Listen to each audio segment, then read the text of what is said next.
The transaction completed, a thin gray booklet appeared in his hand with 4 characters on the cover: basic blade art. He opened it directly. It first contained text explaining some introductory notes. Following that were several blade forms accompanied by hand-drawn illustrations marking some angles and movement trajectories. The book's overall content wasn't extensive, but it was very detailed. Lin Ye read slowly, word by word. Occasionally he would gesture with the mystic frost blade, studying with extreme focus.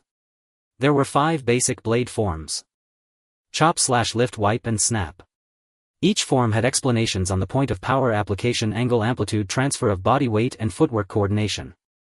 After memorizing everything, Lin Ye stood in the room and began practicing according to what he had learned. The blade cut through the air, trailing a white cold mist. He completed the entire sequence from the first form to the last. He opened the system interface to check.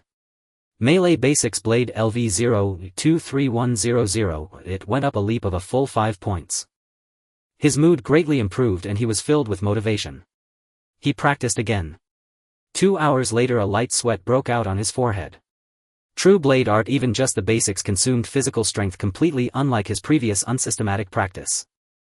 Melee Basics Blade LV063100 experience was over half. Moreover, after these 2 hours of practice he had gained a small insight into using the blade. He had 1 foot through the door on the right track. It was well past midnight, so he went to bed. A new dungeon awaited tomorrow. Time waited for no one. Trial dungeon matching in progress. Matching requirement: 5 energy stones. Match successful, entry imminent. Dungeon name: Blood Marshal City. Dungeon type: Tier II survival trial. Dungeon tag: solo participation, objective-based collection, survival return. Primary objective: survive for 10 days. Secondary objective: enter Blood Marshal City. Return condition: completion of objective 1. Return method: instantaneous return within Blood Marshal City. Temporal anchor stabilizing, current time ratio 3:1. White light faded, spatial fluctuations settled. Lin Ye's vision reoriented, the sensation beneath his feet shifted from void to solid ground. Before him stretched a sea of fire, heat waves slammed against his skin. He activated his full perception and swiftly scanned the surroundings. Amidst the flickering flames he discerned a small village, its architecture reminiscent of ancient times. The entire settlement was engulfed in inferno, wooden structures crackled and collapsed with sharp rhythmic bursts. Thick smoke laced with the acrid stench of charred timber flooded his nostrils. Beams snapped and crashed, embers scattered like dying stars. From afar rose a cacophony of screams, men and women shrieking in unison, chaos unrestrained. A village reduced to ash before his eyes. Once assured no immediate threat loomed nearby, Lin Ye immediately reviewed his dungeon objectives. This trial permitted solo entry, but thanks to intelligence gathered from Bai Xiaosheng he knew others were likely navigating parallel trials as well. Their tasks bore little interdependence and their initial spawn points varied widely, encounters depended entirely on chance. Survive 10 days, and enter Blood Marshal City. So far the objectives offered no explicit guidance. Further directives would likely emerge only upon entering Blood Marshal City. Upon meticulous analysis this task appeared deceptively simple. The return condition hinged solely on Objective 1: survive 10 days and enter Blood Marshal City, then depart. Yet armed with Bai Xiaosheng's grim prognosis regarding the 3rd phase of the Apocalypse Tower, Lin Ye dared not lower his guard for an instant. He swept his gaze across the desolation. Ruins littered the land, a dirt path cut through the village strewn with overturned carts, shattered clay jars, and several indistinct corpses. Villagers streamed past him, ragged, ashen-faced, fleeing the village in blind panic. A woman clutching her child stumbled over a stone, her knees gashing open, blood streaming freely. She ignored the pain, scrambled upright, tightened her grip on the infant and fled anew. Lin Ye turned his gaze opposite their flight path. 3 figures emerged from the flames. Beasts of wolf and leopard proportions, massive limbs, rigid bony spines protruding along their backs. He had never seen them before, but Bai Xiaosheng's compendium on transcendent creatures contained close analogues. These were demonic beasts. Their fur was deep gray splattered with dried rust-colored blood. They advanced side by side, jaws clamped around unidentifiable morsels, crunching steadily with wet grating sounds. No imagination was needed to guess what they devoured. Lin Ye's gaze hardened into glacial ice, murderous intent surged within his chest. His lethal aura prickled the 3 low-tier demonic beasts, still feasting yet instantly alert. Savage bloodthirsty eyes snapped toward him, 6 vertical pupils locked onto his form, low guttural growls rumbling from their throats. Low-tier beasts possessed scant intellect, they sensed no true danger in Lin Ye. The central beast lunged first, hind legs coiled and released, launching itself straight at him. Lin Ye did not retreat. His black iron vambrace gleamed dully in the firelight as he raised his left arm, meeting the beast's claws head-on. Thud. Claws struck vambrace, the impact reverberated up his arm, yet 2/10 of its force dissipated via the armor's innate property. The remainder posed no challenge to his Tier II peak physique. Perfect opportunity to test newly acquired gear, assess its efficacy firsthand. Having missed its target, the beast landed unsteadily. Before it could regain balance, Lin Ye's right hand already guided the Xianfrost blade into optimal striking position. At the moment spiritual energy flooded the blade, frost bloomed across its edge, a thin crystalline sheath forming, instantly chilling the very air around the weapon. The blade's icy chill sharpened his focus mid-combat. A sweeping upward slash, too swift for the beast to evade, ripped open its flank, exposing bone beneath torn flesh. Frost sealed the wound's edges, the beast's movements visibly slowed, speed diminished by 1.5 once agile, reflexes now sluggish and crude. Before it could shriek, Lin Ye channeled fresh energy into the blade, frost thickened, multiplied, then brought it down in a decisive overhead strike. Frost shatter cut. A crescent of pale white frostlight extended from the blade's tip, cleaving downward into the slowed beast. Lin Ye's speed already surpassed theirs, now amplified further by the frost's deceleration. The blow landed effortlessly. An additional 50% damage multiplier propelled the strike to Tier II apex potency. Its abdomen split cleanly apart. Guts spilled onto scorched earth, arterial blood hissed violently against hot ground, steaming instantly. Its forelegs buckled, it collapsed, convulsed twice, then lay still. One strike, fatal. Exactly as anticipated. Even without special properties, his raw strength alone sufficed to slay Tier II initial beasts. The remaining 2 beasts did not retreat upon witnessing their comrade's death, instead they pressed forward. The one on the right closed in, claws slashing toward Lin Ye's back. Lin Ye activated neither barrier nor ability, relying solely on his serpent-scale armor to absorb the blow, reducing physical damage by over 20%. A dull throb radiated from his spine, he used the impact's momentum to step forward and pivot smoothly. His white blade swept horizontally, frost-cold trait flared again, scoring a shallow gash across the beast's forelimb. Frost spread rapidly, its movement decelerated once more. Before he could follow up, the third beast charged from the opposite flank. Lin Ye did not evade, he stepped into its path. His body tilted just enough to evade the snapping jaws, blade tip piercing the beast's neck side. Frost surged inward, fangs bared, it emitted a choked, truncated snarl. Blade withdrawn, energy coiled, frost shatter cut unleashed anew. Motion seamless, flawless. This slash carved from throat to scapula, bone fracturing with crisp, unmistakable clarity. Cumulative slowdown, compounded damage, wound traversed nearly half its torso. It crumpled, blood gushing, breath fading into silence. Only one remained. Less than 20 seconds had elapsed, 2 beasts fallen clean and absolute. The last, its forelimb injured and slowed, attempted retreat, but hesitated a fraction too long in turning. Lin Ye pursued without pause, 2 strides closed the gap, then drove the blade into its nape. No frost shatter cut this time, only brute strength, precision, and the Xianfrost blade's peerless edge. A single fatal strike. Combat concluded. Total duration under 30 seconds. 2 frost shatter cuts consumed nearly 1/3 of his energy reserves, combined with deceleration effects, total expenditure approached half his capacity. Not insignificant, Lin Ye noted the cost silently. Then knelt, extracting spirit cores from the beast's skulls, and stored their entire carcasses within his spatial ring. These beasts were noticeably smaller than those he'd previously encountered, ideal for conserving precious storage space and maximizing material yield. A spirit stone materialized in his palm, its energy drawn inward to replenish his reserves. Before the first stone's absorption completed, his right ear caught a faint, deliberate sound. Originating from 3 o'clock behind him, behind the ruins of a partially collapsed earthen hut. This was no accident, footfalls deliberately muted. Rhythm neither panicked like villagers nor heavy like demonic beasts. Measured, even unruffled, only trained individuals moved so precisely. A native cultivator. Or, another survivor. Lin Ye did not turn. Spirit stone secured, he reclaimed the Xianfrost blade with his right hand. His left hung relaxed at his side, ready to draw the ice blue crossbow at a heartbeat's notice. Footsteps ceased. His observer, sensing Lin Ye's acute awareness, fell utterly silent. Day 1 of the dungeon, arrival, slaughter, and now, complication. A faint razor-thin smile curved Lin Ye's lips, his grip on the blade tightened. Only the crackling of burning firewood and distant muffled cries remained in the air. The silence was unnervingly profound.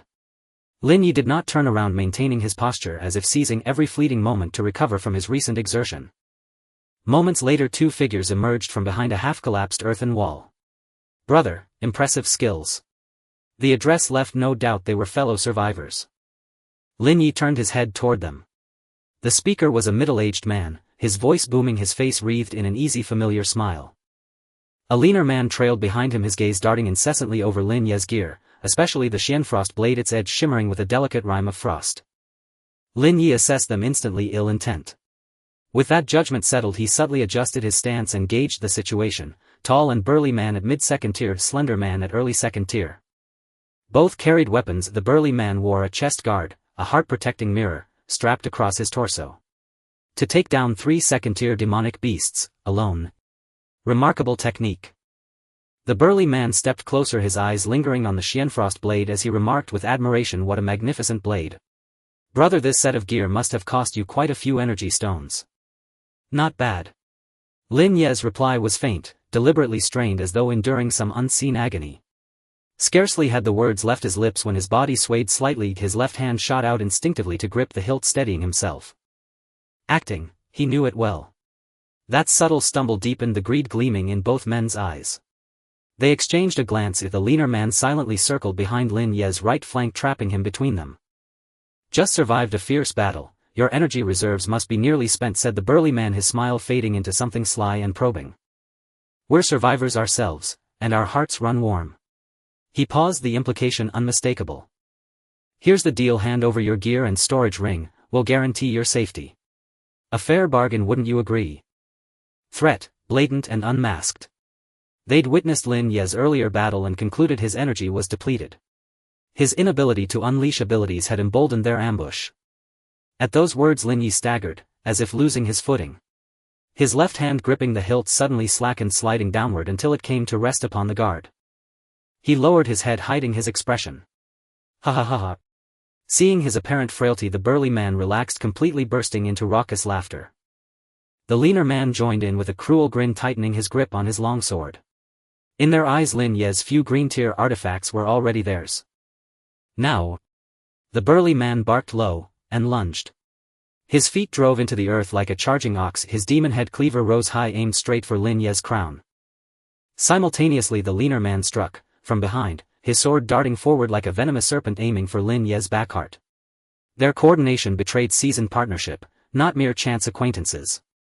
Front and rear converging without mercy, they sealed every possible retreat. Already they envisioned Lin Ye's body hacked apart, his gear spilling across the blood-soaked ground. When the two closed to within 3 meters, Lin Ye, still bowed, lifted his gaze. Frost-laced fury blazed in his eyes, no longer concealed. Now! Without warning, a torrential aura erupted from his core. Ignite! He unleashed his ability, decisive and absolute. In that instant his body flooded with savage power, speed and strength surging to the very apex of late second tier. The sudden shift shattered their composure. "What?" The burly man's triumphant grin froze mid-expression. Lin Ye's figure blurred, then slipped sideways like a phantom. His demon head cleaver whistled through empty air, striking nothing. The mist sent ice-cold dread surging up from his soles to his skull. "Watch out, he's strong." Even as he shouted, a flash of frost-white light flared in his peripheral vision, swift as lightning. Shoo, pft. The sound of steel parting cloth and flesh. The leaner man lunging forward halted mid-stride. His cruel smirk hadn't yet faded when confusion and disbelief flooded his eyes. He looked down, saw the tip of a blade slick with dark crimson piercing through his chest. Life ebbed, swiftly drawn away by the searing pain and creeping cold. Lin Ye materialized behind him expressionless and withdrew the Xianfrost blade. 1. His voice was glacial, devoid of warmth or hesitation. No different than slaying demonic beasts. The leaner man crumpled rigid and lifeless. He died without understanding. How could one drained of energy move with such terrifying speed? Brother too. The burly man's eyes bulged with shock and fury. From attack to annihilation, less than a second elapsed. At last he grasped the truth: he'd kicked a slab of iron, not a stone. This youth before him was no helpless lamb, but a ravenous beast. Escape, the sole thought blazing in his mind. But Lin Ye granted him no reprieve. Even as the leaner man fell, Lin Ye moved, without pause. His foot struck the earth, his body pivoted, his blade swept sideways in a lethal arc toward the burly man. The burly man mid-second tier possessed greater strength and battlefield acumen. Startled and enraged, he arrested his forward momentum and raised his demon head cleaver to block. Clang! A deafening clash of metal. Tremendous force surged up the blade, splitting his palms and driving his arm downward. Overwhelmed, he skidded backward several meters, unable even to maintain balance. Cursing inwardly, he channeled energy frantically into his chest guard, hoping the artifact would absorb the blow. Lin Ye's gaze remained frigid, offering no respite. Having landed his strike, he pressed forward, the Xianfrost blade weaving a seamless net of frost-edged steel. Even the foundational sword techniques he'd just mastered flowed without pause, relentless, precise, overwhelming. Under Lin Ye's total domination, the burly man buckled. Each impact battered his frame, each surge of gathered energy shattered under the shockwave. Within moments his weapon was wrenched from his grasp, spinning, embedding itself into the nearby wall. The burly man stumbled, kneeling hard on one knee. Weaponless, he stood no chance. For the first time, raw terror contorted his face. Don't kill me. I'll give you everything. Lin Ye answered only by raising the Xianfrost blade once more. No. His desperate scream echoed as the blade flashed. A head tumbled to the ground, rolling, its face locked in frozen horror. The battle ended. Lin Ye sheathed his blade, his chest rising and falling steadily. It had lasted even less time than his slaughter of the 3 demonic beasts, and the explosive expenditure remained bearable. Expressionless, he approached the corpses and stripped them of gear and storage rings. 2 storage rings, 1 heart-protecting mirror, 2 weapons. Probing inward with his spiritual sense, he found abundant resources within, and a faint cold smile touched his lips. After securing his spoils, Lin Ye lifted his gaze across the ruins. Villagers still scattered in blind panic, unaware the demonic beasts had already fallen. He plucked a coarse hemp robe from the rubble and draped it over himself, disguising his gear. From its very inception, this trial dungeon reeked of blood. Though the monstrous beast lay dead, the village was already half ruined. Those villagers swift enough to flee had long since vanished into the distance. Lin Ye circled the wreckage and found several elderly folk seated helplessly by the roadside, their eyes hollow, expressions numb, with no will left to run. He approached and asked, "Elder, how do I reach Xuewu City?" The old man raised his head, trembling with terror, his lips quivering for a long moment before he stammered, "Eastward, follow the Imperial Road. It's over 40 li." No one intervened when the beast attacked the village. After exchanging a few words, the elder regained his composure and spoke more fluently. In times past, the Zhenshou of Xuewu City would conduct regular sweeps, but recently. He sighed deeply once more. The Zhenshou. So this was Xuewu City's official enforcement agency. Judging from the elder's tone, the Zhenshou had ceased its patrols against monstrous beasts. Had something unforeseen occurred? Could it be linked to his mission? Lin Ye did not dwell on it, he would learn soon enough. Beyond the village, the Imperial Road stretched, empty low hills and desolate grasslands flanked both sides, with only the occasional gnarled crooked tree breaking the monotony. As he walked, Lin Ye ate to replenish his strength while continuously absorbing energy stones to restore his vitality.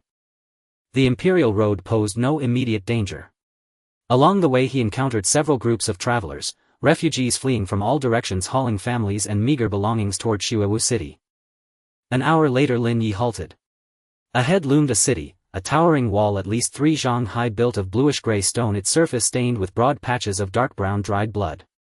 Above the wide city gate, 3 bold rugged characters were carved: Xuewu City, their strokes fierce and unyielding, evoking raw, untamed courage. A long queue of people waited patiently at the gate, all seeking entry. Lin Ye merged into the line and observed his surroundings closely. Most in the queue were commoners, plainly dressed, faces etched with exhaustion, yet among them stood numerous cultivators, martial artists who refined their physical essence and vital energy. The intelligence dossier from Bai Shaosheng had mentioned this system. Native martial artists grounded their cultivation in qi and blood vitality, emphasizing bodily fortification. First and second realms focused entirely on tempering the flesh and amplifying vital energy. At the third realm, vital energy underwent transformation, giving rise to Jin Li, condensed force capable of striking enemies at a distance. Martial artists stood starkly apart from ordinary folk, powerfully built, radiating abundant vitality and notoriously short-tempered. Several young martial artists wore their sleeves rolled to the elbows, their forearms corded with sharply defined muscle veins bulging like taut ropes, clear evidence of years spent forging the body. At the gate stood some 20 armored soldiers, each bearing a long saber at their waist, standing rigidly in 2 lines. Their commander was a burly man with a thick bushy beard, short of stature yet astonishingly massive, his neck nearly as thick as his head. Second realm midstage. Lin Ye assessed him at a glance. The man's vital energy surged with dense palpable intensity, he stood like an iron pagoda. Even motionless, his sheer presence forced nearby commoners to instinctively bow their heads and hunch their shoulders. Clearly Xuewu City was no minor stronghold, dispatching a second realm midstage martial artist to guard its gates spoke volumes. Lin Ye stood somewhere in the middle of the queue and waited roughly half an hour before inching forward to the gate. Produce your travel permit and pay the entry fee. A scholar-like man ahead handed over documents and scattered silver coins. If the soldier flipped through them briefly and waved him through. When several out-of-town martial artists reached the front, complications arose. Entry fee 20 taels per person, or materials from monstrous beasts of equivalent value. What? 20 taels? Why not just rob us outright? The lead martial artist roared in outrage, his voice booming, bolstered by the confidence of his first realm latestage cultivation. The bearded commander didn't even lift his eyelids. No permit. Then pay up to enter. I've got no coin. The martial artist slammed his hand onto his saber hilt. Such extortionate fees, since when did the Zhenshou see? His words died mid-sentence. The bearded commander moved. No preparatory stance, no wasted motion, just a single step forward and a devastating right fist launched straight ahead. Crack. A muffled resonant sound of shattering bone echoed as the martial artist flew backward 5 meters, tumbling twice before landing hard. His chest caved inward grotesquely, torrents of blood gushed from his mouth. He was dead, utterly lifeless. His 2 companions collapsed instantly, legs buckling, faces draining of all color until they turned ghostly pale. Will you pay the entry fee, or not? The bearded commander casually shook blood from his fist. Trembling, they fumbled out silver coins and slipped silently through the gate, too terrified to utter another word. Not a soul in the queue dared speak. The air grew thick with suffocating tension. Lin Ye watched it all unfold. This was the essence of martial artists, direct, unadorned, brutally efficient. A second realm martial artist crushing a first realm opponent, there was no contest. As the line advanced, Lin Ye stepped forward. Where is your travel permit? A soldier blocked his path. Lost during the monstrous beast attack, Lin Ye lied without blinking. 20 taels for entry, and double that if you lack a permit. Without hesitation, Lin Ye withdrew a first-rank monstrous beast core from his storage ring, the spoils of battle. The bearded commander caught it, tossed it lightly in his palm, then nodded. Enter. If you fail to obtain a new permit from the Zhenshou Sea within 3 days, you'll be imprisoned on sight. Lin Ye nodded calmly and strode inside. Xuewu City proved far larger than it appeared from afar. Its main avenue was broad and paved with polished bluish stone. Shops lined both sides, densely packed and bustling. Taverns, blacksmiths, herbal apothecaries, their signs hung thick and close. Pedestrians flowed steadily, mostly common folk, yet martial artists constituted a markedly higher proportion here than outside the walls. After walking a short distance, Lin Ye turned down a narrow alley branching off the main street and found a modest but tidy inn, Hongyun Inn. Though small in facade, its courtyard was immaculate and well kept. Inside, a lanky young clerk stood behind the counter, quick-witted and fluent. Sir, are you lodging or dining? Premium rooms cost 1 tael per night, standard rooms 501 including a hot meal. Premium room, for 5 nights. Lin Ye placed his payment on the counter.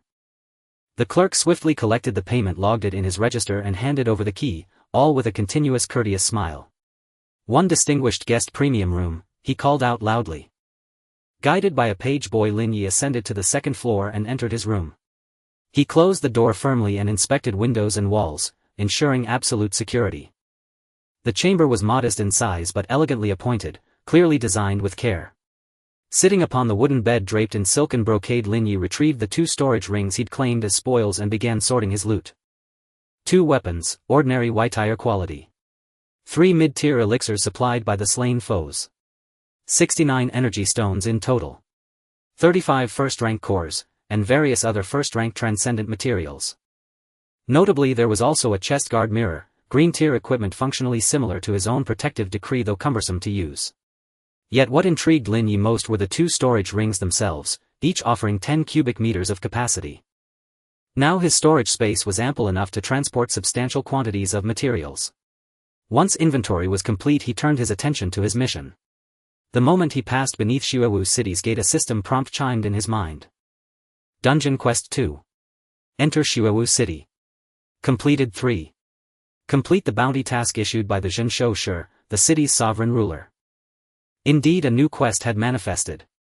The Zhenshou Shi, undoubtedly linked to the Zhenshou Sea. This would be no easy negotiation, and meticulous planning was essential.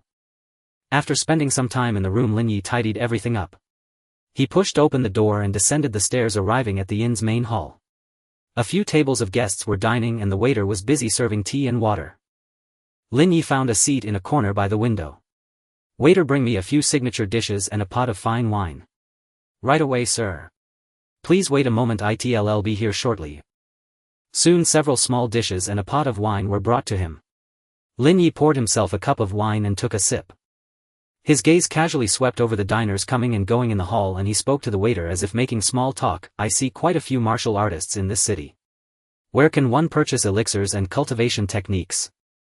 The waiter, upon hearing this, glanced at the street outside the inn door, leaned in closer and lowered his voice. "Sir, you must be from out of town, right?" Seeing Lin Ye nod, he continued, "Our blood martial city is different from other major cities. Things like techniques and elixirs are all tightly controlled by the garrison office and a few major families. It's hard for ordinary folks to buy them." "Oh. How so?" Lin Ye asked with a slight frown. The waiter answered with practiced ease, as if he had recited this spiel hundreds of times. "Think about it, sir.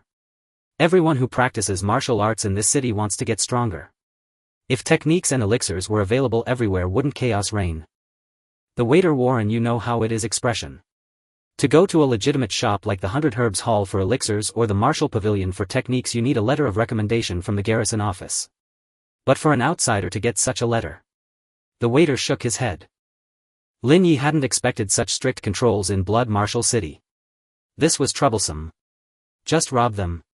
The thought flickered and died. His regression had to occur within Blood Martial City. Clashing with the garrison office would be like cornering himself. Lin Ye calmly took another bite of his food. The waiter looked around, lowering his voice even further until only the two of them could hear. "But then again, for every broad road there's a narrow bridge. If you're truly in a hurry, there is a place to go. Tell me more." Now Lin Ye was intrigued. In the eastern part of the city there's a ghost market. It opens at dusk and closes at dawn. It's a den of all sorts with everything imaginable. Lin Ye didn't get excited immediately. How could an ordinary waiter know about this? Was the garrison office so ineffective? Is this information reliable? The waiter chuckled. Anyone with decent connections knows about it. The garrison office conducts a precise sweep every so often, if you catch my drift. Having said that, the waiter straightened up, returning to his usual warm and bustling demeanor as he went to attend to other guests. Lin Ye now had a plan in mind. The ghost market operated openly, with the garrison office turning a blind eye only to sweep through periodically. Either they were fattening the sheep for slaughter, or it was the garrison office's own venture, a regular harvest of the leeks. Either way, trading there shouldn't be a problem, but he couldn't linger.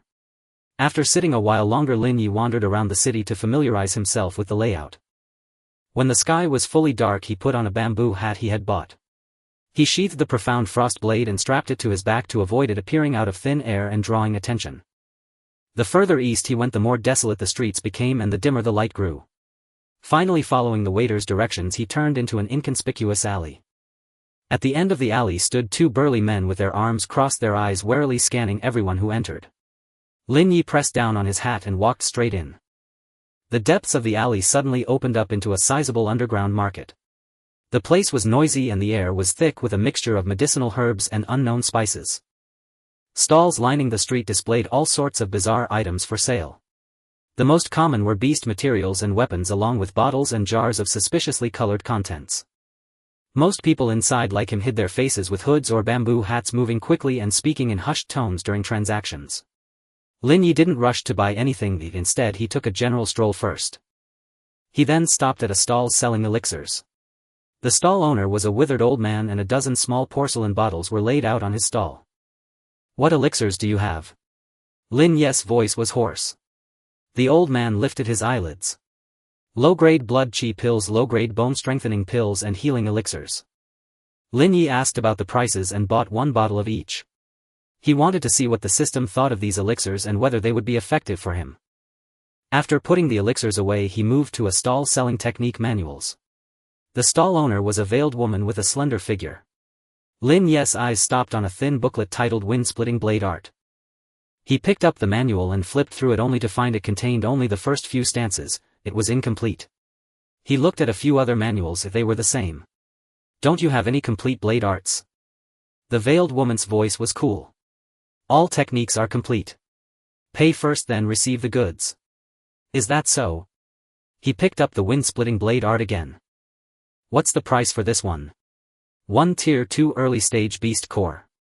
Lin Ye tossed a crystal core over.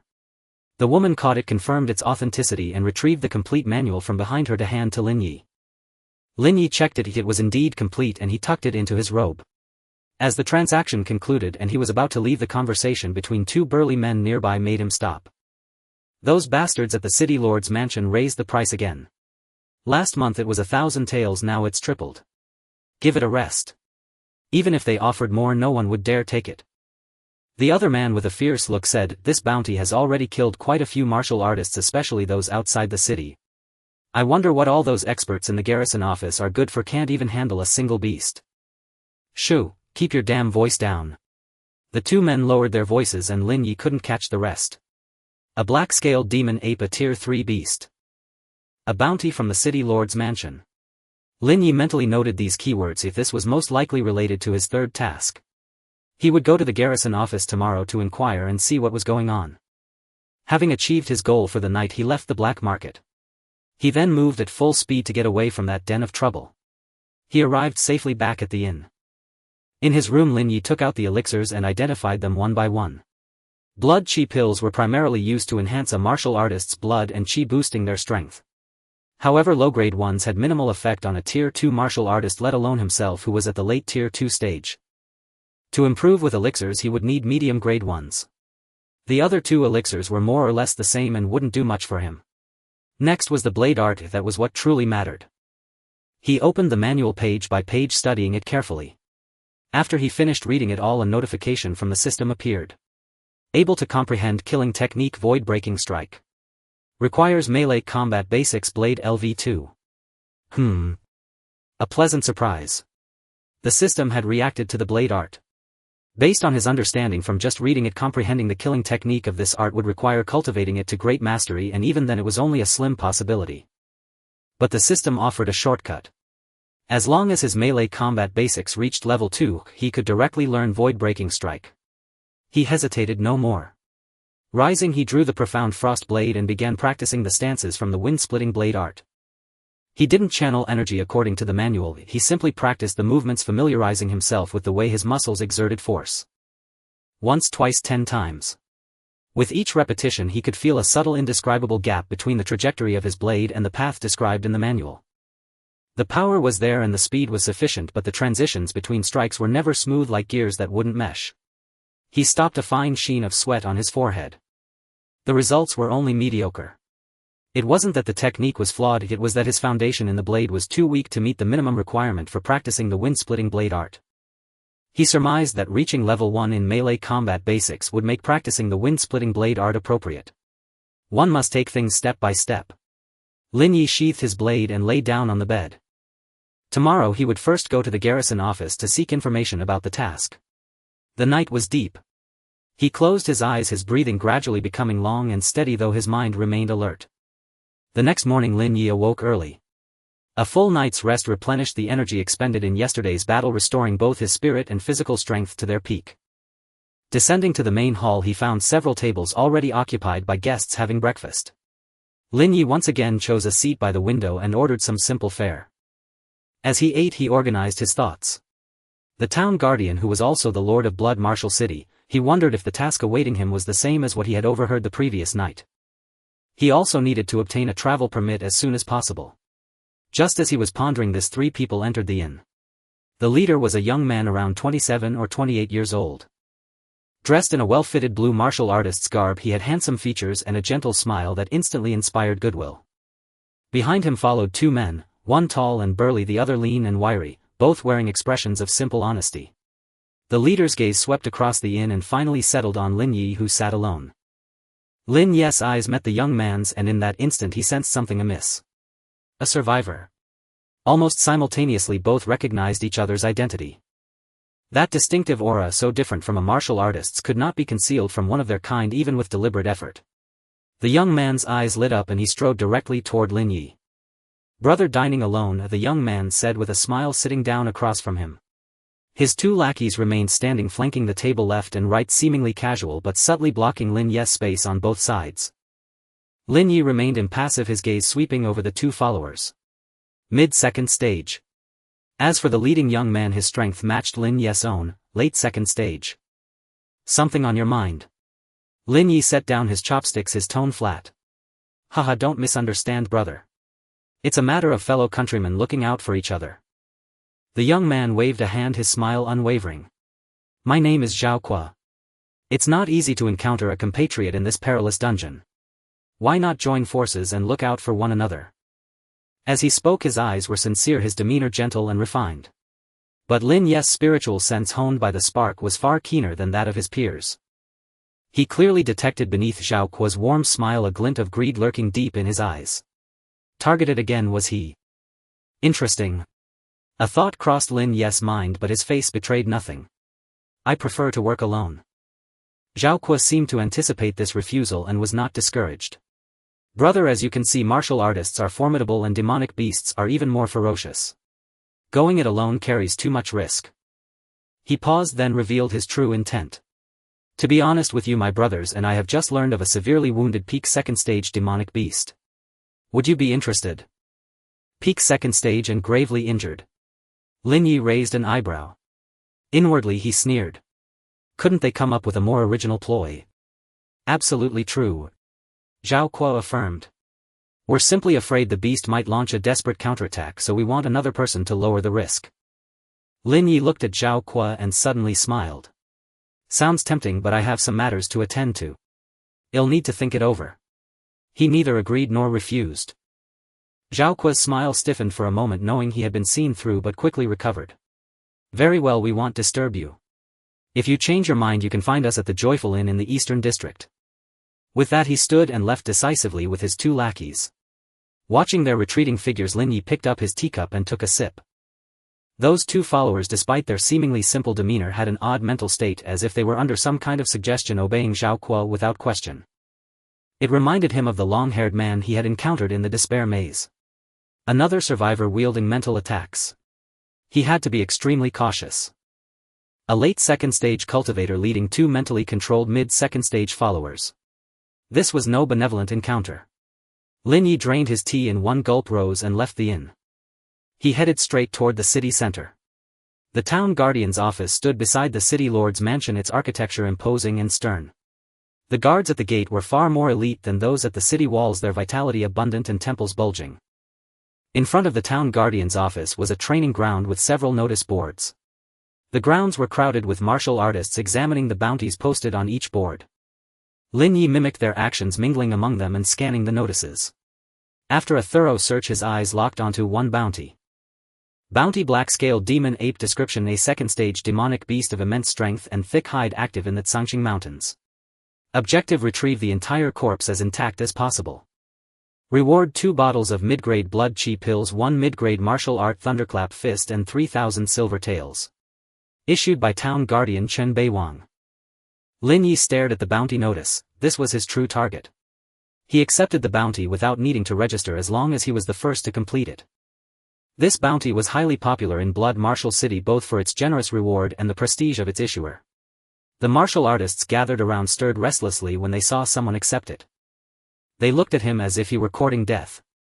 Lin Ye remained calm, ignoring their stares, and approached the town guardian's office to inquire about obtaining a travel permit. Seeing that Lin Ye had accepted the city lord's bounty, the guards did not make things difficult for him and he smoothly obtained his travel permit. With the permit in hand, Lin Ye turned and left the office. The bounty included a map marking the general area of the target's activity, in the mountains 80 li due south of Blood Martial City. However, just as he reached the southern gate ready to depart, he, coincidentally, spotted those three familiar figures again. A smile curled at the corner of Lin Ye's mouth. What a coincidence. Seeing Lin Ye approach, Zhao Kuo immediately put on a warm smile and strode over. Brother, what a surprise to meet again. We were just about to head out of the city. Zhao Kuo's acting was impeccable. Lin Ye glanced at him without a word. You're leaving the city too? Zhao Kuo asked knowingly, his gaze sweeping over the Xian frost blade on Lin Ye's back, feigning surprise. Judging by Brother Lin's preparations, could it be that you've taken on some major task? Lin Ye had a change of heart. The Zangqing Mountains were fraught with danger and he could use a few convenient pathfinders. Since they were offering themselves up, why not make use of them? Looking at Zhao Kuo's sincere face, he finally relented, his tone laced with reluctance. It's the city lord's mission. You've likely heard of it. Hearing the nature of the task, Zhao Kuo's expression flickered slightly. He scrutinized Lin Ye from head to toe. Yes, the same late second stage as himself. His smile returned. Of course I've heard of it. It won't be easy to deal with. It's perfect, well move together for safety. He thought Lin Ye had finally taken the bait. As for the demonic beast mentioned in the bounty, that was never their target. The four formed a temporary team and left Blood Martial City. Outside the city, people came and went, most of them martial artists. Zhao Kuo walked beside Lin Ye, making idle chatter. Meanwhile, the two lackeys positioned themselves, one in front and one behind, feigning reconnaissance while trapping Lin Ye between them. Lin Ye walked in the middle of the group, occasionally looking around, his peripheral vision tracking the two followers. The lean man in front would pause briefly at almost every interval, as if waiting for some signal. A faint, almost imperceptible smile curved Lin Ye's lips. The drama was about to begin. Beyond Xuewu City, the four travelers headed steadily southward. Soon they left the imperial road behind. Withered wild grass lined the path, and now and then the skeletal remains of beasts, partially devoured, lay scattered along the roadside. The farther they traveled from Xuewu City, the fewer passers-by they encountered. Occasional merchant caravans rushed past, their faces taut with urgency, guarded closely by martial cultivators. 80 li posed no great distance for second-rank martial cultivators. Before half a day had passed, a continuous dark silhouette rose along the horizon, the Zangqing mountain range. En route, Zhao Kuo attempted to strike several times, but Lin Ye remained sharply vigilant, denying them any opportunity to ambush him. He even activated his innate talent, hoping to lull Lin Ye into lowering his guard. Yet the talent vanished without trace, utterly ineffective, leaving him deeply wary. The mountain range stretched vast and unbroken, its peaks vanishing into the misted distance beyond sight. The four halted at the outer edge of the range. Zhao Kuo surveyed the dense forest ahead, then turned to Lin Ye. Brother Lin, these mountains are perilously rugged, surely brimming with hidden dangers. He rubbed his palms together, voice earnest, face adorned with that familiar affable smile. We three coarse fellows move slowly, leading the way, risk startling whatever lies hidden. Would you mind scouting ahead? His scheme clicked audibly in silence. Lin Ye cast him a sidelong glance. This ploy was far too transparent. Yet duty bound him to enter the mountains. Turning hostile now would be unwise. Very well, he agreed instantly without hesitation. Stay close, don't fall behind. Brother Lin is magnanimous. Zhao Kuo raised a thumb high. Your back is safe with us, no compromise. Lin Ye said nothing, stepping forward into the forest. The moment he crossed into the mountain's domain, light dimmed sharply. Silence fell, so profound a needle's drop would echo, broken only by the faint brittle crackle of dry twigs beneath his boots. Within the thick canopy, the air hung heavy and stagnant, thick with the scent of decayed leaves prickling the skin with unease. Lin Ye walked at a measured pace, maintaining a distance of roughly 20 meters from the three behind him, a perfect balance within their line of sight, yet granting himself ample room to maneuver. After passing through a thicket of shrubs, a rocky slope emerged ahead, jagged boulders rising like ancient sentinels. What sharpened his alertness was a low guttural breathing sound, faint but distinct, coming from slightly to the right. It was the coarse rhythmic respiration unique to demonic beasts, accompanied by the subtle scrape of claws against earth. A glance backward confirmed the trio lagged far behind, still oblivious to the anomaly. His stride paused. Using the broad trunk of a massive tree for cover, he flicked his wrist, effortlessly, silently, summoning the ice blue crossbow. No aiming was needed. Instinct forged in countless battles guided his aim toward the source of the sound. Shoo! An ice spike pierced the air, vanishing into the distant undergrowth. In the next instant, Aowa! A shrill agonized howl shattered the stillness, answered immediately by a chorus of responding cries, rising falling echoing across the mountain valleys like thunder rolling through stone corridors. Lin Ye had anticipated this. He holstered the crossbow and sprinted 2 quick steps, then launched himself upward with a powerful push. His body soared effortlessly onto a towering boulder where he settled atop a vantage point offering unobstructed views in all directions. At that very moment Zhao Kuo and his companions emerged from the thicket, exposed fully upon the open ground. Enraged, the wolf pack surged forth from the dense woods to the right, over 20 low-rank wolf demons, massive and sinewy. Their fur gleamed iron-gray, emerald eyes burned with feral hunger, elongated fangs glistened as they fanned out in a wide arc, encircling Zhao Kuo and his men completely. What's happening? Zhao Kuo's heart lurched.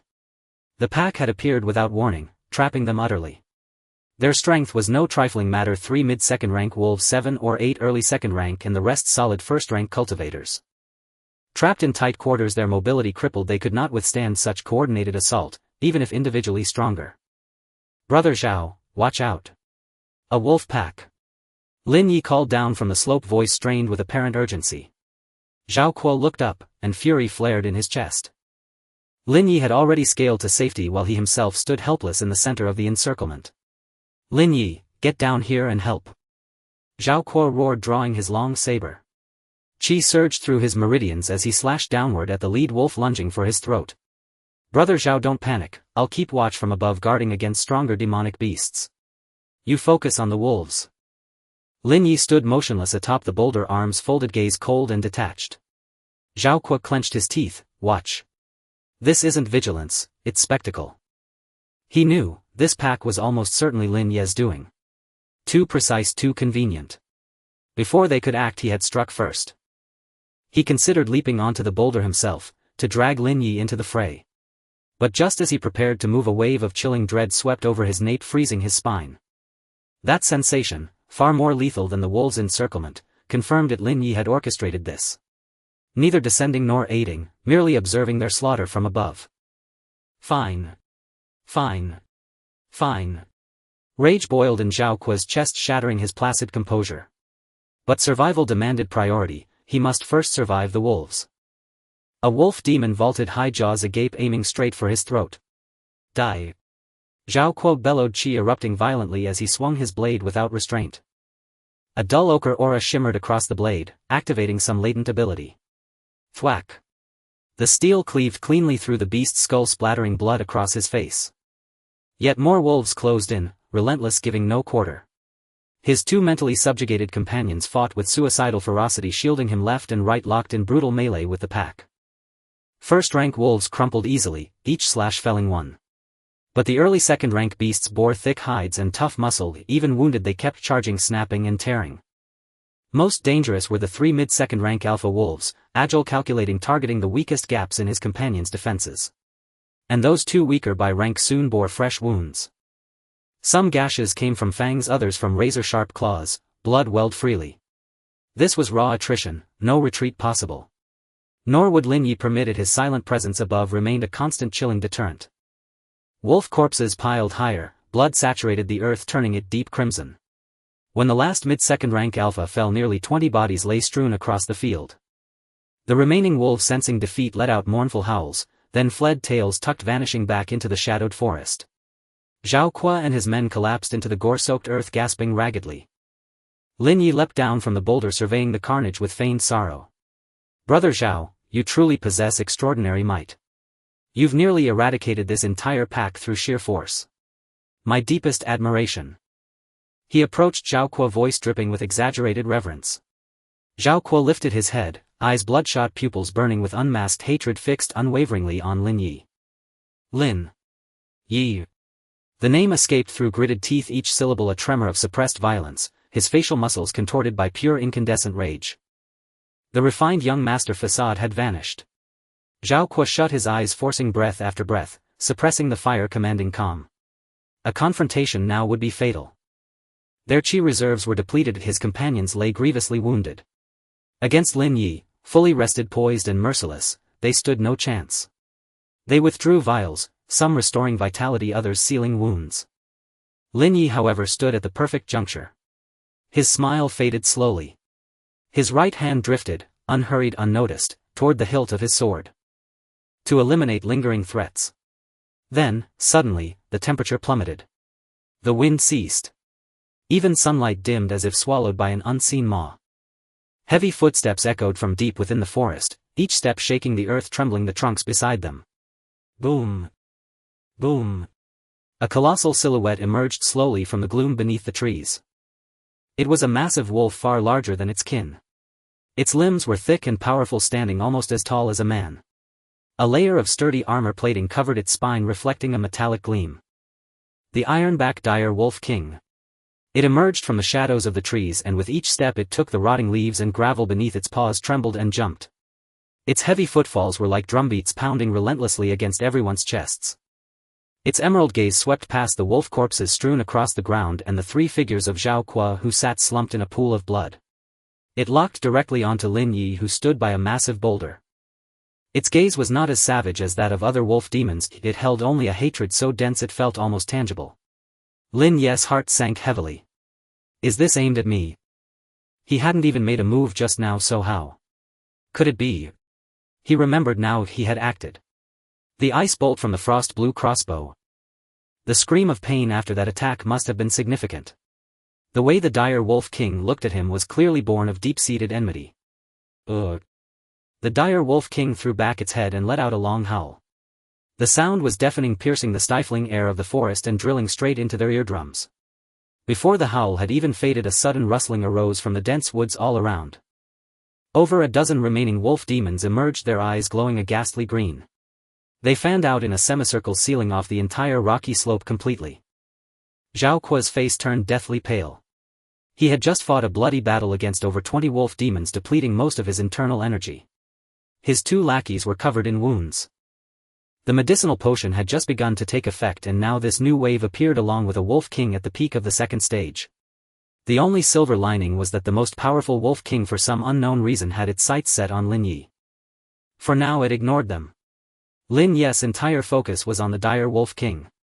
He didn't notice Zhao Kuo's change in expression, nor did he care. Before him was a second stage peak demonic beast, half a step into the third stage. The pressure it exerted on him was immense. He could fight. But it would cost him everything. He also had to watch out for the others and the demonic beasts.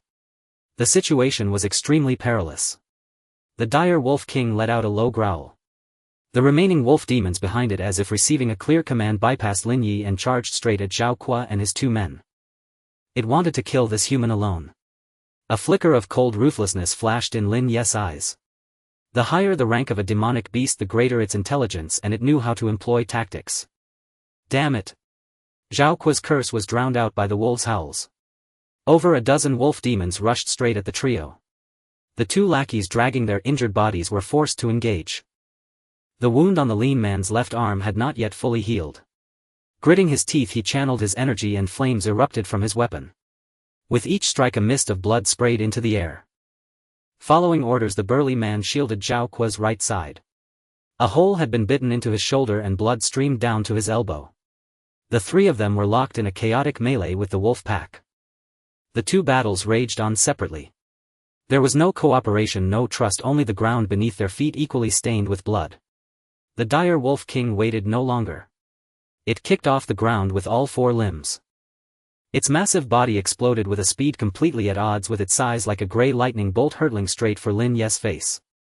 Lin Ye's right hand tightened its grip on the hilt and the profound frost blade slid from its sheath. A frostwhite cold light appeared on the blade. He pivoted his body and the sword edge slashed diagonally towards the dire wolf king's foreleg. Clang! A piercing shriek like metal striking metal erupted. The sword edge was blocked by sharp claws, sending sparks flying. The wolf king's other claw swiped at him. The profound frost blade was knocked away and he had no time to bring it back for defense. He raised his left arm, letting the dark steel bracer take the blow heaten. Boom! The impact traveled up his arm.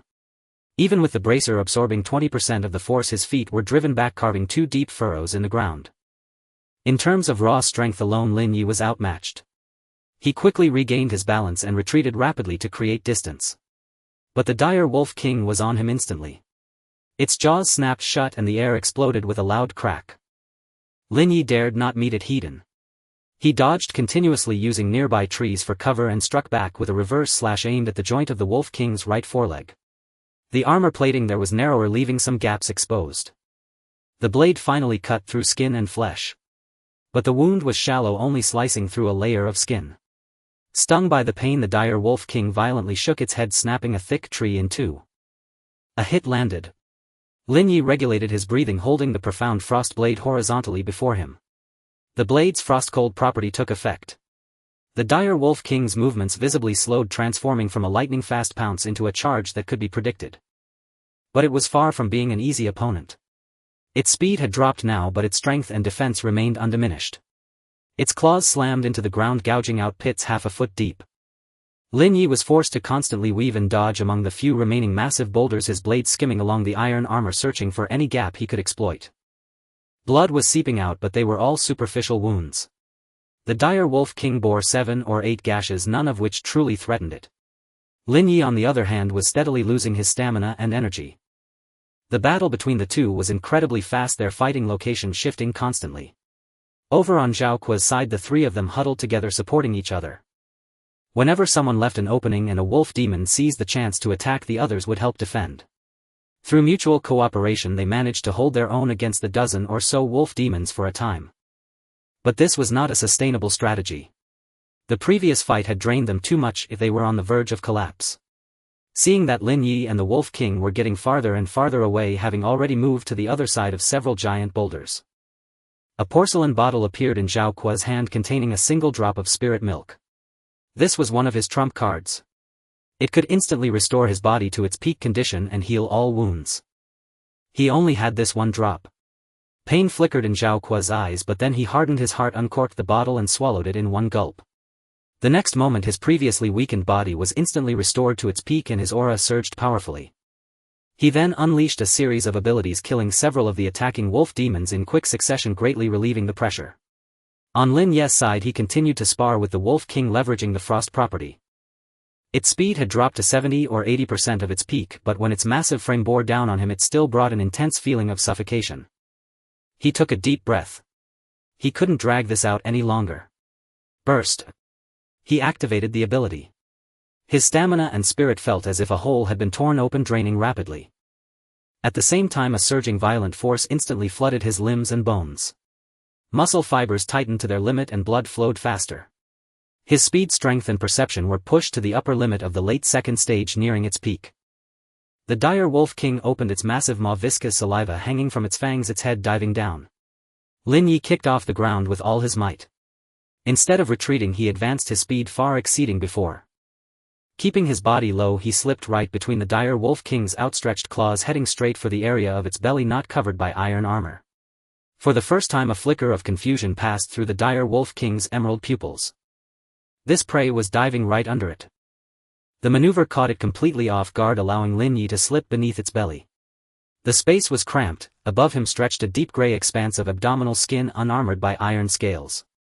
Energy surged to its peak, frosting the blade until icy radiance flooded the narrow cavity beneath the beast's belly. A sweeping horizontal slash erupted. The Xianfrost blade sank into the Azure Wolf King's abdominal flesh, thicker than anticipated, yet the Frost Shatter Slash's cerulean blade light was no mere physical cut. The blade carved left to right, slicing through layer upon layer like thick oxhide. Resistance was immense, yet the Frost Shatter Slash's bonus damage against slowed targets activated in full force. A grating, tearing sound pierced the air. The wound gaped several inches deep, dark red blood spurted from the fissure, splattering across Lin Ye's body, its metallic stench sharp and suffocating. The Azure Wolf King's abdomen convulsed violently, its 4 pillar-like legs spasmed uncontrollably. It unleashed a shriek unlike any before, piercing raw, utterly stripped of its former commanding resonance. Lin Ye did not pause. He reversed his grip, flipping the blade in his hand, and drove it diagonally downward along the first wound. The second strike. Cerulean light poured into the fresh incision, cold as venomous serpents burrowing deep into flesh and sinew. 2 intersecting wounds ripped open the Azure Wolf King's abdominal cavity, its glistening crimson organs now exposed, reeking with a nauseating coppery stench. But the cost of this blow had arrived. The Azure Wolf King descended fully into madness. It abandoned all attempts to strike the human beneath with its claws. That zone offered no tactical advantage. Mortally wounded, the apex-level second-rank demonic beast awakened its most primal ferocity. Precision gave way to sheer overwhelming force as its colossal frame slammed downward. Thousands of Gene of crushing weight bore down instantly. Lin Ye rolled hard to the right, simultaneously activating the spirit defense talisman. A translucent energy barrier bloomed before him. Boom! Cracks spiderwebbed outward from the point of impact like lightning, accompanied by a brittle shivering krrr, then an explosion of fracturing glass. Shards of dissolving energy scattered like sparks fading into light. In less than half a second the barrier shattered, but that fleeting instant bought Lin Ye enough time to roll clear of the crushing descent. He braced himself on one knee, stabilizing his stance. Frozen blood still clung to the Xianfrost blade, faint white mist curled from its surface. The Wolf King turned its head, its gaze locked onto Lin Ye. Within those slitted emerald eyes hatred remained, but now mingled with something new, wariness. Yet it did not retreat. A second-rank apex beast possessed pride enough to endure grievous wounds without flight. Besides, it had come for vengeance. The Azure Wolf King charged again, slower yes, but its power remained undiminished. Each claw strike shattered trees and pulverized boulders. In his burst state, Lin Ye's reflexes barely kept pace with the Wolf King's current assault rhythm. One sweeping claw lash cleaved two waist-thick trunks clean in half. As the sweep completed, momentum wrenched the massive body slightly leftward, exposing its wounded belly directly toward Lin Ye.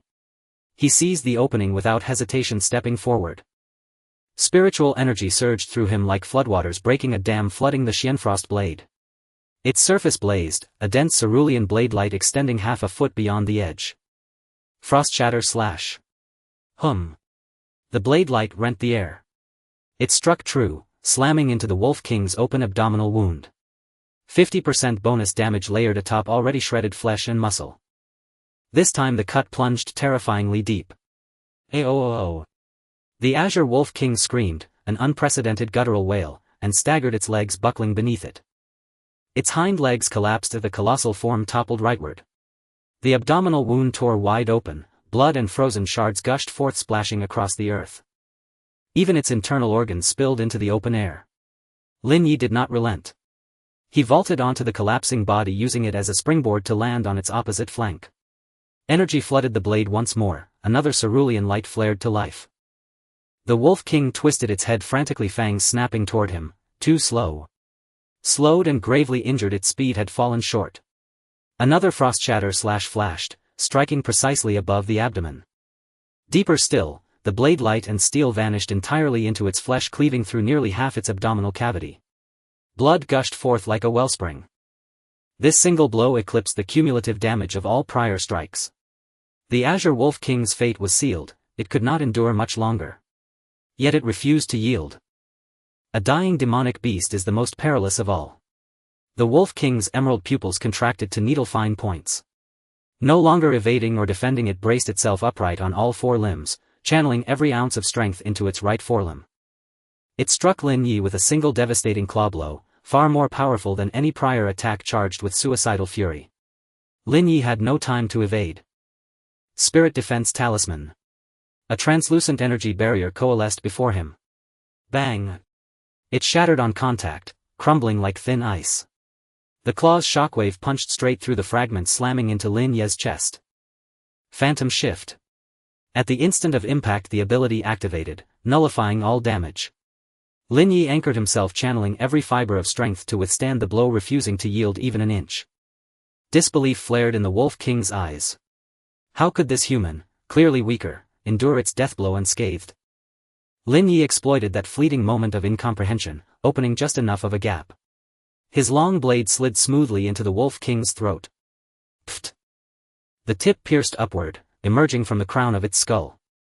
The beast froze mid-motion, its emerald pupils slowly clouded, then dimmed. Its massive body crashed to the ground, raising a thunderous plume of dust. Lin Ye withdrew the blade and drew ragged breaths. Though the Wolf King lay dead, danger had not passed. As his burst state faded, searing fatigue gripped his limbs. He forced himself upright, retrieved vials from his spatial ring and drank them down, restoratives for spirit and stamina, replenishers for spiritual energy, all consumed without hesitation. While recovery took hold, he knelt beside the corpse, used the Xianfrost blade to split open the skull and extracted the core crystal, then stored the entire carcass within his spatial ring. From this battle Lin Ye realized the frost shatter / though potent struggled against scaled hide. He needed a decisive technique capable of piercing even the highest defenses hidden. Void-piercing strike. He murmured the name inwardly, his close combat fundamentals demanded urgent advancement. Under the effects of mid-tier elixirs his physical condition recovered significantly. Circling past a massive boulder he returned to the earlier battlefield, where combat had nearly concluded wolf demons lying motionless in pools of blood. His slender attendant lay collapsed, his left arm's prior wound still unhealed, a fresh gash torn across his thigh, blood flowing freely, consciousness slipping. The broad-shouldered attendant stood swaying, drenched in blood, his blade trembling violently in his grasp. Zhao Kuo himself wore tattered robes and a pallid, drawn face. Lin Ye's gaze lingered on him for 2 seconds, calculating swiftly. Their spiritual energy was nearly exhausted, one attendant incapacitated, the other critically wounded. Zhao Kuo at best could muster only mid-second rank combat capability. And yet, Lin Ye returned unharmed while the apex second-rank Wolf King had vanished entirely. Zhao Kuo's expression transformed, shock contorted his features. He knew Lin Ye was formidable but never imagined he could slay such a beast alone. Terror gripped him. Before Lin Ye could advance, a roar echoed from deep within the mountains, far, far away. Not a wolf's howl. Low, resonant, layered with a dull percussive thud, as if a colossal primate pounded its chest against stone. Though attenuated over vast distance, the sound still made the forest floor's decaying leaves tremble faintly. Silence followed, profound, absolute, for several heartbeats. Lin Ye whirled sharply, pupils contracting violently. Could it be? A memory surfaced, the text of a bounty notice. Black-scaled demon ape, second-rank demonic beast. Immense strength. Thick hide and dense muscle. Sightings reported in the Zhangqing Mountains. His gaze fixed upon the direction of the roar. Second rank. That roar carried a pressure far exceeding any second-rank aura. The garrison office. The roar still reverberated in his eardrums. Lin Ye withdrew his gaze, his expression unchanged as he mentally chewed over the phrase black-scaled demon ape second rank again and again. The bounty notice had listed it as second rank. But the oppressive force carried by that roar just now was nothing like what the Wolf King could muster. Was the information from the garrison office wrong, or had they deliberately understated its rank? Either way, it was not something to worry about now. He lowered his head and looked at his own hand. His fingertips were still trembling slightly, the aftereffects of the burst state had not fully subsided. His internal energy had recovered to 60%, his physical stamina a little over half. The medicine was still taking effect, but it needed time. He put on a show of weakness, deliberately making his steps heavy, and walked slowly past several wolf carcasses toward Zhao Kuo and his 2 companions. Zhao Kuo was staring at him, a complex mix of emotions in his eyes, shock, wariness, calculation. Brother Lin. Zhao Kuo pushed himself up on his knees, a gentle smile back on his face. You killed that Wolf King all by yourself. Are you hurt? The surprise in his voice was genuine, but the concern was a sham. Lin Ye waved his hand, deliberately exaggerating his breathing, his chest heaving visibly. Lucky. I just seized an opening. My energy's nearly depleted. That Wolf King was too strong. He wasn't lying, he just described 60% as nearly depleted.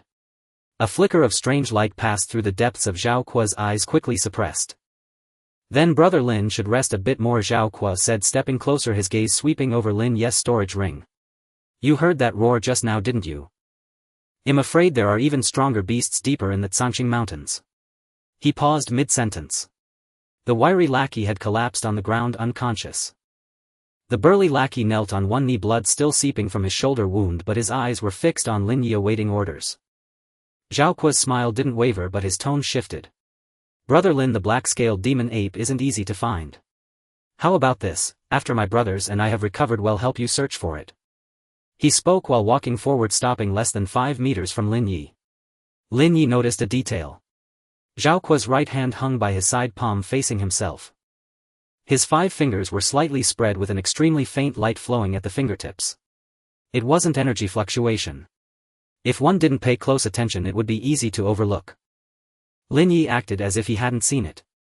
His face was pale, his breathing labored like a man utterly spent. Zhao Kuo's smile deepened. Seizing the moment before Lin Ye could fully recover, he marshaled all his mental strength and struck directly. It was far stronger than his earlier probing. Whum! An invisible wave erupted from Zhao Kuo's palm, stabbing straight at Lin Ye's brow. There was no sound, no light. Spiritual attacks were by nature formless and intangible. Lin Ye's body gave a violent lurch. The profound frost blade slipped from his grasp and clattered to the ground. His eyes went vacant, his pupils dilated, his whole body frozen like a snapped string. Zhao Kuo stopped in his tracks. His tense shoulders relaxed and the smile finally dropped from his face, revealing his true nature beneath. Finally got him. He laughed, a sound that rasped from his throat a world away from his earlier gentleness. Lin Ye, you're really something when it comes to fighting beasts. I admire that. But you're just like all those other fools, training the body, practicing the blade, relying on brute force. Against a spiritual type ability you're nothing but a sitting duck. Zhao Kuo walked over slowly, looking down at the profound frost blade on the ground. Green-grade weapons equipment, 3 storage rings plus crystals and materials. You were fated to be my gear mule. A smirk tugged at the corner of the burly lackey's mouth. Under the mental suggestion it was as if he himself had gained a great benefit. Zhao Kuo bent down, reaching for the profound frost blade. His fingers had just touched the hilt. The corner of Lin Ye's mouth curled up in a mocking sneer. Deep within his sea of consciousness the spark erupted in a blaze of blinding white light. That mental suggestion that had infiltrated his mind was like a sheet of paper before the spark, unable to hold for even half a second before turning to ash. How could a tempered mind combined with the spark's own nature be shaken by such inferior means? He hooked the blade's hilt with his toe and the profound frost blade sprang up. Zhao Kuo's hand grabbed at empty air. He looked up instinctively, meeting a pair of eyes that were clear and icy cold. You. His pupils contracted sharply, words of shock dying on his lips. Lin Ye had already moved. A blade light flared, not the ice-shattering slash but the most basic energy-infused strike, enough for a second-rank latest-stage opponent whose energy was nearly spent. Before he could fully react, it was enough. The blade light pierced through his heart. Zhao Kuo's steps were nailed to the spot, his body rigid. He slowly lowered his head, seeing the blade embedded in his chest, coated with a thin layer of frost. The chill spread from the wound through his entire body, the sensation of his blood freezing within him unmistakably clear. Why? Bloody froth bubbled from his lips, his voice indistinct. My mental control has never failed. Lin Ye withdrew the blade. The blood that spurted out was instantly frozen into ice crystals by the frost property, scattering on the ground with a crisp fine sound. Because you met me. Zhao Kuo's body pitched forward, crashing into the pile of wolf carcasses, motionless. Having struck, Lin Ye would not stop. Ignoring the ache in his body, he pushed his speed to the extreme, becoming a blur. The burly man was already weaker than Lin Ye and compounded by his severe injuries and massive energy depletion. Before he could react, Lin Ye was upon him. A flash of the blade and the light of fanatical loyalty in his eyes dimmed bit by bit, finally flickering with a moment of confusion.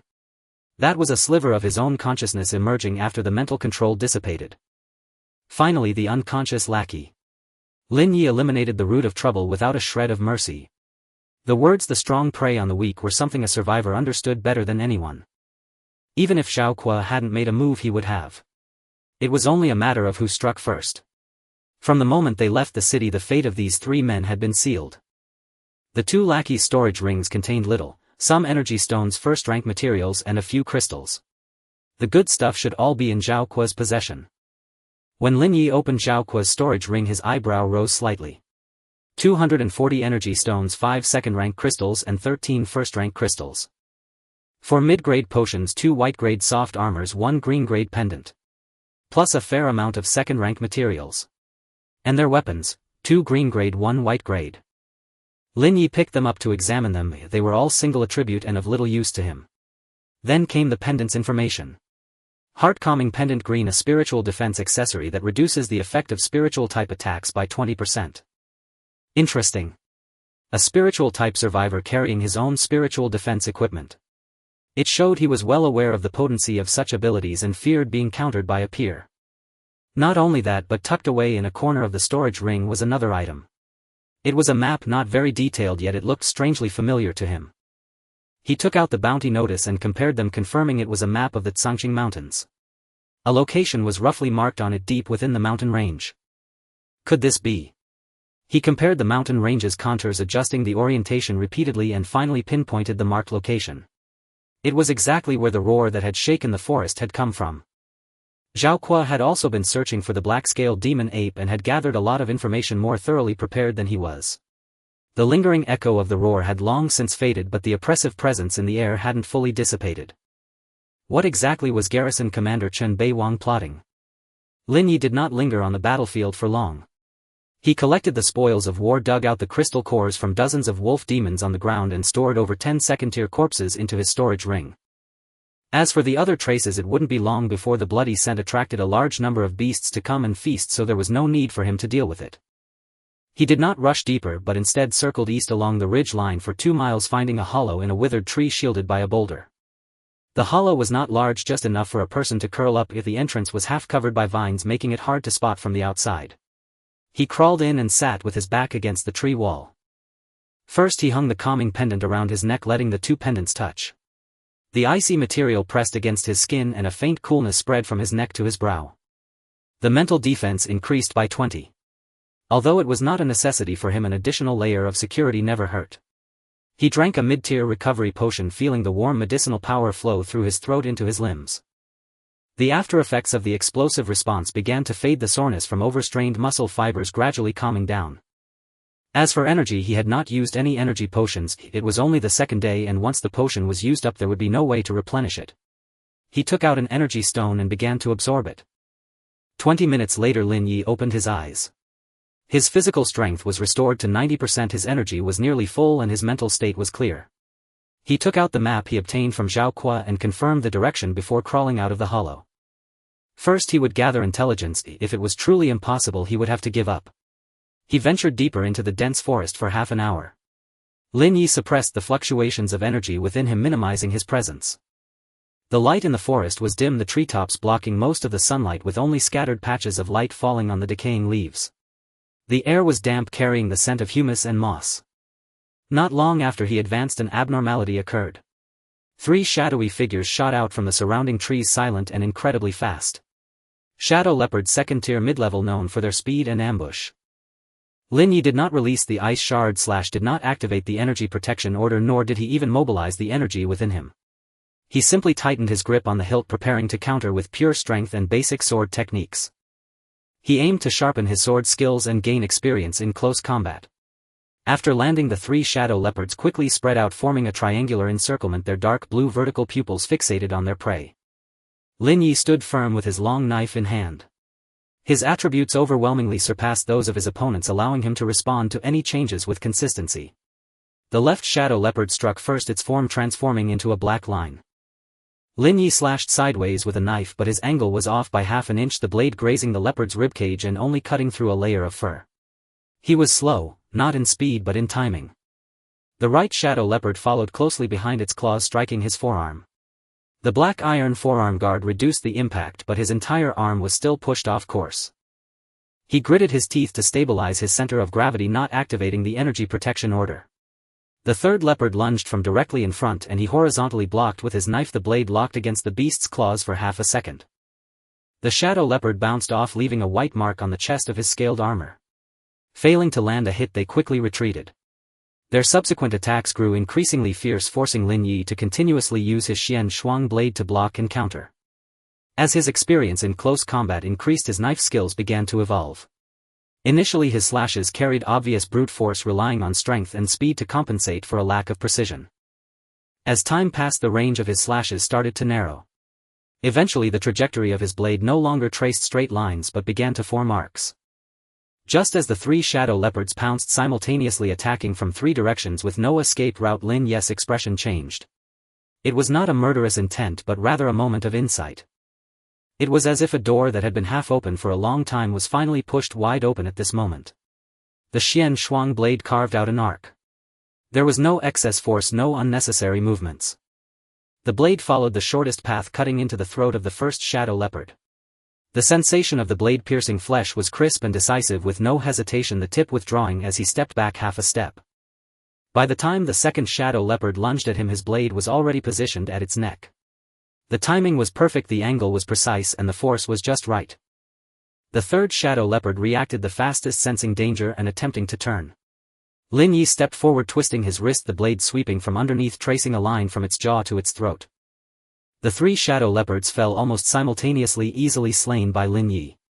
The tip of the knife hung down without any unnecessary tremors. A system notification sounded in his mind. Close Combat Foundation Knife LV1 1300. Lin Ye exhaled a breath of stale air. The quantitative change triggered a qualitative change and his level finally rose. In his mind numerous memories and insights about knife techniques emerged, deepening his understanding of the blade. He moved his wrist, feeling a distinctly different grip on the knife than before.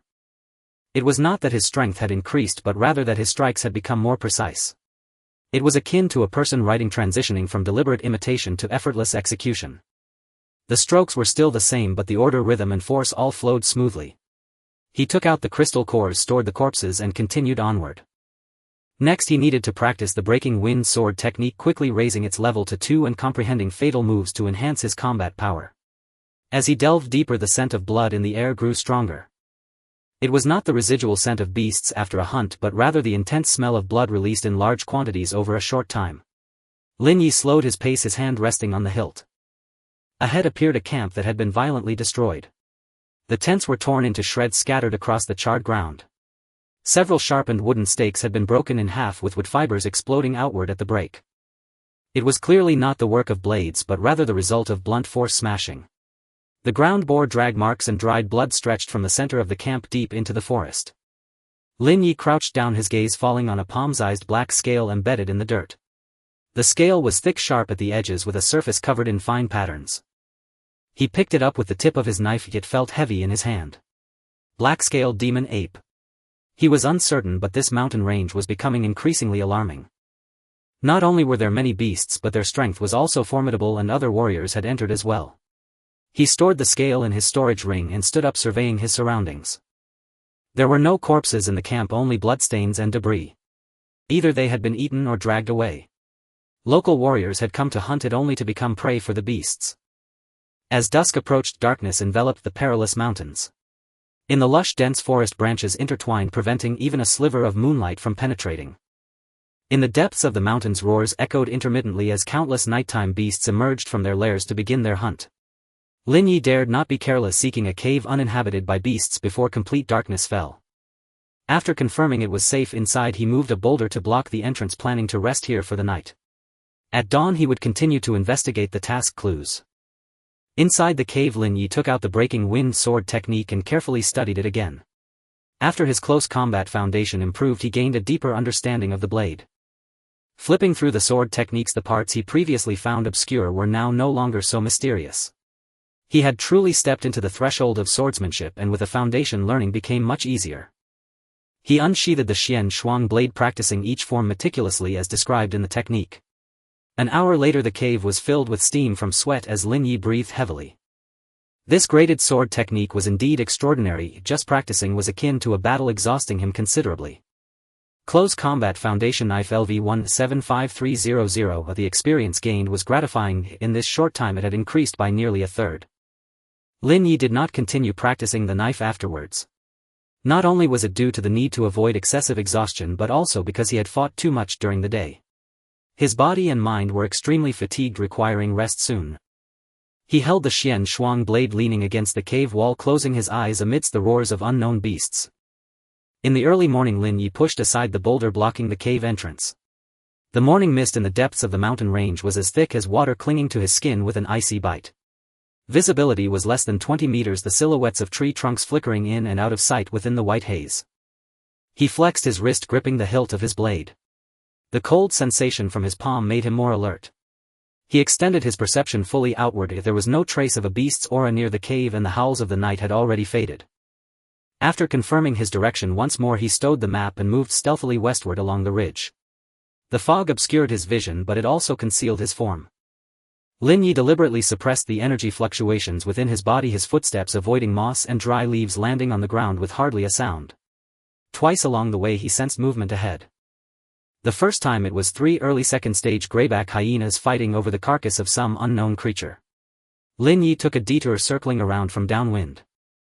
The second time it was a lone mid-second-stage unicorn brute bull lying by a stream to drink. He pressed himself against the rock wall and passed silently. The beast didn't even lift its head. Unnecessary battles were not to be fought. As for higher-tier materials, it was a simple matter. His storage ring was nearly full. Now the mission took priority. He could not afford any unexpected complications. Half an hour later the terrain began to descend. The mountain walls on both sides converged, forming a long narrow natural rift valley. The mouth of the valley was no more than 30 meters wide, and as it stretched inward it grew increasingly narrow. Lin Ye halted at the valley entrance. The scene was a mess. The ground had been completely churned up, and a massive ancient tree thick enough for two people to embrace was snapped in two, its remains toppled to either side. The wood fibers at the break were blasted outward as if shattered by an immense force. It wasn't cut by a blade or an axe, nor was it broken by a collision. It was smashed. The ground was also marked with several palm prints, each surrounded by radial cracks. Every fissure was several meters long, spreading outward from a central point. The deepest cracks were a palm's width, with gravel shaken loose from the crevices. This was destruction caused by a primate-type beast. His first thought was of the bounty target, the black-scaled demon ape. Lin Ye crouched down, pressing his finger against the edge of a crack. The soil was dry and there was no fresh moisture on the gravel, if these marks were at least 2 or 3 days old. He stood up, tightened his grip on the hilt, heightened his vigilance, and proceeded slowly into the valley. The further he went, the more severe the destruction became. The number of fallen trees grew from 3 or 4 to over a dozen, piled up on both sides of the valley. Large patches of the rock wall showed signs of peeling, with rubble scattered everywhere. A faint foul stench hung in the air, the smell of rotting flesh and blood. At the center of the valley a massive corpse lay sprawled on the ground. Lin Ye paused mid-step. It was a huge lizard-type beast, nearly 6 meters in length, with thick limbs and a back covered in overlapping layers of grayish-brown carapace. A rock-armored land dragon lizard. The bounty notices in Bloodsword City contained information on the major beasts of the Tsangqing mountain range. The land dragon lizard was renowned for its defensive power. Among its peers almost no beast could breach its back armor. Judging by its aura and size, this one was likely at the peak of the second stage. But this land dragon lizard had died a gruesome death. Its back armor was shattered entirely down the middle, the fragments curling outward. The exposed spine was broken into 3 sections, with white bone spurs piercing through the flesh and blood. Its limbs were twisted at unnatural angles, its head tilted to one side, its mouth wide open, with blood and plasma spilling from its snout, forming a dark red stain on the ground.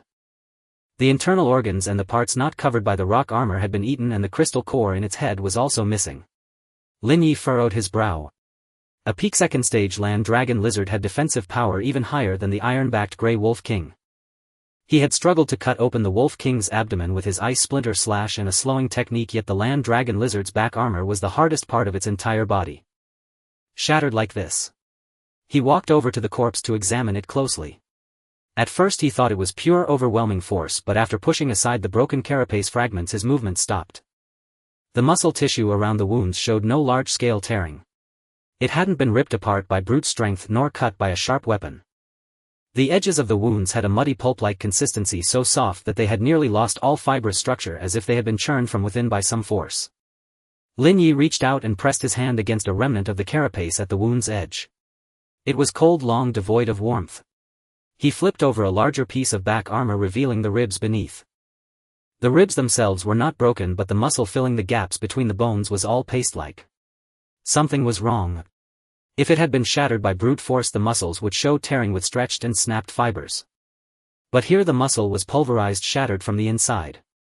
The force had penetrated the carapace, pierced the surface muscle, and acted directly on the internal organs and deep tissues. Lin Ye slowly stood up, his expression darkening bit by bit. Inner force. A unique form of power inherent to third-stage martial artists. Refined after a blood and chi transformation, it could injure a person from a distance and shatter bones through the body. First and second stage martial artists cultivated blood and chi, focusing on physical prowess, matching force with force and hardness with hardness. The third stage was a qualitative change. Blood and chi were condensed into inner force, capable of penetrating defenses and directly destroying the target's internal structure. It was a third stage beast. When a beast reached the third stage, its blood and chi underwent a qualitative change, granting it the effect of inner force as well. Otherwise it would be no match for a martial artist. It was now confirmed the level marked on the bounty notice was wrong. The black-scaled demon ape. A third stage beast. Lin Ye looked down at the land dragon lizard's corpse, confirming this conclusion twice in his mind. His previous plan had been to improve his blade technique, comprehend a killing move, and then with the help of equipment traits and the ice splinter slash find a way to create an opportunity for a cross-stage kill. But that was based on the assessment that the opponent was at the peak of the second stage or close to the third. Now it was confirmed to be third stage. The gap between second and third stage was not just a numerical difference, it was a fundamental chasm. Inner force could penetrate defenses if the energy protection talisman couldn't stop it, nor could the python's scale armor.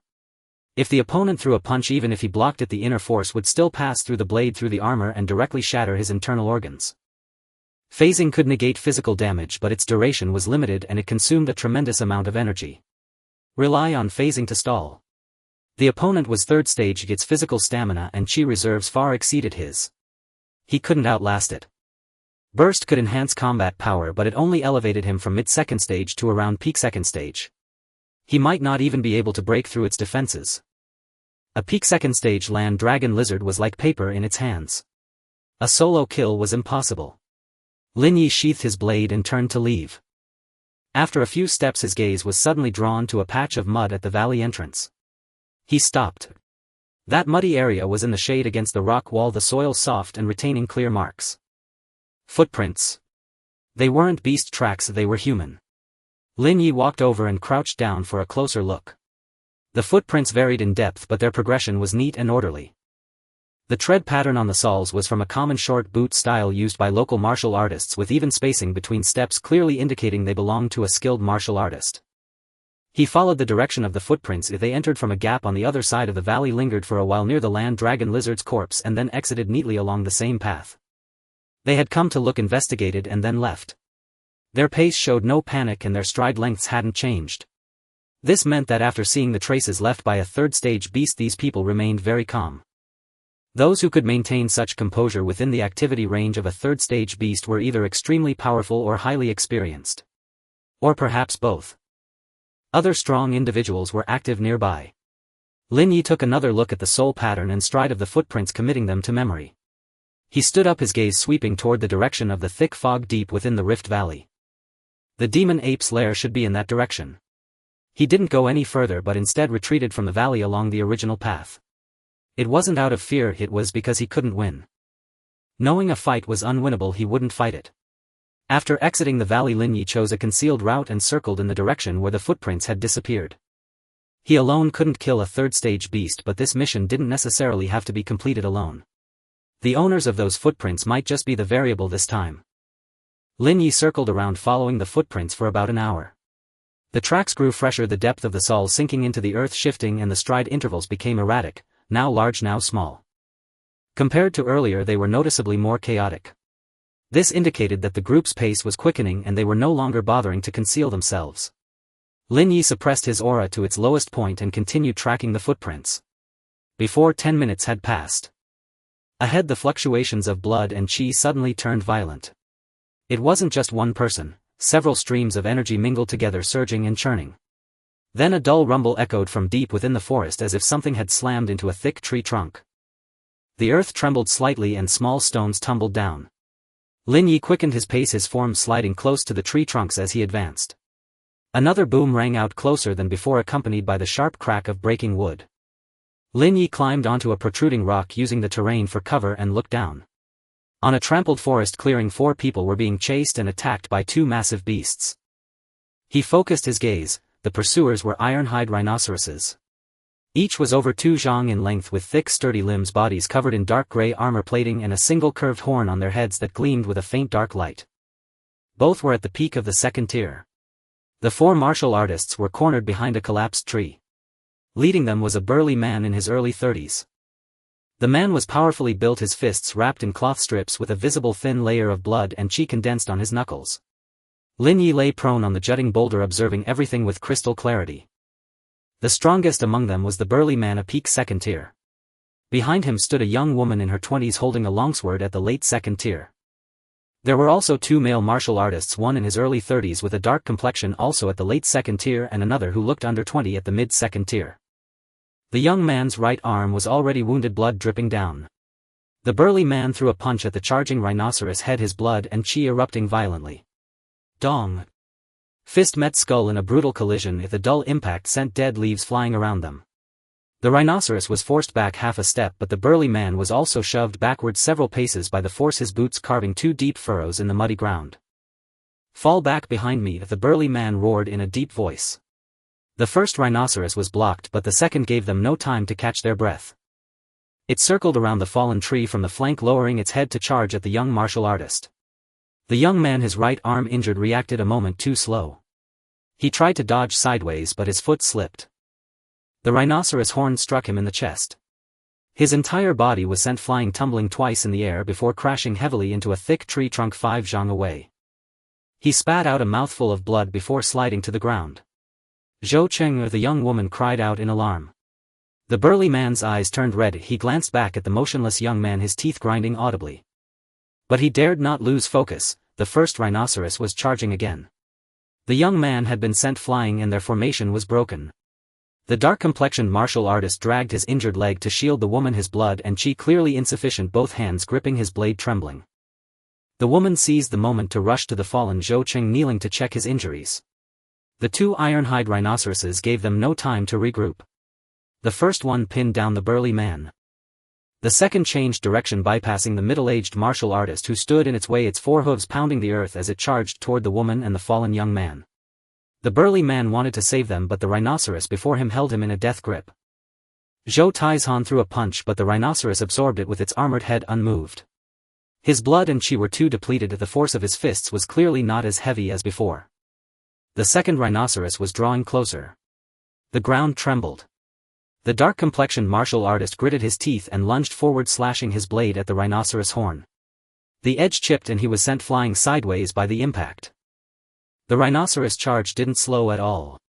The woman looked up, her face pale. She drew her sword to stand before Zhou Cheng, but the tip of her blade was trembling. A late second-tier martial artist against a peak second-tier ironhide rhinoceros charge, they were on completely different levels. The burly man let out a hoarse roar, taking a hit from the rhinoceros horn as he turned and lunged toward them. Clenching his fists, he stood in front of everyone, his blood and chi now so thin it was almost invisible. The rhinoceros lowered its head, its sharp curved horn pointing forward, and charged. 10 zhang. 5 zhang. The color drained from their faces as they prepared to meet their end. Swish. A streak of deep blue light shot from afar. No sound, no warning. The ice spike struck precisely at the weak joint of the rhinoceros' right hind leg. The charged ice spike pierced the ironhide rhinoceros skin and a layer of frost spread from the wound, covering the entire hind leg in plain sight. The rhinoceros charge instantly became erratic. Its right hind leg stiffened, disrupting the rhythm of its 4 hooves. Its massive body lost balance and its horn swept past the burly man, tearing a strip of fabric but failing to make direct contact. The rhinoceros stumbled sideways, crashing headlong into a rock face.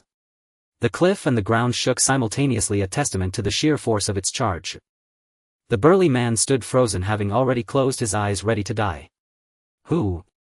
The woman, sharp of perception, whipped her head around, her gaze locking onto the direction from which the ice spike had come. A figure darted out of the thick mist. Moving at incredible speed, landing without a sound. Lin Ye gripped the Xian frost blade in his right hand, charging straight for the ironhide rhinoceros that was staggering to its feet after hitting the cliff. The rhinoceros' hind leg was frozen, slowing its movements by at least 30%. As Lin Ye closed in, he channeled energy into the Xian frost blade. A layer of icy blue frost condensed on the blade, radiating cold. Shattered ice slash. The rhinoceros in its frozen state suffered an additional 50% damage boost. With a single slash, his level 1 blade technique flowed effortlessly. The blade's edge struck the junction between the rhinoceros neck and its armored head, the weakest gap in its entire defense, a mere palm's width of exposed flesh and shell. The precision granted by his enhanced close combat foundation allowed the strike to slip flawlessly into the gap. The blade's energy cut deep and a spray of blood erupted. The blow was devastating. The rhinoceros' thick neck was nearly severed. Its massive body pitched forward, its hooves kicked twice, and then it lay still, dead. Lin Ye didn't pause. He turned to face the second rhinoceros, which had just sent the burly man flying and was lowering its head, gathering momentum for another charge. The ice blue crossbow had already recharged. The rhinoceros charged straight at the burly man and the others, its momentum ferocious.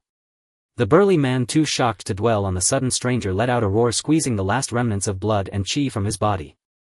His fists clenched, he struck the charging ironhide rhinoceros with fearless abandon. Boom! A thunderous explosion erupted and the air churned violently. The burly man's blood and chi were spent, his stamina exhausted. Unable to withstand the immense force, he was hurled backward into a tree trunk. At the same time, the rhinoceros assault was neutralized. With someone drawing its attention, the ice blue crossbow finished charging. Lin Ye aimed at the beast's weak point, fired the ice spike, and the trait activated. Lin Ye charged forward, the blade glowing icy blue once more. The same spot, the same gap. One slash. The rhinoceros crashed to the ground, its neck nearly severed, blood spilling out to spread across the earth in a dark pool. The forest fell silent. Only the sound of heavy breathing remained. The burly man, his breath weak, stared at Lin Ye. His lips moved once or twice, but no words came out. He assessed the newcomer's strength. Late second tier. Then he looked at the two rhinoceros carcasses on the ground. The wounds at their necks were clean and precise, each a single lethal blow. A late second tier martial artist had slain two peak second tier ironhide rhinoceroses in less than 10 seconds. Zhou Taizhan swallowed hard, a chill running down his spine. The woman helped the injured Zhou Cheng to his feet, her eyes fixed on Lin Ye, pupils contracting. She was especially struck by the ice blue crossbow in his hand, a weapon vastly different from anything in this world. The dark-complexioned martial artist picked himself up from the ground, limping over. He glanced at the rhinoceros corpses, then at Lin Ye, and swallowed hard. After a long silence, the burly man approached Lin Ye, clasped his hands in a respectful salute, and said in a hoarse voice, "Thank you, brother. I am Zhou Tieshan of the Zhou family in Blood Martial City." Lin Ye sheathed his blade, his gaze sweeping over the injuries of the four. Without pleasantries he asked, "Are you also looking for the black-scaled demon ape?" Their expressions shifted. Lin Ye pulled a black scale from his pocket, one he had found in the abandoned camp, and turned it over between his fingers. "I saw the earth dragon lizard's corpse in the rift." Zhou Taizhan's pupils contracted. Its back armor was shattered from the inside and the muscles were pulverized, Lin Ye said, staring into his eyes. "That's not something a second-tier beast could do." Zhou Taizhan remained silent, his brow furrowed as if making a difficult decision. The woman behind him suddenly spoke, "Brother, he saved our lives."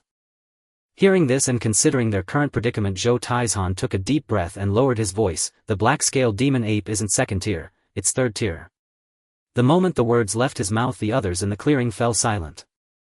"Our master, the strongest in the Zhou family at the early third stage." Zhou Taizhan's voice grew heavier. Half a month ago he accepted a secret order from the garrison office and ventured alone into the mountains to hunt a demonic ape. There has been no news since. Lin Ye's eyes flickered. "We went to the garrison office to inquire, but Chen Beiwang said the mountains were perilous and rescue efforts were difficult, telling us to wait." Zhou Taizhan clenched his fists, his knuckles cracking, his voice turning hoarse. "Wait. Wait until when?" "So we decided to go into the mountains ourselves to find him." He lifted his head, looking at Lin Ye. Lin Ye tucked the scale back into his chest, turned and gazed toward the depths of the rift valley shrouded in thick fog. Then he withdrew his gaze, skillfully using his blade to extract the crystal core from the ironhide rhino. As for the carcass, he decided not to deal with it immediately, planning to return later to collect it. He then turned to Zhou Tieshan, "First treat the wounds. Find a safe place to talk." Zhou Taizhan nodded without hesitation. The four were severely injured. The burly man's chi and blood were nearly depleted, his face sallow. The dark-skinned martial artist had a gash on his left thigh from a rhino horn, blood still seeping out. Zhou Cheng was the worst, with a dent in his chest. The grinding of bones could be heard with each breath. The woman was the most stable at the late second stage, exhausted but without external injuries. Lin Ye surveyed the surrounding terrain and led the group away from the blood-soaked battlefield. "Follow me." The woman supported Zhou Cheng, the dark-skinned martial artist helped Zhou Tieshan, and the five of them swiftly relocated. They found a concave hollow enclosed by 3 stone walls with only one entrance, easy to defend and hard to attack. Lin Ye had them enter, then he returned to the battlefield to store the 2 ironhide rhino carcasses in his storage ring. He returned swiftly. Zhou Taizhan had already sat down against the stone wall, pulling out a porcelain bottle and dispensing a few pills to the other 3. Low-grade chi blood pills and healing pills. Lin Ye said nothing, found a dry flat rock to sit on, placed the ice blue crossbow across his knees and aimed the muzzle toward the entrance. After about half an incense stick's time, Zhou Cheng's breathing gradually steadied and some color returned to his face. Zhou Taizhan's chi and blood also recovered somewhat, though weak he could speak normally. "You accepted the garrison office's bounty." Zhou Taizhan spoke first, not a question but a statement. Lin Ye nodded, waiting for him to continue. Zhou Taizhan paused for a moment, then made up his mind. The black-scaled demonic ape, half a year ago it was still at the peak of the second stage. His voice dropped extremely low, his gaze sweeping over everyone present. 3 months ago it suddenly broke through to the third stage. Lin Ye's expression remained unchanged. Zhou Taizhan continued, when the news reached Blood Marshal City, the City Lord's mansion sent 2 elite teams into the mountains to encircle it. Each team had over a dozen men led by peak second stage experts. And the result? Wiped out. Zhou Taizhan spat out the words, biting them hard. The first team lost contact 3 days after entering. The City Lord's mansion sent a second team to search, and again after 3 days there was no news. Later only a few mangled limbs were found. The hollow fell silent for a few breaths. The woman interjected, after those 2 teams the City Lord personally led a force into the mountains. Lin Ye looked at her. Chen Beiwang, early 3rd stage. The woman's voice was cool. He brought the last elite of the garrison office, 11 in total, and ventured deep into the Rift Valley to track the demonic ape. They fought. Zhou Taizhan took over, his tone growing heavier. Chen Beiwang was severely wounded and less than half of his men returned. Since then he hasn't left the city. Lin Ye was silent for a moment. The City Lord at the early 3rd stage had personally intervened and been gravely injured. After returning to the city he never led another campaign and directly issued a bounty. The bounty listed the strength as 2nd stage, yet the reward was set at mid-grade chi blood pills and mid-grade cultivation techniques. This was no oversight, it was deliberate. Labeling it as 2nd stage was to get people to accept the mission. If it were truthfully listed as 3rd stage, no one would go to their deaths. Did your master know about this? Lin Ye asked. Yes. Zhou Taizhan clenched his fists. After his injury, Chen Beiwang personally approached my master saying the bounty was kept secret from outsiders, that it was actually a 3rd stage target, and asked him to take the job. The terms were extremely generous and my master agreed. Early 3rd stage against early 3rd stage. Lin Ye directly pointed out the problem. Zhou Taizhan closed his eyes. Although demonic beasts are naturally stronger than humans, if both are at the early 3rd stage, at the very least he could retreat, but... He spoke the words very slowly. He knew in his heart that his master's journey was fraught with danger. But he dared not say it aloud. Lin Ye did not follow up on that topic, instead asking, "How much do you know about the demonic ape's fighting style?" The woman pulled a cloth bundle from her waist and opened it to reveal several thin sheets of paper. They were densely covered with charcoal writing along with a detailed map of the mountain range. My master's notes from before he entered the mountains. She handed them over. They also include intelligence provided by the City Lord's men. Lin Ye took them and examined them. The black-scaled demonic ape. Early 3rd stage, a strength-type demonic beast, its entire body covered in black scales of extreme hardness, nearly impervious to 2nd stage attacks. Its attacks consisted of slaps and ground tremors, close-range chi and blood penetration could cause internal injuries. He had already inferred this from the corpses in the Rift Valley. The next passage made him pause. After breaking through to the 3rd stage, its intelligence increased dramatically. The notes were very detailed. The first team of martial artists was lured by the demonic ape deep into a canyon where it used the terrain to block their escape and killed them one by one. The second team, searching for the first, was ambushed by the demonic ape, which struck from the high canopy, catching them completely off guard. During the City Lord's personal expedition, the demonic ape first used its aura to lure the group into pursuit, then circled around to attack the rear flank, cutting the formation in two. It could set ambushes, lure enemies, use terrain, and assess target strength to prioritize kills. This was no mindless rampaging low-intelligence beast. Lin Ye finished reading the notes. He proposed a cooperation: "I'll help you find your master and you help me complete the bounty. 2nd stage can't harm 3rd stage." He spoke in an ordinary tone. "But that doesn't mean there's no way." Zhou Taizhan looked up. Lin Ye touched the frost patterns on his blade's hilt. "My equipment is made from special materials with slowing and freezing effects. With good coordination we can restrict its movement and attack rhythm." The others' eyes shone with curiosity as they looked at his weapons, but there was no other expression in their gazes. He paused. "But control alone isn't enough, we need close-range output to wear down its stamina. A war of attrition, not a direct confrontation. The 4 of you plus me, there's room to maneuver." Zhou Taizhan was silent for a long time. Outside the entrance the wind howled occasionally, mixed with the distant roars of demonic beasts. "I have one condition." Zhou Taizhan finally spoke, his voice hoarse. "Speak." "Finding my master alive or dead is the top priority." His eyes were slightly red, his gaze fixed on Lin Ye without flinching. Lin Ye did not answer immediately. He considered it if this was actually a good thing. It showed that the four of them had good character and there was also the intelligence. If their master was still alive he could provide more information. He nodded. Agreed. Zhou Taizhan let out a long breath, his shoulders relaxing. What's the terrain like west of the Rift Valley? Zhou Taizhan dragged himself over and traced a line on the map with his finger. The dense forest gradually deepens to this point. He pointed to a spot. There's a dry river valley with steep cliffs on both sides. Before my master entered the mountains he said the demonic ape's lair was likely deep in the valley. Lin Ye stared at that location. Steep cliffs on both sides, a dry river valley, narrow and elongated terrain inconvenient for advance or retreat. It was precisely the environment the demonic ape excelled at exploiting. Rest tonight. Lin Ye put away the map. Set out at dawn tomorrow. First we find your master. The cooperation was sealed but the time for action had not yet come. They were heavily depleted and some were severely wounded. They left the hollow and found a safe haven deep within the lush mountain range. It was a place for Zhou Taizhan and his companions to rest and recover. Through their conversation Lin Ye learned that the young woman was named Shenqing, the sworn sister of Zhou Taizhan. The injured youth was Zhou Cheng, a direct descendant of the Zhou family in Blood Martial City. He had joined the expedition into the mountains to search for his grandfather Zhou Dechang, who was also Zhou Taizhan's master. The dark-skinned man was Zhou Taizhan's junior apprentice. After a full night's rest, just as the first light of dawn began to break, Lin Ye awoke from his shallow slumber. The campfire at the cave entrance had long since died out, leaving only a few wisps of lingering smoke. Zhou Taizhan and his three companions were already awake, tending to their wounds and replacing their bandages. After Zhou Cheng took the pill, the depression in his chest had not fully healed but his breathing had steadied and a hint of color returned to his pallid face. With the support of the dark-skinned martial artist he could barely stand. Let's go, Lin Ye said as he rose.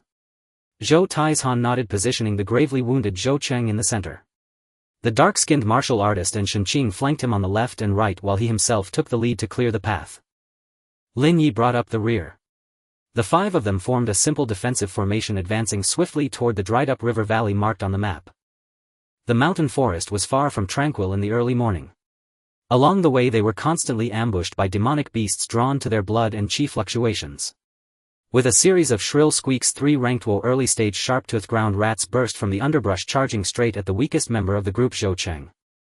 Zhou Taizhan was about to turn back when Lin Ye's voice rang out. "I'll handle this." He pushed off the ground, his form instantly blurring past the formation's flank as his profound frost blade slid from its sheath. But he did not use the shattered ice strike, nor did he channel any energy into the blade. Facing the first rat that lunged at him, Lin Ye twisted his wrist and the edge traced an unpolished arc, the first form of the wind-splitting blade art, Wind Cleaver. His power was spent too early and the blade missed its mark by half an inch. The sharp-toothed ground rat proved incredibly agile, twisting its body to dodge the blow before sinking its razor-sharp incisors into Lin Ye's calf. Lin Ye sidestepped to evade, his mind rapidly replaying the sensation of the previous strike and the insights instilled by the system. A second rat followed closely, attacking from another angle. A sharp glint flashed in Lin Ye's eyes. This time he did not deliberately mimic the technique. Instead he integrated the LV1 blade fundamentals into his movements. He channeled his strength, turned his wrist and cut in. The motion flowed like water, devoid of any hesitation. The tip of the profound frost blade traced a nearly imperceptible arc through the air, piercing the second rat's eye socket with surgical precision and exiting through its skull. A single strike, instant death. Before the third rat could react, Lin Ye reversed his blade and struck its head with the flat of the sword. The LV1 close combat fundamentals granted him not only technique but also precise control over his strength. The blow was perfectly calibrated. The sharp-toothed ground rat was stunned senseless, collapsing to the ground in convulsions, but not yet dead. Lin Ye did not finish it off. Instead he stood with his blade quietly, savoring the feeling of the moment. Zhou Taizhan sent the first rat flying with a single punch, staring at Lin Ye with undisguised astonishment. Those two strikes just now had contained not a trace of blood or chi fluctuation, they were pure technique and brute force. Clean, decisive and efficient. "Brother Lin, your blade art?" Zhou Taizhan couldn't help but ask. "Just learned it. Using them for practice," Lin Ye replied truthfully. He walked over to the convulsing rat and the blade's edge traced along the gap between its vertebrae. A soft crack sounded and the rat fell completely still. Shenqing watched Lin Ye's retreating figure, a flicker of gravity passing through her beautiful eyes. This man's rate of progress was terrifyingly fast. From the slowing frost he used when they first met to the breathtaking burst of power that killed the Ironhide Rhinoceros, and now this returned to the basics of the fundamental blade art. Each style of combat was completely different, yet all were equally lethal. "Keep moving," Lin Ye said, sheathing his blade and digging out a few spirit crystals. For the rest of the journey Lin Ye single-handedly dealt with nearly all demonic beasts at the late second rank or below. He no longer used the ice blue crossbow or the shattered ice strike, completely immersing himself in the practice of the wind-splitting blade art. From wind cleaver to wind breaker and then to the more complex whirlwind cut. At first he still had to deliberately recall the techniques, his movements stiff. But as the number of battles increased, the LV1 blade fundamentals began to take effect and those techniques became second nature.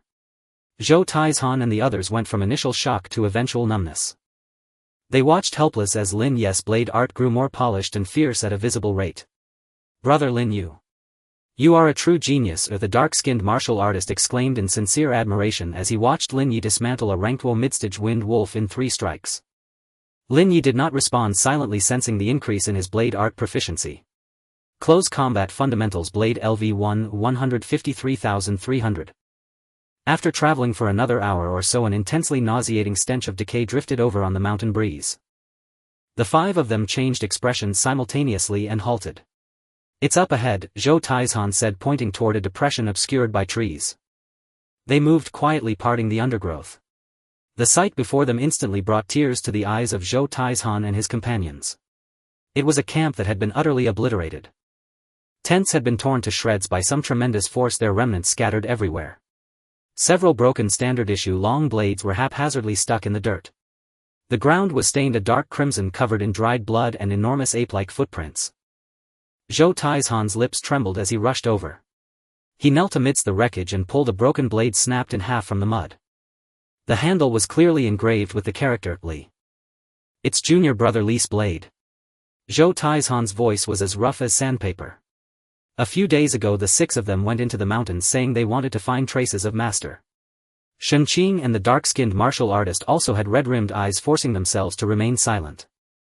Zhou Qing clenched his fists, the movement even aggravating the wound on his chest. Lin Ye paced slowly along the edge of the camp, his gaze scanning every detail. There were no bodies, only drag marks and trails of putrid dried blood stretching deep into the dense forest. This black-scaled demon ape had a habit of collecting food. His gaze finally settled on a pile of stones in the northwest corner of the camp. 3 flat stones were stacked in an unnaturally deliberate pattern. The tip of the topmost stone pointed straight to the northwest. "Look here," Lin Ye called out. Zhou Taizhan and the others came over. When they saw the pile of stones, the grief on their faces was instantly replaced by shock and a hint of wild joy. "It's a guide stone," the dark-skinned man exclaimed, his voice lost. "It's a signal we agreed upon with Master. Only a few of us know about it."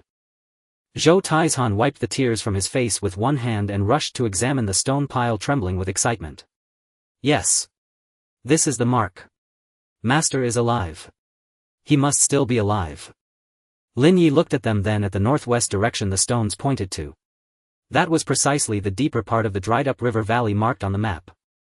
Zhou Dekheng was not only alive, but while being hunted by the demon ape had calmly left behind markers to guide their path.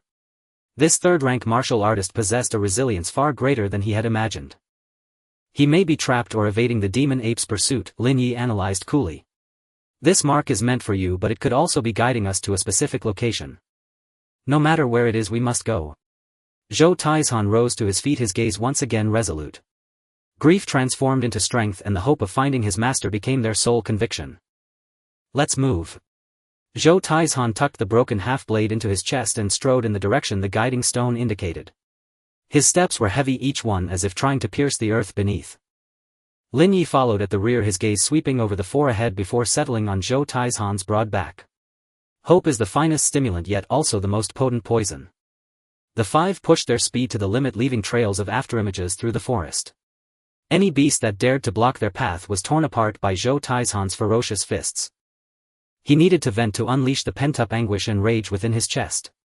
Lin Ye did not practice his blade techniques again. This was not the time.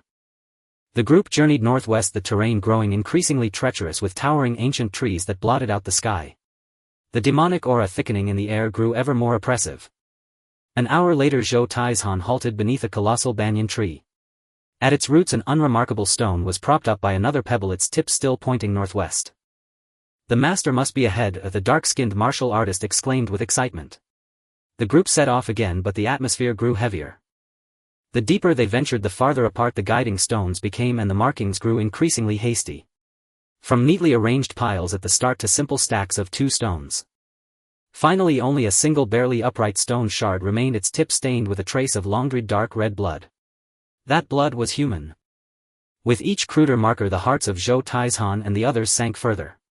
It meant Zhou Dekheng's situation was growing more perilous and the time he had to leave signs ever more fleeting. After another half-hour no more markers could be found. The last bloodied stone shard pointed toward a steep black cliff face. The cliff loomed like a giant wall before them, 1,000 feet high and utterly barren. There's no path. Shen Qing's voice trembled. Zhou Tiashan, his eyes bloodshot, searched along the cliff wall, scrutinizing every corner. Lin Ye approached the cliff and looked up. He did not gaze at the cliff itself but focused on a depression halfway up hidden by vines and shrubs. Light and shadow shifted there, suggesting a cave entrance. His hearing was far keener than normal. Amidst the howling mountain wind he caught an extremely faint, almost imperceptible sound. It resembled the wheezing of a worn-out bellows. Up there, Lin Ye said, pointing to the vegetation-covered opening. Zhou Taizhan looked up sharply, then without a word stomped hard on the cliff face, his blood energy erupting as his body shot upward like a cannonball. He grabbed onto protruding rocks and tough vines, climbing swiftly with hands and feet. "Brother!" Shen Qing cried out, then followed, climbing up as well. The dark-skinned martial artist supported Zhou Cheng and stayed below. Lin Ye moved nimbly, following Shen Qing and keeping pace with ease. The cave entrance was about 30 zhang above ground, concealed by thick vines. Zhou Taizhan tore the vines aside and a heavy stench of blood and faint decay rushed out. He charged inside without a moment's hesitation. "Master!" A harrowing cry echoed from within the cave. Lin Ye and Shen Qing followed closely, stepping into the cavern. Inside the light was dim and the air was damp and cold. A gaunt figure was curled up in the deepest corner, leaning against the chilly stone wall. It was an old man with graying hair and a beard caked with clotted blood. His martial robes were torn to shreds and his body was covered in wounds so deep the bone could be seen. What was most horrifying was his left arm. From the elbow down it was gone. The flesh at the stump had blackened as if it had been savagely ripped away by something. His breathing was so faint his chest barely moved. Were it not for the tenacious life force of a third-rank martial artist sustaining his last breath, he would already be a corpse. Zhou Taizhan knelt before the old man, reaching out a hand but hesitating to touch him, tears streaming from his tiger-like eyes. "Master! Your disciple came too late." "Too late," he choked out, his voice hoarse. Shen Qing covered her mouth, tears silently falling. Hearing the cries from outside, Zhou Cheng, ignoring his injuries, scrambled up the cliff. Lin Ye stood at the cave entrance, his gaze calmly scanning the old man's wounds. There were lacerations, claw marks and signs of internal damage from immense force. All the work of the black-scaled demon ape. "Grandfather!" Zhou Cheng tumbled in and upon seeing Zhou Dekheng's ghastly state collapsed to the ground in anguish. Perhaps hearing the voices of his disciple and grandson, the curled figure's fingers twitched slightly. Zhou Dekheng's eyelids trembled as he struggled to open them a crack. His gaze was cloudy and unfocused, instinctively turning toward the sound. Taizhan. Cheng'er. A voice like sandpaper scraping escaped his throat, so faint it was nearly inaudible. "Master! Here, your disciple is here."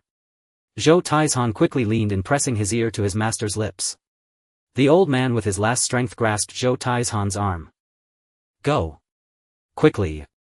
It will return. Mid-grade. Healing pill. Save me."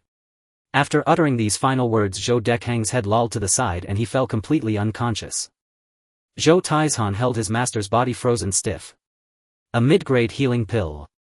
They had long exhausted their high-grade pills with only a few low-grade ones left. Lin Ye approached Zhou Dechang, crouched down and placed his fingers on his wrist. His blood energy was so faint it was nearly imperceptible, but a weak pulse still flickered in his heart meridian. The vitality of a third-rank martial artist was indeed formidable. But that was all it was. Without a mid-grade pill to sustain his life, he would last at most half a day. Lin Ye stood up and stepped back, silently lost in thought. "We don't have any mid-grade pills." Shen Qing's voice was dry, breaking the silence in the cave. Zhou Taizhan slowly raised his head, his bloodshot eyes filled with endless despair and struggle. Should they take the severely injured master back to the city? Could he endure it? The atmosphere in the cave grew unbearably heavy with hope eluding every one of them. The master gravely wounded could never make it out of these mountains. A deathly silence descended upon the cave. Just then Lin Ye stepped forward and crouched beside Zhou Taizhan. From his storage ring he produced a glass vial containing a pale green liquid, a basic healing potion. He dared not reveal the intermediate potion, partly because he had few left and needed them for critical moments, and partly because if Zhou Dekheng recovered enough to fight it might invite unforeseen complications. I have no pills, Lin Ye said, his voice steady. But this might keep him alive. Zhou Taizhan jerked his head up, his bloodshot eyes fixed on the vial in Lin Ye's hand. His gaze held a flicker of hope mingled with doubt. What is it? For healing, Lin Ye explained simply. It won't cure him, but it can stabilize his condition and buy him more time.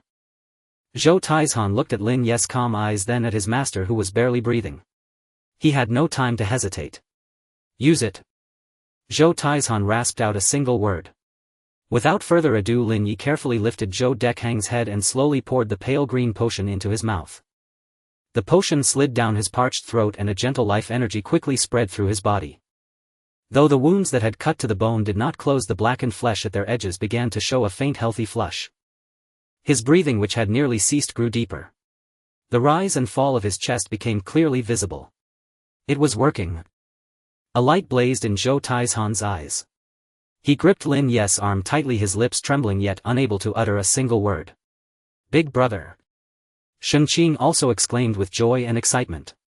Lin Ye withdrew his hand and stood up. This only stabilizes him for now. To survive he still needs proper treatment.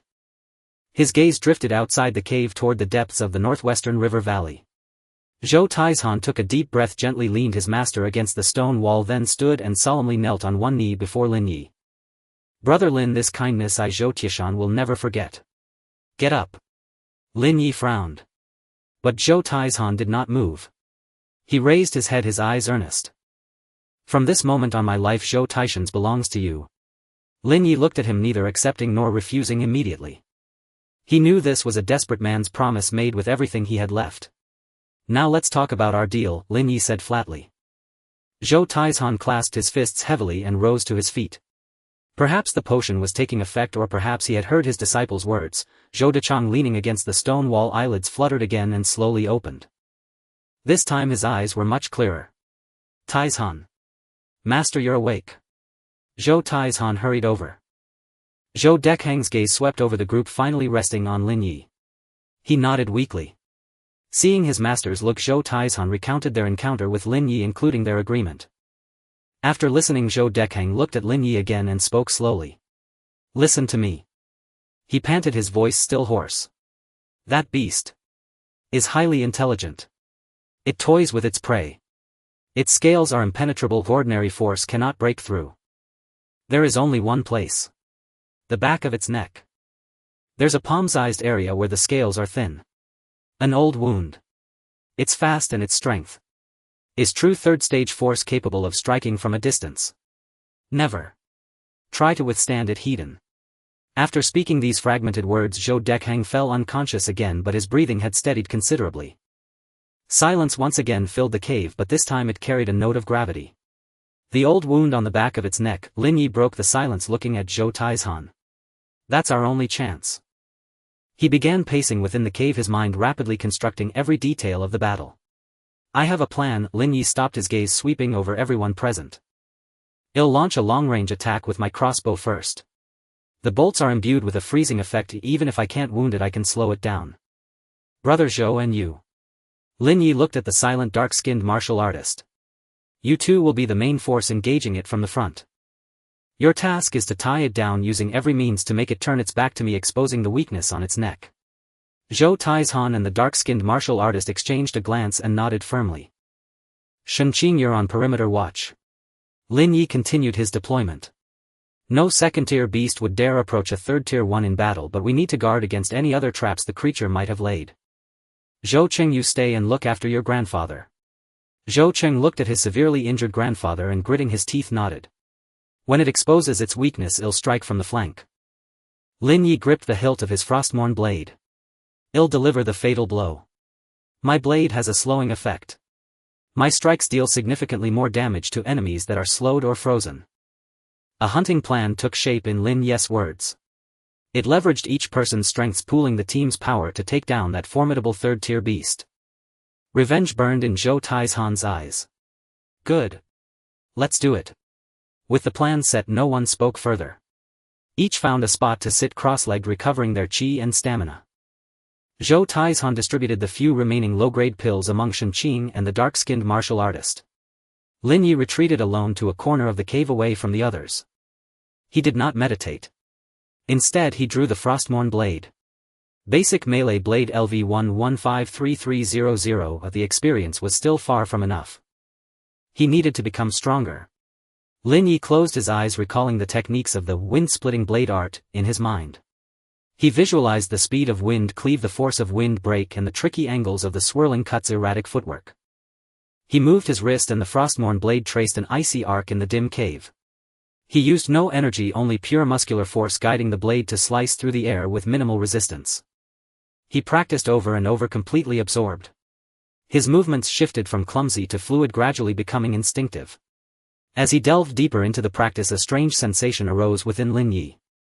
He realized that the core technique behind the speed of wind cleave and the burst of wind break in the wind-splitting blade art was to concentrate all the Boda's power into a single point and release it in an instant. The basic insights imparted by the system were distilled from these very techniques. When his melee combat skill reached level 2, there would surely be a qualitative change. A life-and-death struggle with a third-tier beast was the perfect opportunity for improvement. Lin Ye sheathed his blade, a glimmer of enlightenment in his eyes. Outside, the night deepened. Inside the cave, Zhou Qing stayed by his grandfather's side, not daring to close his eyes. The other four gathered their strength in the darkness, awaiting the dawn. That would be a hunt that decided their fate. At dawn the four left the cave. Zhou Qing stood guard beside Zhou Dechang, clutching his weapon with bloodshot eyes yet a resolute gaze. Lin Ye cast one last glance into the cave. Zhou Dekhang's breathing was steadier than the previous night, if the medicine's effect still lingered. But time was short, he could hold out at most until tomorrow evening. They had to strike swiftly and decisively. The four crept along the cliff toward the northwest, with Zhou Taizhan in the lead, Shenqing in the middle, the swarthy warrior close behind, and Lin Ye bringing up the rear. No one spoke.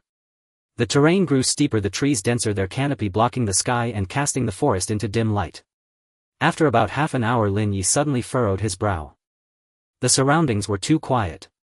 The chirping of insects and the roars of beasts that had been audible earlier had all vanished, leaving the entire woodland in an unnatural, deathly stillness. The oppressive pressure in the air sent a faint prickling sensation across his skin. This was the lingering aura of a third-tier beast that had long occupied the area. Zhou Taizhan halted and lowered his voice. You sense it too? Lin Ye nodded, his gaze sweeping over the tree trunks on both sides. Every massive tree thicker than a man's waist bore 3 parallel claw marks. Lin Ye approached one and reached out to touch it. The gouges sank 3 finger depths into the wood, their edges clean and smooth without any tearing or splinters on the surface. These were scratches left by force channeled into the fingertips. Such precise control of power far surpassed bestial instinct. Marking territory, Lin Ye withdrew his hand. Within several li, few other beasts dare to venture near. Shenqing's face paled. We've been on its turf since we entered this area. Lin Ye did not reply, he raised his hand to signal them to continue.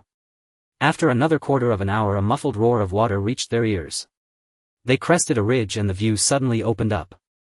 A cliffside waterfall plunged from a height of 100 zhang, crashing into a deep pool below and churning up a vast white mist. On either side of the falls were steep rock faces, and at the base stretched a wide, long, dry riverbed littered with boulders.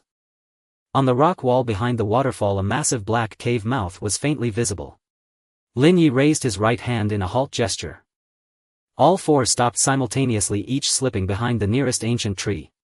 Suppress your chi and blood. Lin Ye's voice dropped to a whisper. Not a single wisp must leak out. Concealed by the dense canopy, they lay at the ridge's edge, peering down into the river valley. In the center of the valley, a round, spiny figure crouched behind a large boulder, its stiff quills bristling and limbs trembling. A red-spined porcupine mid-second tier. This type of beast was bulky with extremely hard back quills, and in the outer forests it had almost no natural enemies. Having strayed into this place, it curled into a ball, too terrified even to flee. Is it? Shenqing began to ask, then her pupils contracted sharply.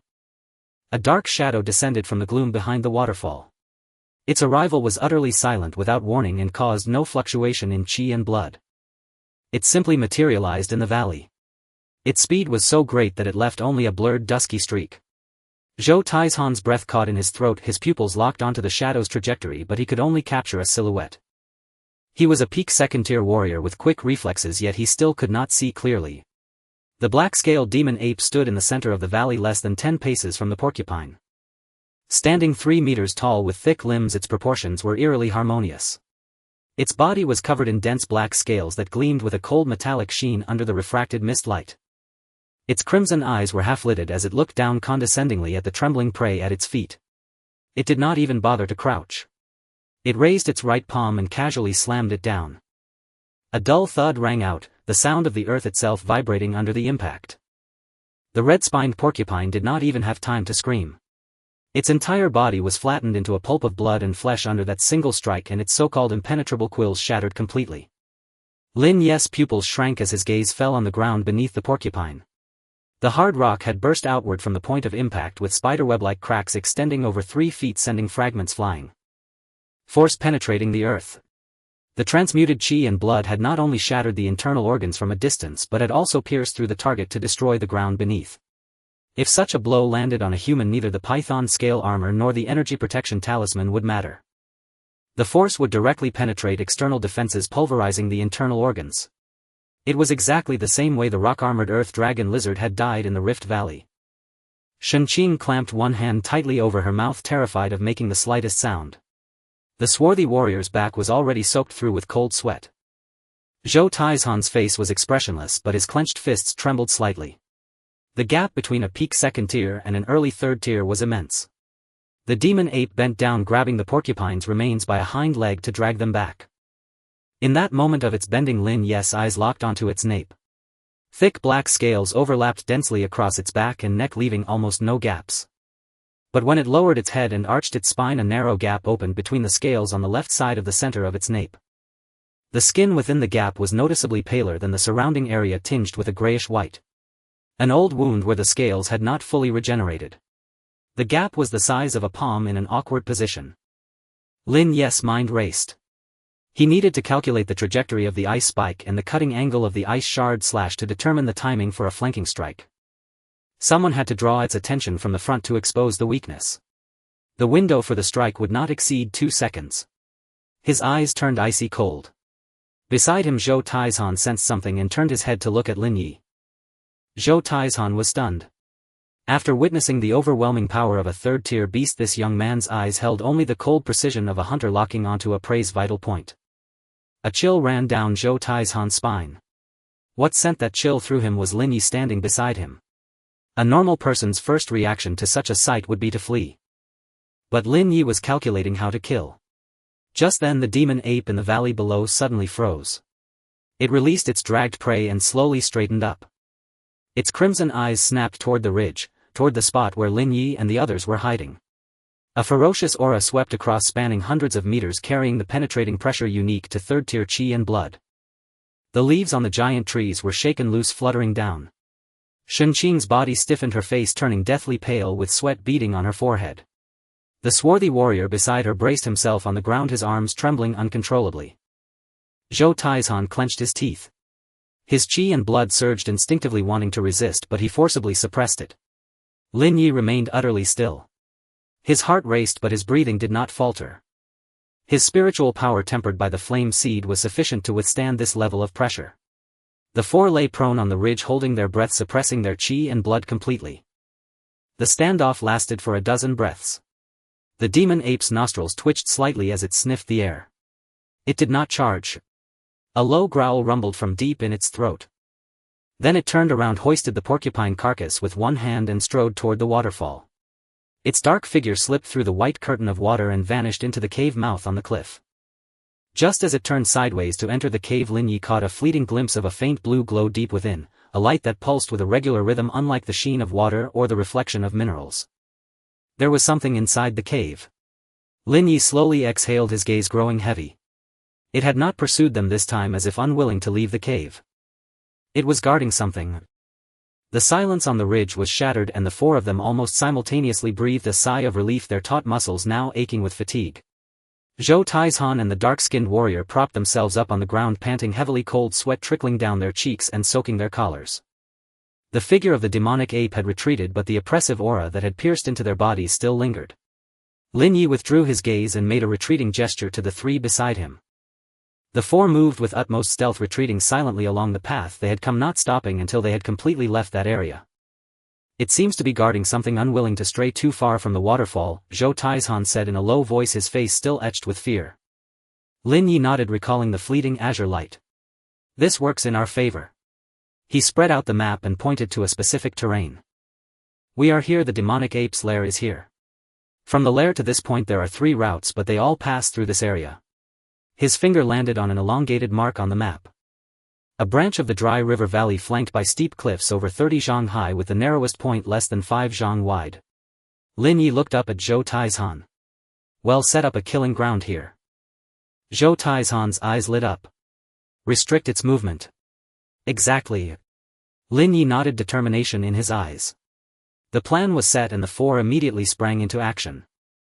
During the gaps in the demonic ape's patrol, they swiftly slipped into the narrow valley path Lin Ye had chosen.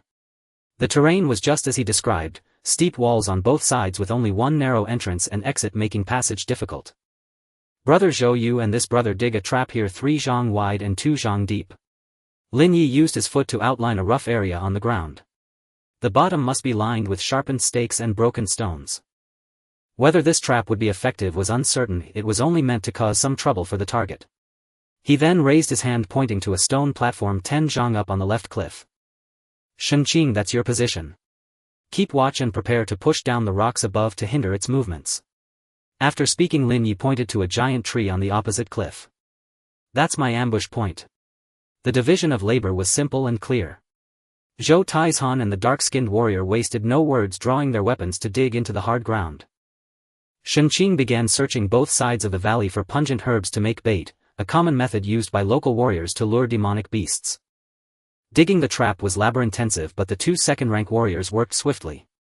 Shenqing soon gathered enough irritating herbs, crushed them, and a strong acrid smell filled the air. She quickly wrapped them in leaves to preserve their potency. After preparing, she headed to the spot Lin Ye had designated. As she searched for suitable rocks to dislodge from the cliff, Shenqing suddenly paused. On a rock face she discovered several deep slash marks, and the rock beside them was stained a dark brown, dried blood. She reached out and touched the marks. They were the last traces left by the elite guards of the city lord's mansion after they were killed. Shenqing's expression grew solemn, but her eyes became even more resolute. She did not retreat, continuing to climb upward to find the most advantageous position. On the other side, Lin Ye was not idle either. He came to Shenqing's side. Take this. Lin Ye produced a small blue pendant and handed it over. The pendant was crafted from an unknown blue crystal emitting faint energy fluctuations. This was the item obtained from Zhao Kuo, the spiritual defense accessory, the heart-calming pendant green he had taken from around his neck. Shenqing was startled. This is... The pressure from a third-rank demonic beast isn't just physical, Lin Ye said calmly. It directly assaults your spirit. This can help block some of it. Shenqing did not stand on ceremony. She took it and solemnly hung it around her neck. A cool sensation flowed from the pendant into her body, and the lingering discomfort from the demonic ape's pressure greatly dissipated. Thank you. Lin Ye said nothing more, turning and walking to one side of the valley, drawing the frost mystic blade. The trap was still being dug, the bait not yet set, he still had a little time. He needed to adjust his state. Closing his eyes, Lin Ye once again visualized the moves of the wind-splitting blade art. Wind cleave. He suddenly opened his eyes, his wrist exerting force. The frost mystic blade traced an almost imperceptible afterimage before him, leaving only a brief shriek in the air. Too deliberate, speed was there but power was scattered. Wind break. He stepped forward, the blade falling from above with heavy force. Before the blade arrived, the sharp wind had already stirred up dust on the ground. Enough force but lacking in variation, easy to dodge. Spiral slice. He shifted his steps, his body spinning quickly, the blade tracing a strange arc close to his body at an awkward angle. Sufficiently bizarre, but the lethality was too diffuse. Lin Ye stopped and began to combine the 3 moves. He no longer adhered to fixed form, simply following the principles of speed, precision and ruthlessness, striking repeatedly. Chop. Cleave. Slash. Thrust. He did not channel energy or augment his blood vitality, relying solely on pure muscle memory and technique. The frost mystic blade grew more and more responsive in his hands. He merged the speed of wind cleave into the burst of wind break, pursuing instantaneous strikes. He combined the footwork of spiral slice with the momentum of wind break, making every strike unpredictable. Thus he practiced over and over again. Completely absorbed in his blade practice, his awareness of the outside world dropped to a low point. Melee Basics Blade LV1-278300 experience was rising rapidly, only needing the last bit to break through to LV2. But that final portion of experience was painfully slow to gain. Lin Ye could clearly sense that he needed one more battle to break through. An opportunity for a life-and-death struggle to fill the last bit of experience. "Brother Lin, the trap is ready." Zhou Taizhan's gruff voice came. Lin Ye sheathed his blade and stood still, slowly exhaling a breath of stale air. He turned to see a massive pit already formed in the center of the valley, its bottom filled with sharpened stakes. After everyone had fully recovered to their peak state, they exchanged glances and Lin Ye nodded. Zhou Taizhan and the dark-skinned warrior carefully smeared the crushed herbs onto several large boulders 30 zhang in front of the pit. The strong pungent odor spread into the depths of the forest. Everything was ready. The four swiftly retreated to their designated positions, suppressing all their auras lurking in the shadows. Lin Ye leaned against the trunk of a giant tree, regulating his breath, his gaze piercing through the layers of trees toward the distant white waterfall. The hunt was about to begin. All preparations complete, time crept forward with silent inevitability. Within the deep ravine, the thunderous roar of the waterfall reverberated endlessly between the towering stone cliffs, amplified, distorted and woven into a relentless ambient drone that echoed in the ears of the four concealed figures. The pungent acrid scent of crushed herbs mingled with the metallic tang of blood drifting through the damp air toward the river valley. Lin Ye lay motionless atop a colossal tree clinging to the sheer cliff face, his breath calm and measured, his gaze piercing through the interlaced foliage fixed unblinkingly upon the ravine's entrance. Around him silence reigned absolute, the very air hung thick and suffocating. Suddenly a heavy deliberate footfall pierced the waterfall's ceaseless roar, reaching the four listeners like a hammer strike upon the soul. Thud. Thud. The rhythm was unnerving, tightening their chests with primal dread. Zhou Taizhan exchanged a fleeting glance with the swarthy martial artist beside him. Veins bulged along the backs of their weapon-clenched hands as they strained to suppress the surging chi within, blood-boiling muscles coiled ready to erupt. Then, a vast shadow engulfed the ravine's mouth. The black-scaled demon ape had arrived.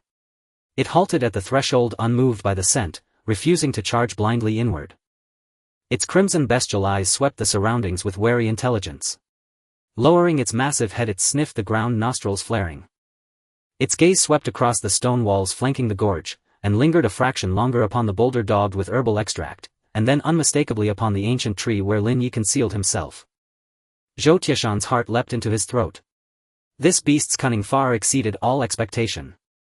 If it refused the bait, every meticulous arrangement of this day would dissolve into futility.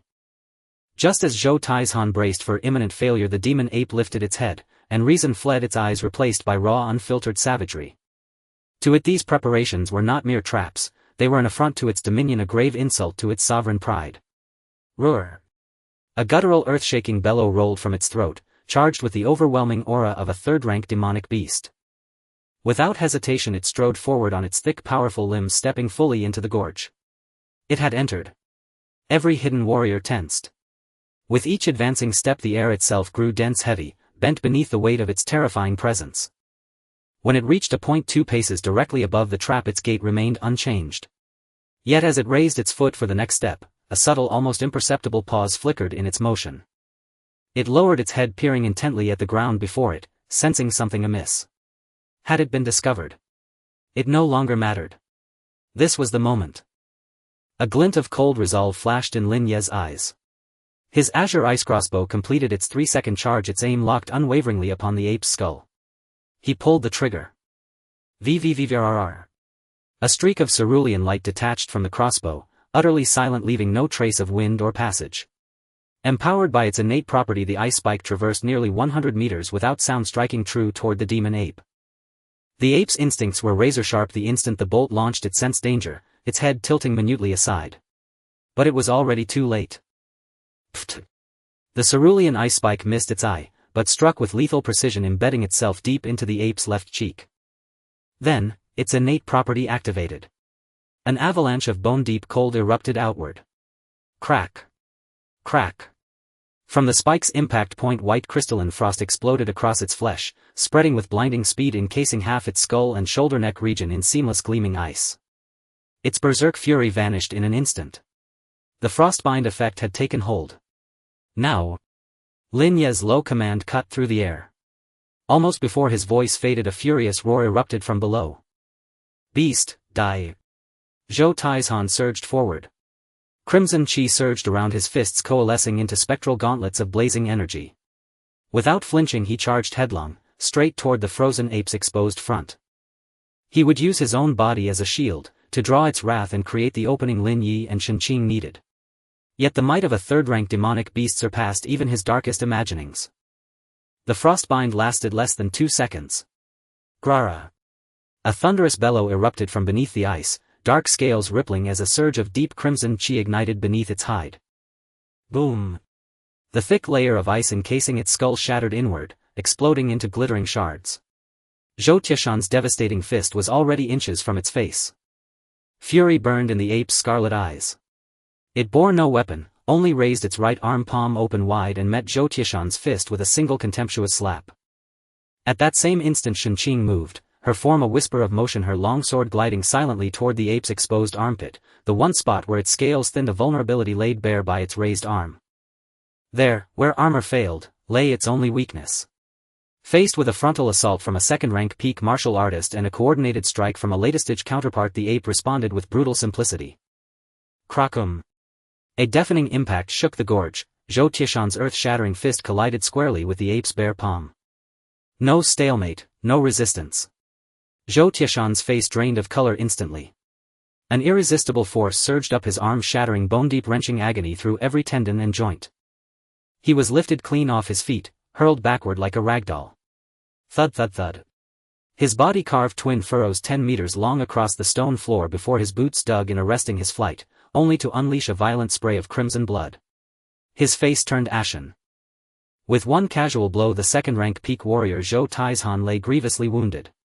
Meanwhile, Shenqing's precise thrust struck true, yet met with unexpected defiance. Her blade pierced the outermost scale, but then rang out with a sharp metallic ding. As if striking tempered steel.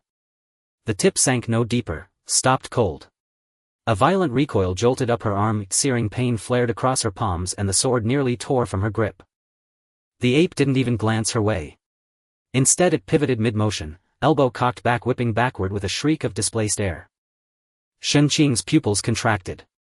Drawing on years of instinct and flawless agility, she pushed off with her toes, her body twisting backward at an impossible angle, narrowly evading the crushing blow. In the blink of an eye, the frontal assault had collapsed. Yet none of this seemed to surprise Lin Ye. And after repelling the two attackers, the black-scaled demon ape did not press its advantage. Slowly, deliberately, it straightened, its frost-veiled eye cracking, the icy shell splintering and sloughing away.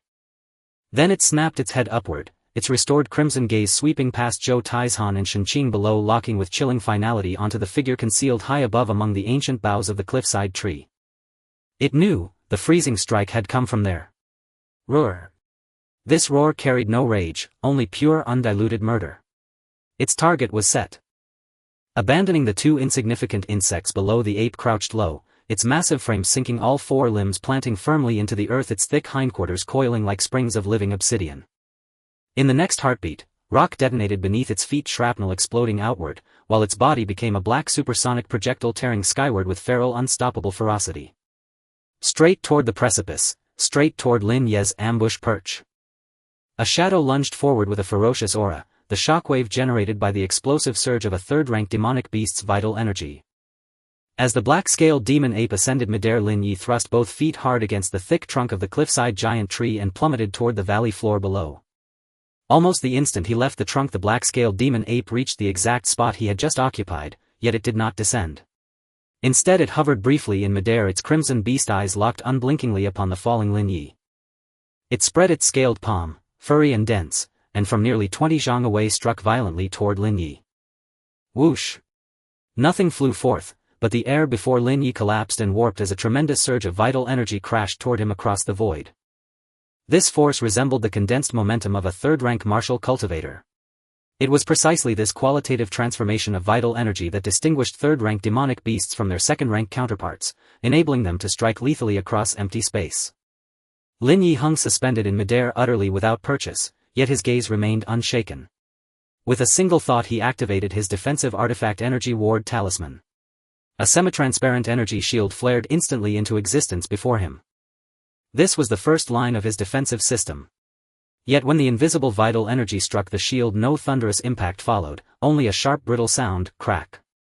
A piercing shatter rang out, cutting through the canyon's deep resonance.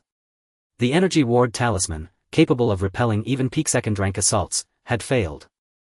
From the point of impact, fissures raced across the shield like lightning before it exploded into countless shimmering fragments.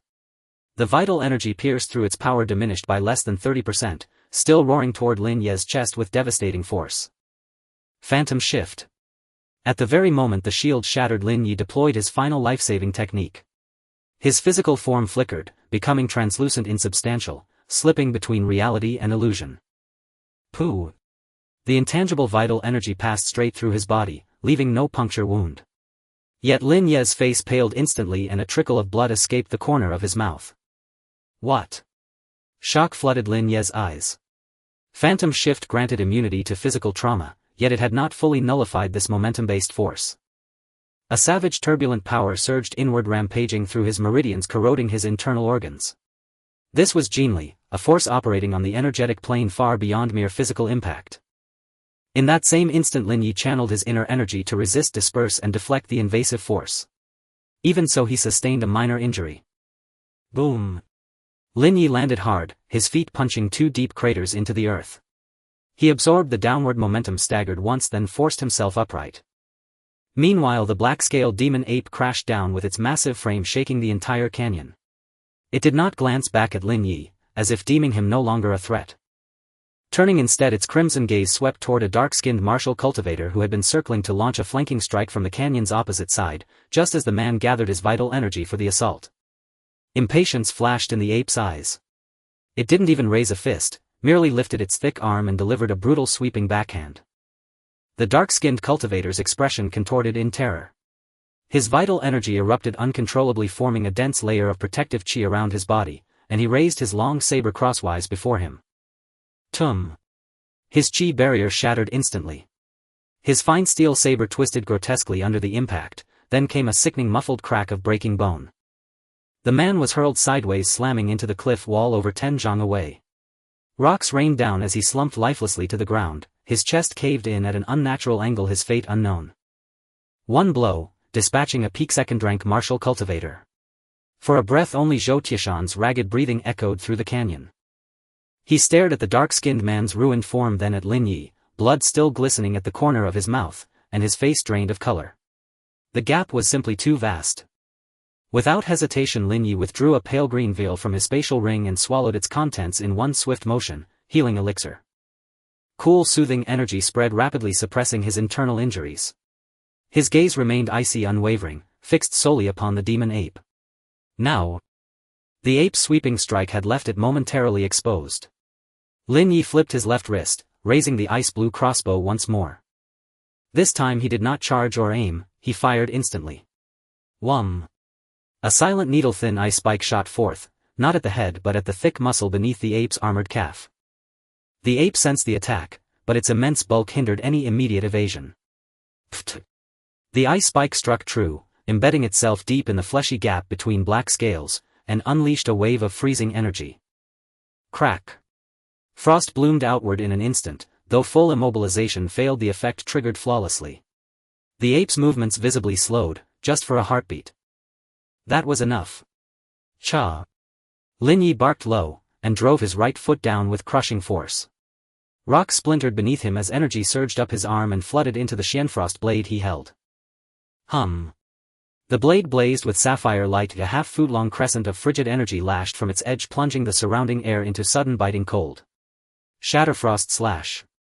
Lin Ye blurred forward, rushing headlong at the third-rank demon ape, the Xianfrost blade carving a lethal arc through the air aimed precisely at the calf already pierced by the ice spike. This slash concentrated the bulk of his peak second rank energy, and exploited Shatterfrost Slash's unique property of 50% damage boost against frozen targets. Roar! The black-scaled demon ape sensed mortal peril, throwing back its head in a furious roar.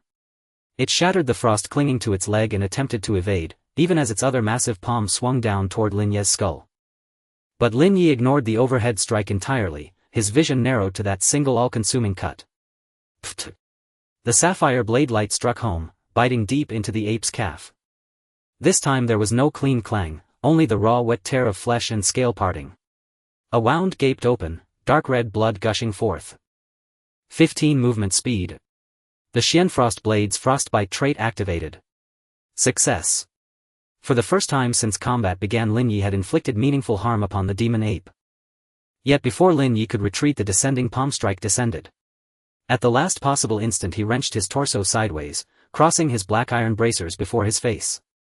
Tum! An overwhelming force slammed into him, his arms felt as though crushed by a mountain. He was hurled backward, carving a 15-meter trench across the stone floor before skidding to a halt. Roar!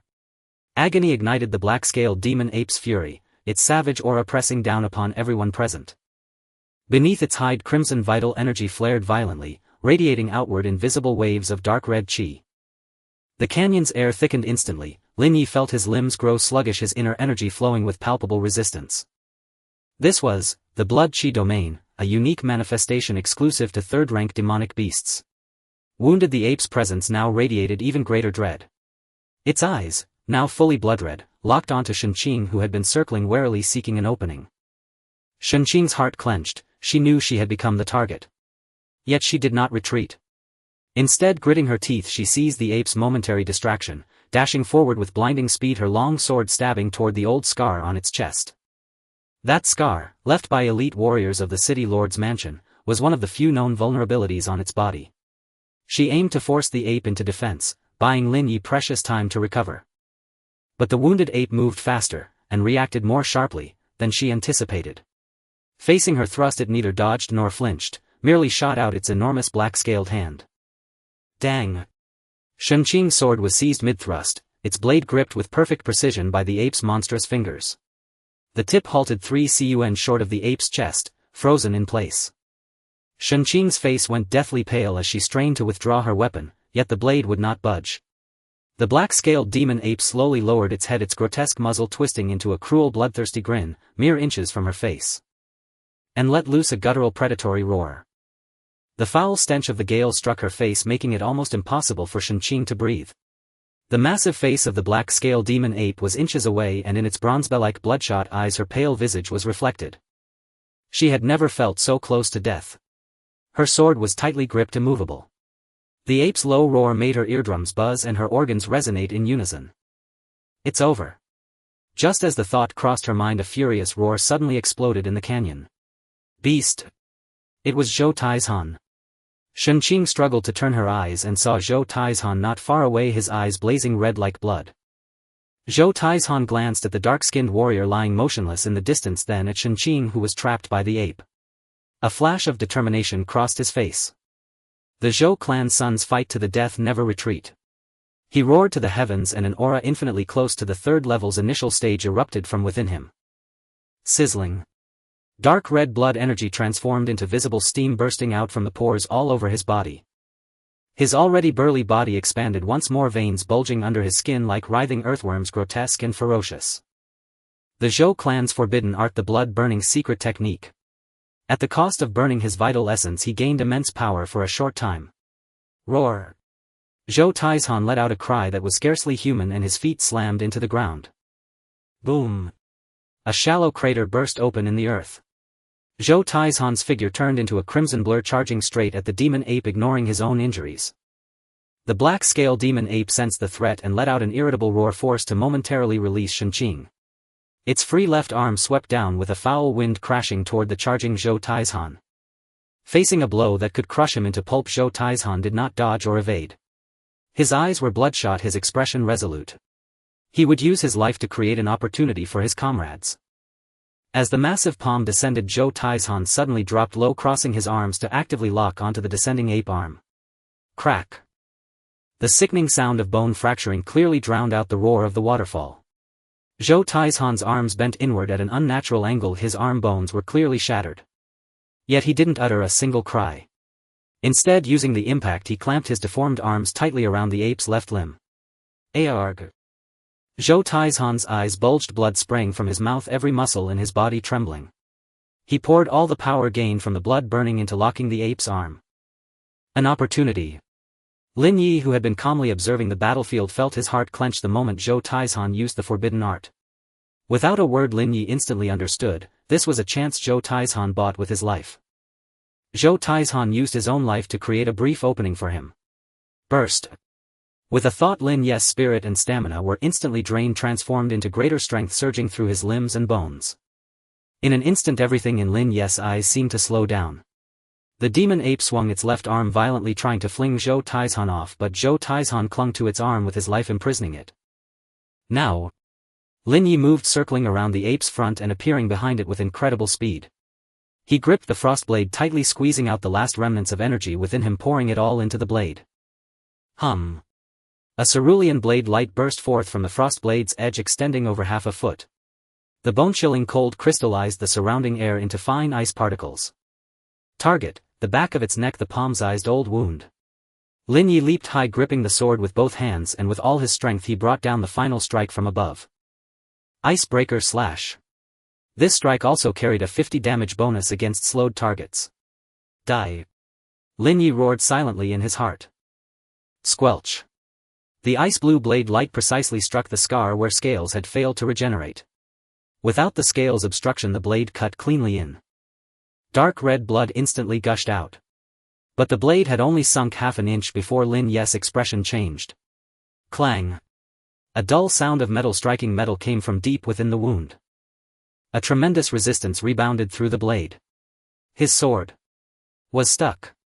After tearing through the flesh, the icebreaker slash's cutting force was firmly lodged in the ape's absurdly hard neck bone, unable to advance further. The strike couldn't penetrate the bone. A fatal flaw in the tactic. Roar. In agony, the black scale demon ape's eyes were completely consumed by bloodlust. Ignoring Zhou Taizhan locked on its arm, it unleashed all its blood energy without reserve. Boom. A wave of dark red energy exploded from the ape's center, forming a fierce shockwave. Zhou Taizhan, caught in the blast, had his blood energy steam scattered instantly. His body was uncontrollably flung backward, spitting blood midair, his fate unknown. And Lin Ye, standing right next to it, was hit squarely by this force. Phase. The moment the shockwave struck, Lin Ye's figure blurred for an instant. But the force still passed through him, causing his body to shudder violently. Pft. He too was sent flying by the immense force the frost blade knocked from his grip. His body arced through the air, crashing heavily into the canyon wall a dozen meters away, tumbling to the ground. The canyon fell into dead silence. Only the black scale demon ape's heavy breathing remained. The wound on its nape was deep enough to show bone, blood gushing out, staining much of its back red. Yet far from dying, its aura became even more ferocious than before. It turned around inch by inch. In those scarlet beast eyes there was no trace of reason left, only murderous intent. Its gaze passed over Shenqing, who lay fallen, and over Zhou Taizhan, whose fate was unknown, in the distance. Finally it fixed on Lin Ye, who was struggling to stand. Thud. Thud. The demon ape took heavy steps approaching Lin Ye. Each step made the ground tremble slightly. Each step tightened the hearts of Lin Ye and Shenqing. Lin Ye propped himself up, a wave of sweetness rising in his throat as he spat out more blood. He shook his head, forcibly suppressing the surging injuries within. Using the last of his strength, he drove the fallen frost blade into the ground for support, staggering to his feet. His energy and stamina were completely depleted, his entire body racked with pain. This was a dead end. Lin Ye stared at the beast, his eyes devoid of any ripple. Just then a phantom panel visible only to him flashed across his retina. Basic melee blade LV1 299,300. Thud. Thud. The black-scale demon ape's footsteps echoed, each step shaking the earth and sinking their hearts deeper into dread. The oppressive aura of a third-rank demonic beast pressed down upon Lin Ye, making his bones crackle and his breath taste of blood. His internal energy, physical strength and spiritual focus had all been utterly depleted. Lin Ye. Shenqing's voice rang out from not far away. She struggled to her feet, eyes locking onto the advancing beast, her resolve hardened in an instant. She would fight to the end. Draining the very last dregs of her strength, she hurled her steel longsword like a javelin, launching it with desperate full-force precision toward the ape's skull. Against such overwhelming power, the strike seemed pitifully feeble. The black-scaled demon ape did not even deign to turn, merely flicking its massive arm backward with casual disdain. Clang! The sword was effortlessly deflected, ricocheting off the stone wall in a shower of sparks before clattering lifelessly to the ground. Lin Ye did not glance back, his mind was razor-sharp, utterly focused. Time itself seemed to slow around him. The ape's motion, Shenqing's expression, even the faint rise and fall of Zhou Tieshan's chest in the distance, all unfolded with crystalline clarity within his consciousness. His awareness narrowed to a single point: the blade. The three forms of the breeze-cutting saber art were deconstructed and reassembled again and again in his mind.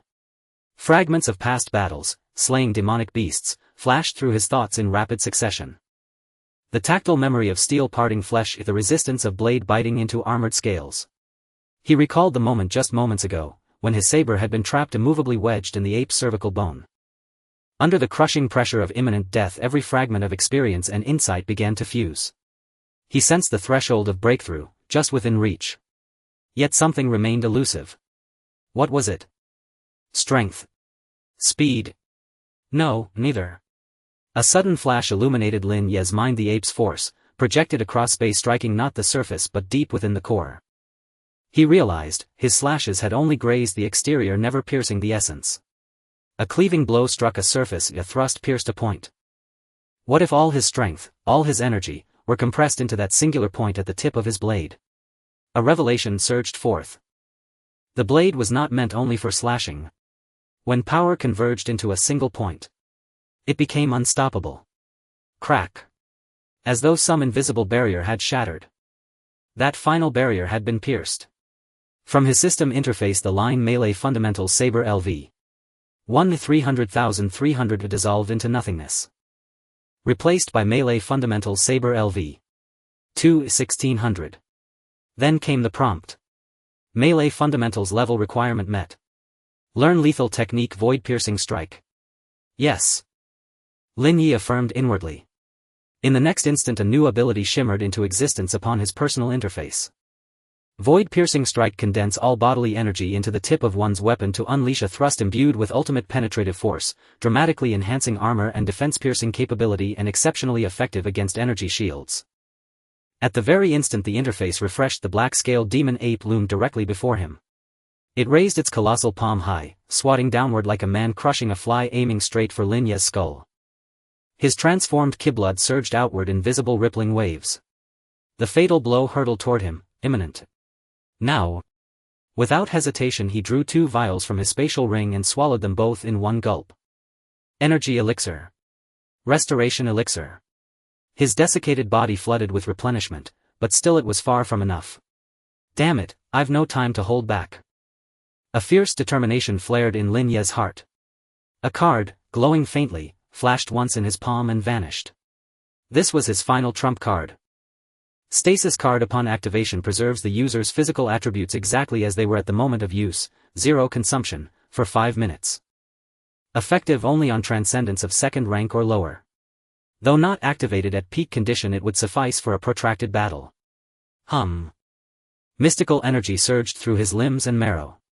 He slowly straightened his spine, gripping the Xianfrost saber lying on the ground once more. His previously dimmed eyes now blazed anew with incandescent light. Boom!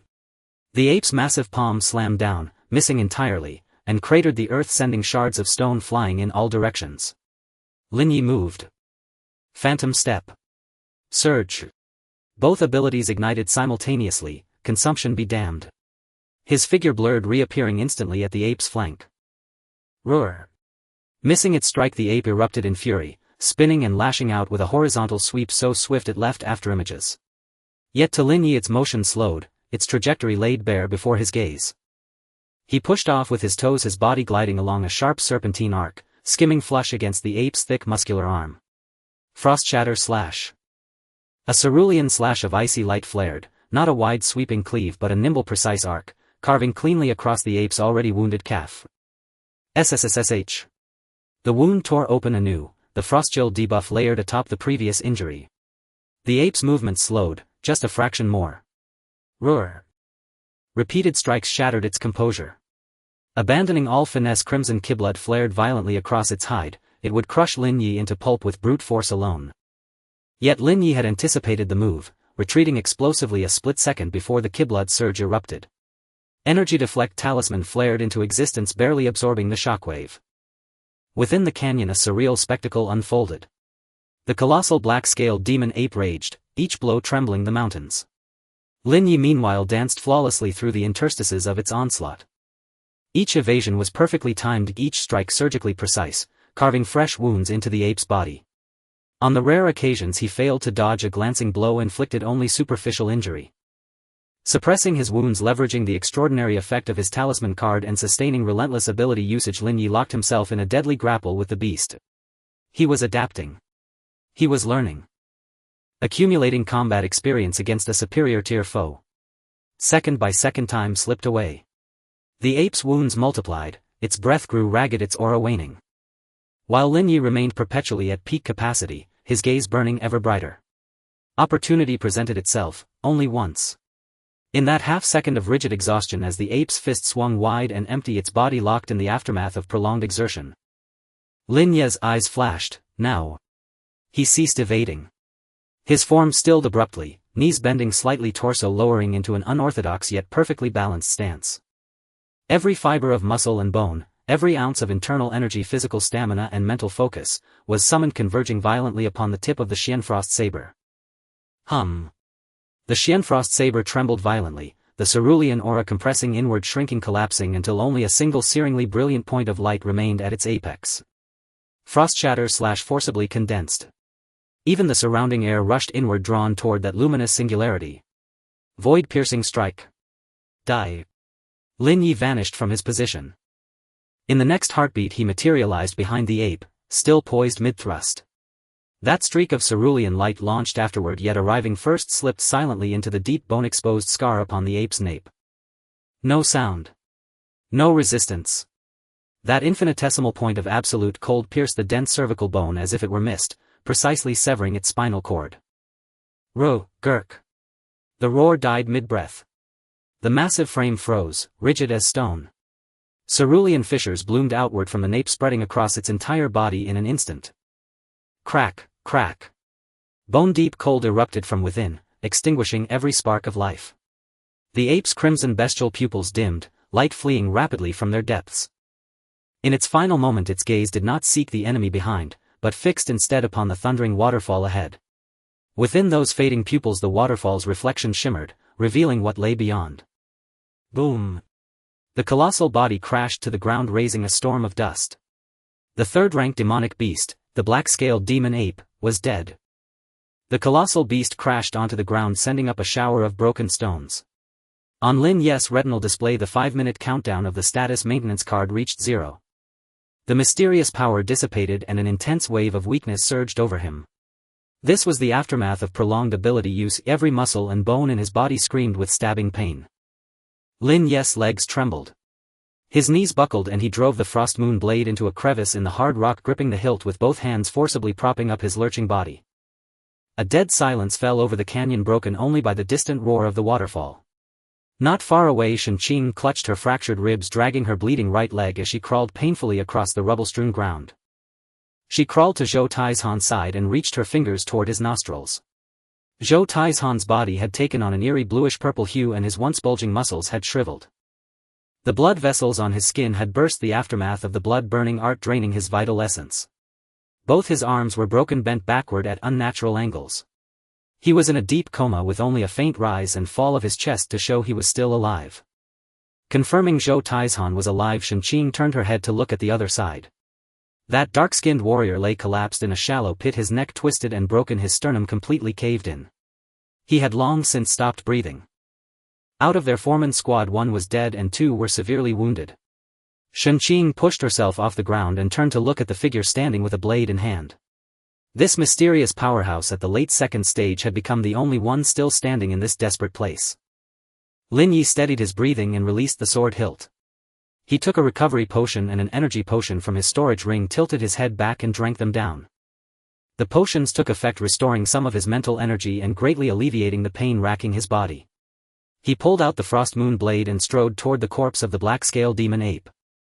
Shenqing. Lin Ye called out, his voice flat and emotionless. Shenqing's body trembled and she quickly lifted her head. Take Zhou Taizhan to the rocky corner over there for shelter from the wind. The view is good there and you can watch for other beasts. Lin Ye with his back to her pointed toward the cliff face on the canyon side. Take him there to tend your wounds first. I'll handle the corpse. Shenqing understood his intention, he wanted her to take the others and keep away. She had witnessed him single-handedly kill a third-stage beast, a feat beyond her comprehension as a second-stage warrior. She swallowed hard, replied in a low voice, and with all her remaining strength dragged Zhou Taizhan step by step toward the rocky wall on the windward side. She kept her back to Lin Ye the entire time, not daring to look back. Confirming that Shenqing was far away and not turning around, Lin Ye quickly circled to the back of the demon ape's neck. The wound from sky-rending strike was deep and penetrating. Gripping the blade with both hands, Lin Ye cut forcefully along the gash. A third-stage beast's hide and flesh were tough even without the protection of its vital energy. Carving through it was laborious. He twisted the blade, severing the tangled sinews, and pried open the gap between the skull and the cervical spine. Amidst the dark viscous blood a glimmer of light appeared.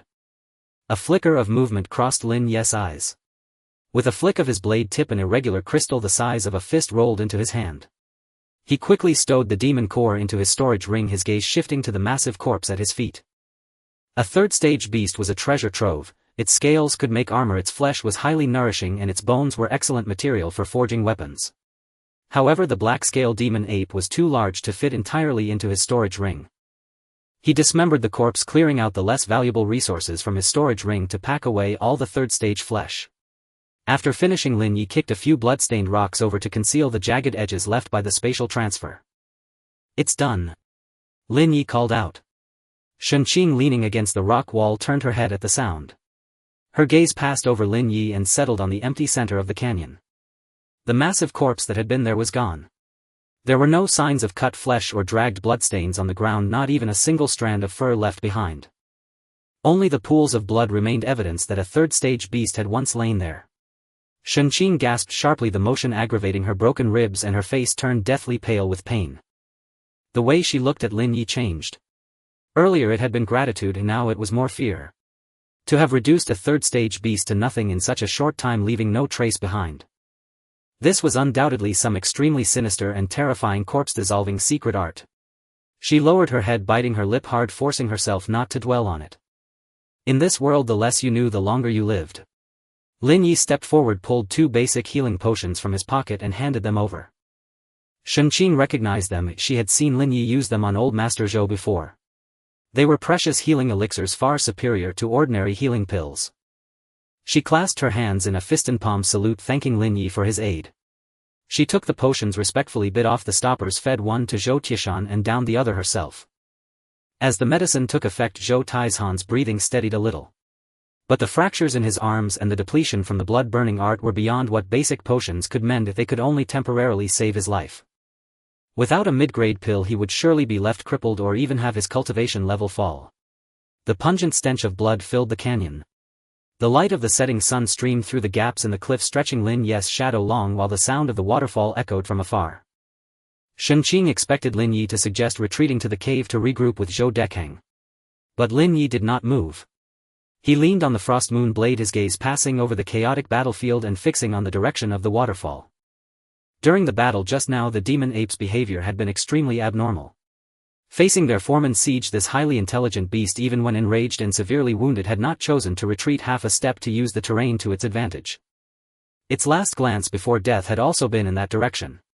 In Lin Ye's mind a fleeting image surfaced from when he had been observing from a distance, hiding, a flash of ethereal blue pulsation he had glimpsed deep within the cave through a gap in the waterfall. Whatever could make a third-stage demon ape swear to protect it with its life was the true core opportunity of this territory. Shenqing, Lin Ye said, withdrawing his gaze, his tone brooking no argument. Yes. Shenqing immediately straightened her back. Stay here and watch him. Stay on guard. Lin Ye pulled the frost moon blade from the ground with his other hand. I'm going behind the waterfall. Behind the waterfall. Shenqing was taken aback, then quickly realized that was the demon ape's lair. That's the core of its territory. Lin Ye offered no further explanation, striding out of the river valley. The distance was not far and soon he stood before the waterfall, the mist of water droplets hitting his face. Lin Ye channeled the energy he had just recovered. An energy guard talisman formed an extremely thin translucent shield over his body. He leaped, stepping on the black rocks protruding from the center of the pool, and shot toward the waterfall, crashing straight through it. Boom! The water slammed against the shield, the immense force causing Lin Ye to sway slightly. He steadied his stance, landing on his feet. His vision cut through the spray and the space before him opened up. This was a wide, dry cave. The walls glowed with a blue fluorescence, the light coming from a kind of luminous moss. The air was not stuffy but brimming with vitality. A single breath invigorated the spirit. Lin Ye tightened his grip on the sword hilt, slowing his steps as he moved cautiously inward. The passage twisted and turned, and the deeper he went the denser the energy became. At the innermost part of the cave he found a 2-meter-wide pool of stalactite water. In the pool several luminous herbs swayed gently. 3 extraordinary medicinal herbs radiating a soft cerulean glow grew motionlessly at the center of the pool, their leaf edges beaded with dew. Lin Ye approached the water's edge and reached out to touch one. A translucent system interface shimmered into view before his eyes. Ghost blue heart grass. Type material. Rarity azure. Description: cultivated over a century by the convergence of earth vein qi and the overflowing vital essence of high-tier demonic beasts. Capable of profoundly nourishing the physical body, in rare cases may catalyze a transcendental leap in life-tier evolution. Assessment: a principal ingredient in elite-grade healing elixirs. An azure rarity herb, capable of dramatically fortifying the corporeal form. No wonder the black-scale demon ape, cornered by 4 warriors, chose death over retreat. It had guarded these 3 spirit herbs, seeking to further refine its own blood ki and physical might. Alas, for its sacrifice he alone reaped the reward. Lin Ye moved with decisive precision. Xianfrost blade unsheathed, a filament of energy coiling around its tip. His wrist remained steady as he sliced cleanly along the roots of the ghost blue heart grass, severing them from the stalactite base. Not a trace of energy leaked. All 3 spirit herbs were harvested intact and sealed within his spatial ring. At the pool's bottom residual milky stalagmite marrow glistened, a treasure in its own right, saturated with dense vital essence. Of immense value to low-tier survivors, capable of enhancing core physical attributes. He retrieved several empty vials and scraped every last drop of the marrow fluid without waste. To leave nothing behind, this was the fundamental discipline of survival. Professionalism perfected. Having completed the task, Lin Ye turned and departed. Splash! He burst forcibly through the cascading curtain of water and landed firmly upon the obsidian black rocks beyond the waterfall, then hastened toward the earlier battlefield. The setting sun vanished beneath thick leaden clouds, the canyon dimmed into twilight, its only sounds the thunderous roar of churning water. At the cliff's base Shenqing gripped a broken sword, her gaze taut and vigilant, scanning the shadows. A sound startled her, she whirled sharply, and upon seeing Lin Ye emerge unscathed, the tension in her shoulders melted away. The fractured rib sent sharp jolts of pain across her chest, beading her brow with cold sweat. Instinctively she retreated half a step and lowered her head, unable to meet his gaze directly. The memory of that colossal third-tier corpse vanishing into thin air still haunted her. Zhou Taizhan lay slumped on jagged rubble at her feet, his chest rising and falling with faint shallow breaths.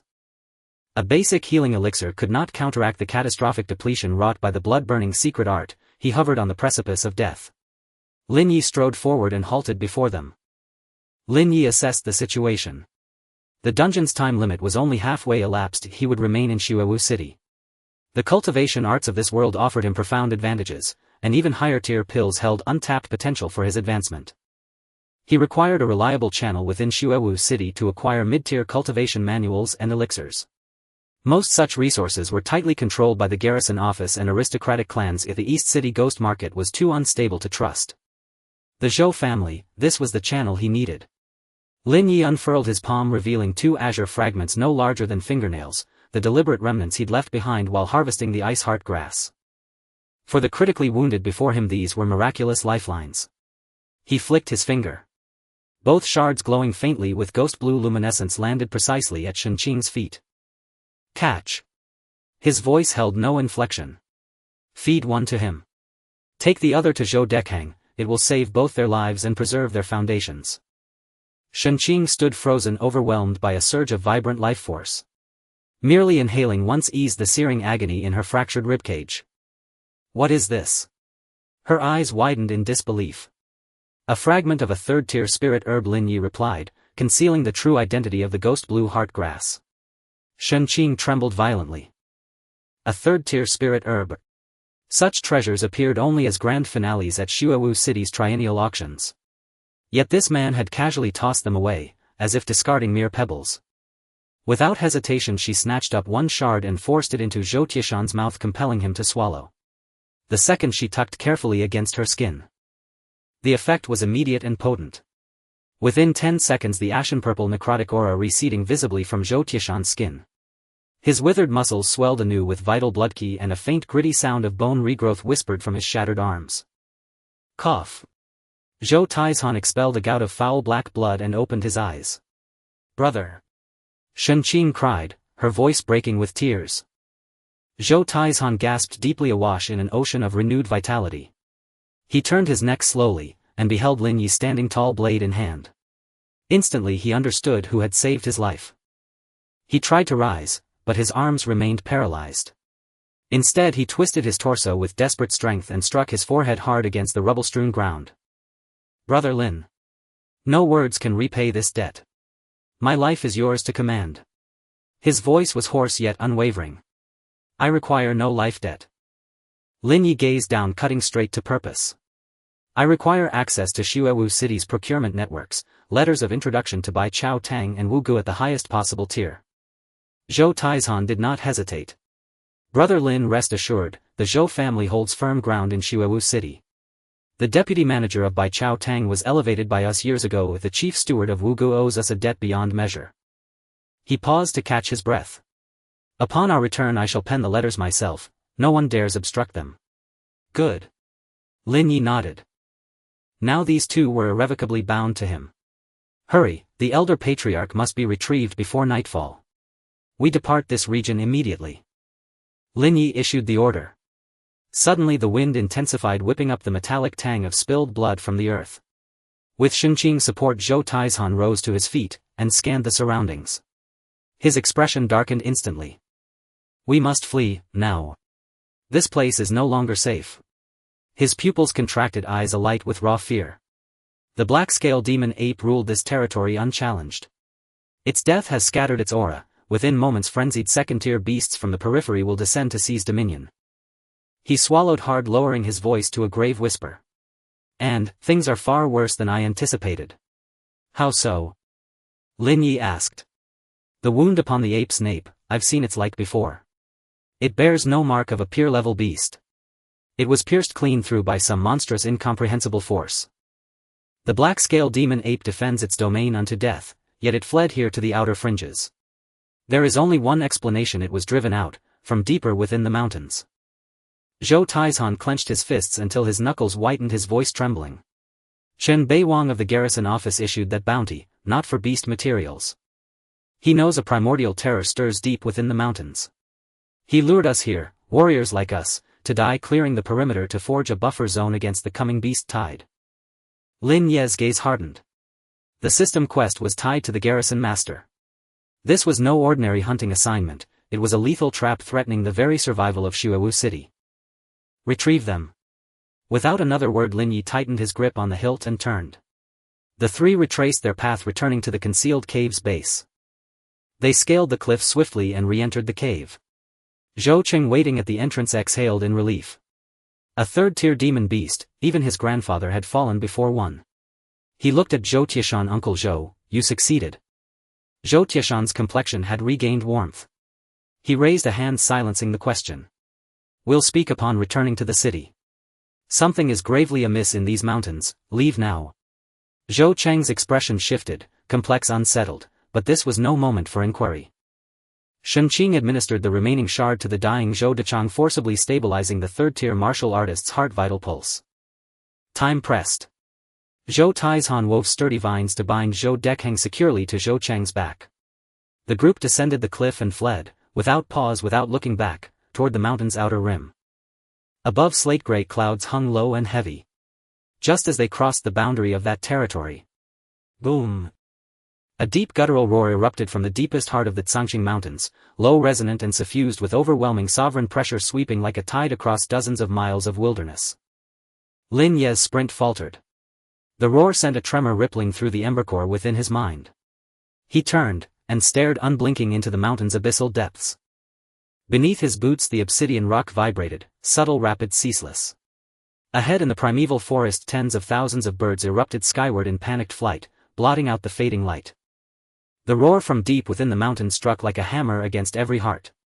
Zhou Taizhan's face turned pale as he supported Shenqing, his trembling arm betraying his fear. Go. Hurry. His voice was hoarse, laced with terror. The beast tied.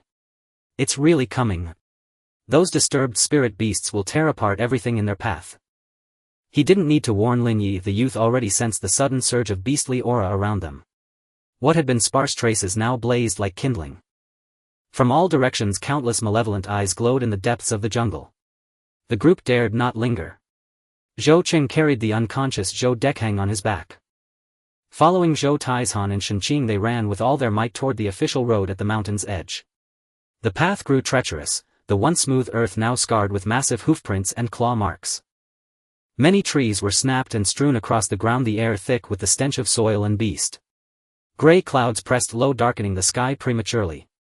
The surrounding fog thickened, obscuring anything beyond 10 paces. Roar! A ferocious bellow erupted from the mist ahead.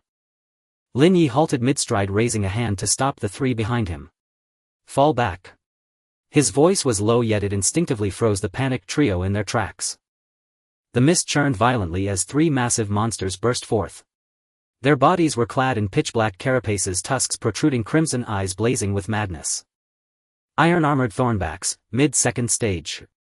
Shenqing gasped. 3 of them. They've gone mad. Normally 3 such beasts wouldn't pose a grave threat. But now all were wounded, their combat strength at its lowest. Lin Ye stood silently, drawing the frost-dark blade from his back. The blade slanted toward the ground, its energy seal unactivated. He stood motionless, facing the charging monsters alone. His calm contrasted starkly with the surrounding chaos, making Shenqing's heart skip a beat. Close. The stench of the thornback swept over them, their heavy footsteps shaking the earth. Just as the first beast's tusks were about to pierce Lin Ye's chest, he moved. No grand dodge, just a slight pivot on his left foot, angling his body by a hair's breadth. Whoosh! The charging thornback brushed past his clothes. In that instant Lin Ye's frost-dark blade swept upward in an arc. The blade grazed the beast's relatively soft belly. Frostbite activated. The thornback's momentum faltered, its speed dwindling. An opening. The thought flashed through Shenqing's mind, but she saw Lin Ye, instead of retreating for an ice shatter strike, spin and step forward to pursue the slowed beast. Murderous intent flickered in Lin Ye's eyes. Void pierce. The frost-dark blade in his hand emitted no sound, all power and energy compressed in an instant. At the blade's tip only a pinprick of dark light coalesced. No grand display, no blade glow. One thrust. A soft thud. The frost-dark blade's tip pierced the iron-armored thornback's hard skull, dead center, sinking to the hilt. The compressed energy exploded within its brain, shredding its nerves and marrow. The massive beast stiffened, its mad gaze freezing before dimming. Lin Ye twisted his wrist and withdrew the blade. It bore no blood, only a trace of grayish brain matter. Thud. The several thousand-gen carcass crashed to the ground, raising dust and sliding several meters before stopping. One strike, instant kill. The process was swift and clean. Behind him Shenqing and Zhou Taizhan stared in shock. This. How is this possible? Shenqing's mind went blank. She vividly recalled that when Lin Ye fought the black-scaled demon ape, his blade techniques, though powerful, had been somewhat stiff. But now, that dodge, that graze, that thrust, 3 moves flowed seamlessly, not a single wasted motion. Especially the final thrust, though it was a blade strike, it gave her the illusion of piercing through the air. As if what was unbreakable wasn't the blade but a higher realm of intent. His blade. Zhou Taizhan swallowed hard, his voice dry. It has surpassed mere technique. He's touching the edge of momentum. As they stood dazed, the other 2 thornbacks had turned and charged with roars. Lin Ye's expression remained unchanged, he merely scraped the blade clean on the dead beast's hide. He pivoted, traced a blade arc and unleashed void pierce. Thud. Thud. 2 soft sounds. 2 massive heads were pierced and the colossal bodies fell in succession. 3 iron-armored thornbacks, which would trouble even late second-stage martial artists, proved fragile before Lin Ye. From start to finish it took no more than 10 breaths. What are you gaping at? Move. Lin Ye's voice jolted the two from their stupor. The path ahead became a slaughter. Disturbed by the terror deep in the mountains, the fleeing beasts had lost all reason. They surged along the official road, attacking any living thing in sight. Wave after wave of beasts burst from the mist: early second stage wind blade wolves, mid second stage earth crawling dragon lizards, and even late second stage bloodthirsty demon bats. Lin Ye remained at the forefront, his frost dark blade reaping lives with brutal efficiency. He abandoned high-cost moves like Ice Shatter Strike. For threatening beasts he used Void Pierce, directly ending battles swiftly. His stamina and energy drained rapidly. Yet compared to his earlier combat style, this one-strike-kill approach undoubtedly conserved much of his strength. Shenqing and Zhou Taizhan grew numb. They watched Lin Ye weave through the beast horde. With each flash of his blade a beast fell silently. The stench of blood and the heat of corpses shrouded the road to the outside world. After an unknown time, when no more beasts emerged, Lin Ye finally stopped. His ragged breaths echoed clearly through the forest. Huff. Ahead it looks like a village, Zhou Cheng said, his voice trembling as he carried his grandfather. Beyond the last stretch of woods the outline of a small settlement appeared. Yet no smoke rose from the village, only dead silence and a malevolent aura. The village fence was shattered, half the mud brick houses collapsed. Among the ruins lay scattered bones, gnawed clean, with tattered cloth still clinging to them. A thick stench of blood permeated the air. On the ground chaotic hoofprints and claw marks stretched from the village center into the distance, pointing straight toward Blood Marshal City. It's over. Zhou Taizhan stared at the devastation, his eyes bloodshot. The village had been ravaged by the vanguard of the beast tide. They pressed forward to the official road.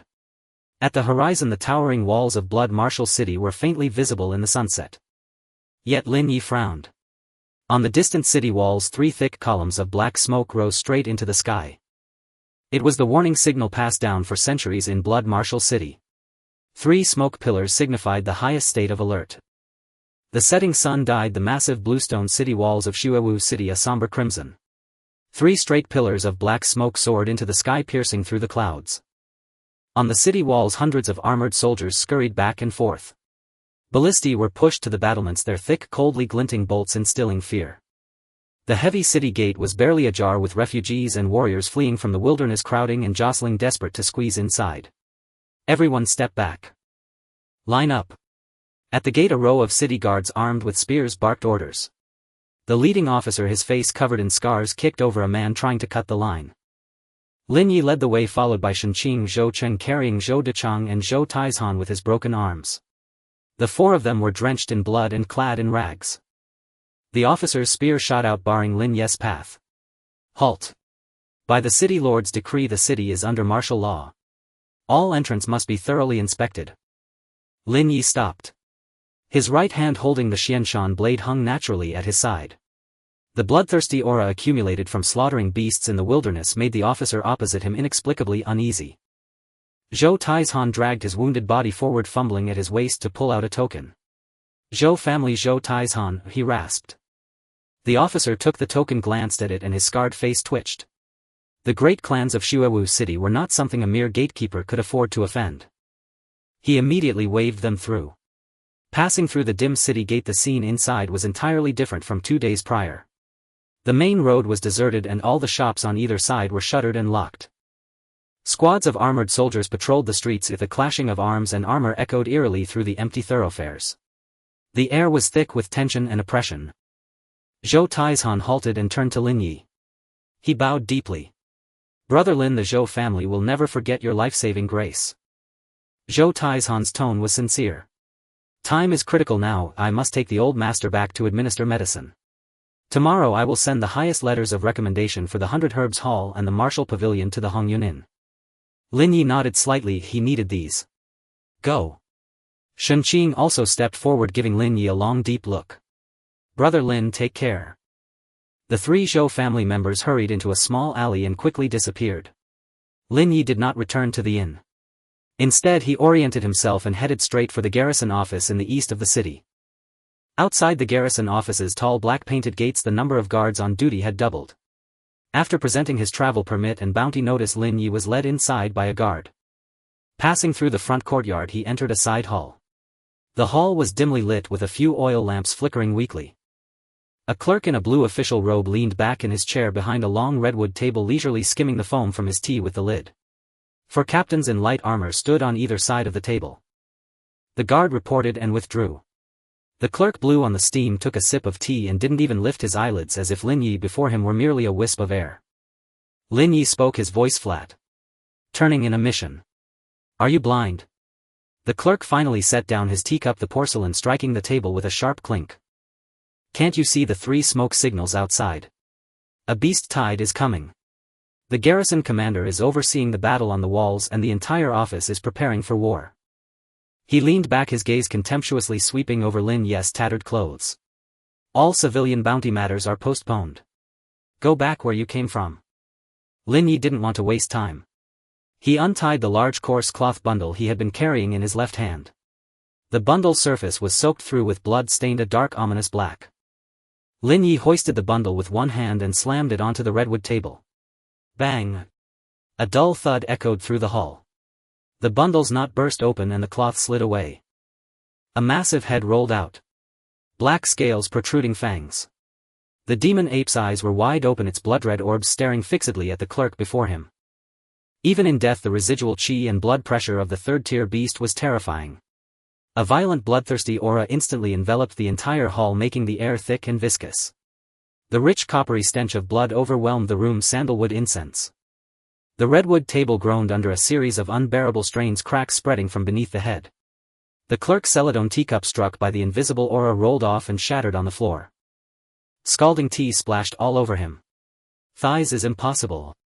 The clerk let out a distorted shriek, kicked his legs wildly and toppled backward in his chair, crashing heavily to the ground. Ignoring his disheveled state, he scrambled backward on all fours, his once arrogant face as pale as paper. Black-scaled demon ape. It's really it. The 4 captains were also frozen in place by the aura. They were only at the mid-second tier, facing the residual might of a third-tier great beast. Their legs trembled uncontrollably, their very will to draw their blades utterly crushed. Lin Ye took a step forward. His right hand rested casually on the hilt of the Xianshan blade at his waist. Energy from the late second tier surged from within him. Lin Ye looked down at the clerk from his height. Now do you see clearly? His voice betrayed no emotion. The clerk trembled all over, cold sweat instantly soaking his uniform. Looking into Lin Ye's utterly indifferent eyes, he had no doubt that if he said another word his head would be split open. To see clearly. The clerk swallowed, his voice quivering. Milord is valiant. Slaying a third-tier great beast. 2 will handle it immediately. He scrambled to his feet, stumbling as he rushed into the back hall. The side hall fell into dead silence. The 4 captains all kept their heads bowed, even slowing their breathing deliberately. After a moment, hurried footsteps approached. The clerk returned, holding a wooden tray covered with red silk, and carefully placed it on an intact corner of the table. Milord, here is your bounty. He bent over, his attitude extremely respectful. 3,000 taels in silver notes, all cashable at the Great Fortune Bank. And these 2 bottles are the garrison office's secret formula mid-grade blood chi pills, 5 pills each. Lin Ye scanned the tray. Besides the notes and porcelain bottles, there was also a yellowed thread-bound book, Thunderclap Fist. He picked up the notes and pills but didn't touch the manual. I don't use fists. Lin Ye looked at the clerk. Exchange it for a blade technique of the same tier. The clerk was stunned, his face full of difficulty. Milord, thighs goes against the rules. The bounty was set by the city lord himself, if the reward is Thunderclap Fist. Every technique in the armory is recorded. I don't have the authority. Lin Ye said nothing more. His finger tapped lightly on the hilt of the Xianshan blade. Clang. A section of the blade slid from the scabbard. An icy chill spread out, and the clerk felt a coldness at his neck as a lock of hair drifted down. The rest of his words were strangled in his throat. Rules are made by people. Lin Ye stared at him. Go ask someone with the authority. I will wait here. With that, Lin Ye sheathed his blade. The clerk, feeling immensely relieved, turned and ran out. Yes. Yes. I'll go inform the deputy city lord immediately. After the time of 2 incense sticks, the clerk returned, drenched in sweat, holding a deep blue-covered manual. Milord, you're in luck. The deputy city lord, upon hearing of your slaying of the demon ape, specially approved in exchange for a blade technique. He handed over the manual with a fawning smile. This is the mid-grade technique water-severing blade created by a blade master. Its attacks are fierce and relentless. Lin Ye took the manual and flipped it open. The recorded energy circulation paths and striking techniques were exceptionally clear. The technique appeared to be flawless. He tucked the manual away and turned to leave. "Milord, please go slowly. Go slowly." The armored soldiers outside the hall parted to both sides, lowering their heads, not daring to meet his retreating figure. Stepping out of the garrison office gates, the smoke signal still burned on the city walls and the smell of ash lingered in the air. Lin Ye, carrying the pills and the technique, strode towards the Hongyun Inn. As Lin Ye stepped out of the town guard hall, the sky had already turned pitch black. A fierce gale swept fallen leaves and dust across the deserted main street. The lanterns hanging under the eaves swayed in the wind, flickering intermittently. A fully armed patrol of soldiers hurried past, the clang of their armor piercing the streets. The air was thick with the acrid smell of wolf smoke. Lin Ye quickened his pace, heading straight for the Hongyun Inn. In the inn's lobby, several square tables had been pushed against the door by the waiters, bracing it shut. The innkeeper was standing on a stool, nailing wooden planks over the windows with a hammer. Hearing the knock, he peered through the crack, recognized Lin Ye, and quickly ordered the waiters to move the tables and open the door halfway. Lin Ye slipped inside. "Sir, you finally returned," the innkeeper said, wiping cold sweat from his brow. "The city has issued a strict curfew and no one is allowed on the streets." Lin Ye nodded slightly without a word. He used the bounty silver to renew his room and strode straight up the stairs to the second floor. Turning around, he closed the door and slid the bolt shut. After carefully checking the window latch to ensure it was tightly sealed, he walked to the bed, sat down cross-legged. The room was unlit and dim. Dungeon Quest 3: Complete the Town Warden's special task. Completed 4: Assist the town guard in repelling the beast tide. Lin Ye frowned at the fourth task. This was too difficult, even harder than killing a third-tier beast. Staying to fight the beast tide meant risking death. If he fled and the beasts conquered Bloodsword City, returning would become even more difficult and unpredictable. For now he could only gamble. If all else failed, he would have to use the dungeon escape card. He then took out 2 white porcelain bottles and pulled the red silk stopper from one. A rich medicinal fragrance spread, overpowering the lingering scent of blood on him. Lin Ye poured out a pill. The pill was dark red, the size of a longan, with a blood-red luster shimmering on its surface. This was the town guard's secret mid-grade blood chi pill. Lin Ye tossed the pill into his mouth and swallowed it. As the pill entered his stomach, the outer coating quickly melted and waves of scalding heat spread through his gut. Lin Ye's expression remained unchanged as he closed his eyes. Muscle fibers tore and stretched, and deep within his bones a grinding sound could be heard. About 30% of the medicinal power dissipated through his pores during the transformation. He clenched his teeth, enduring the burning sensation in his meridians, and absorbed the remaining 70% of the medicinal power into his flesh and blood. Half an hour later, the power of the first pill was refined. Lin Ye opened his eyes and exhaled a long hot breath tinged with impurities. He poured out another pill and swallowed it. One pill after another. In the silent room, only his heavy, prolonged breathing could be heard. When the first bottle of 5 mid-grade blood chi pills was completely consumed, Lin Ye was drenched in sweat from head to toe. He could feel his body growing stronger. He summoned the system panel. Physique 28. 9 Strength 28. 7 Agility 28. 6 Spirit 28. 3 Energy 28. 1 Physique had increased the most. Spirit increased the least and energy didn't increase at all, likely related to his system.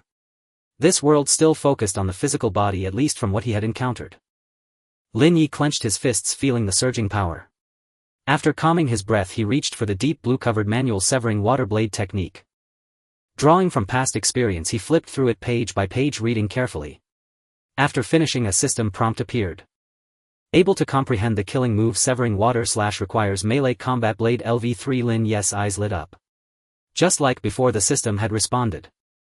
The core of the severing water blade technique lay in the 4 words unceasing flow. Drawing a blade to cut water only makes it flow more. With one swing, the second must ride on the rotational force of the first, stacking the explosive power each strike faster than the last until the enemy is shattered. Lin Ye committed all the energy circulation routes and power techniques to memory. He had no blood chi, but he had energy, which was more versatile.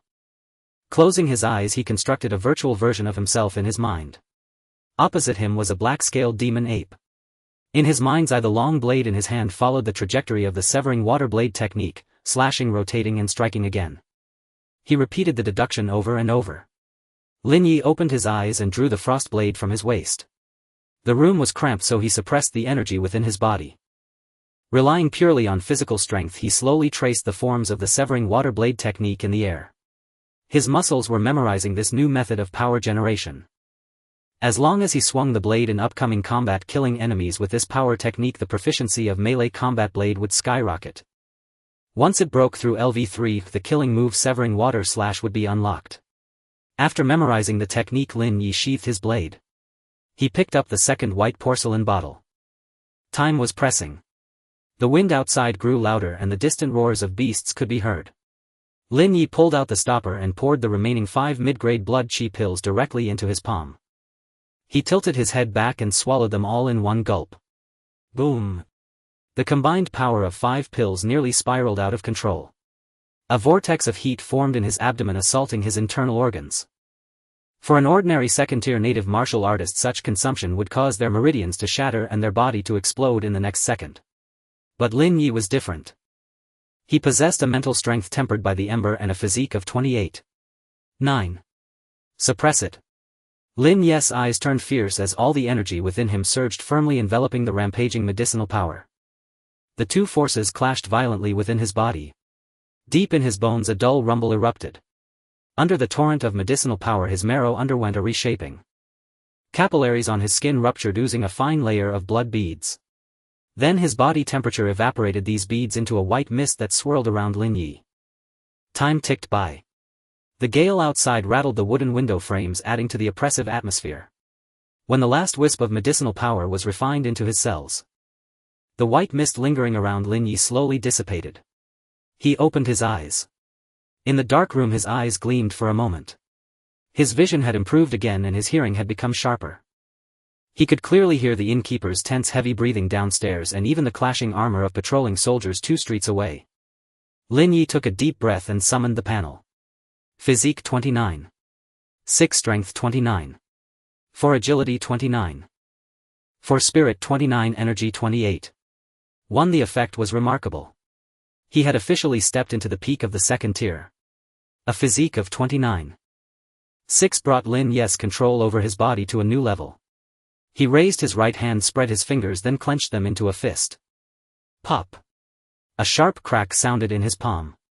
Without using any energy, relying purely on physical strength, he had compressed the air in his palm to bursting. After fully digesting the pills, Lin Ye picked up the frost blade and practiced the forms of the severing water blade technique. His melee combat experience began to rise. The next morning the chaotic and noisy night had just begun to quiet down. Lin Ye's ear twitched slightly. From the street corner came dense, heavy and orderly footsteps, heavy infantry. The footsteps stopped outside the Hongyun Inn. Immediately the inn's door was pounded roughly. The innkeeper downstairs nervously moved the tables aside and a flurry of hurried footsteps on the stairs headed straight for Lin Ye's room. Lin Ye's expression remained unchanged as he stood up. Dong dong dong. The door was knocked forcefully. The waiter's trembling voice came through. Sir. The steward from the town guard is looking for you.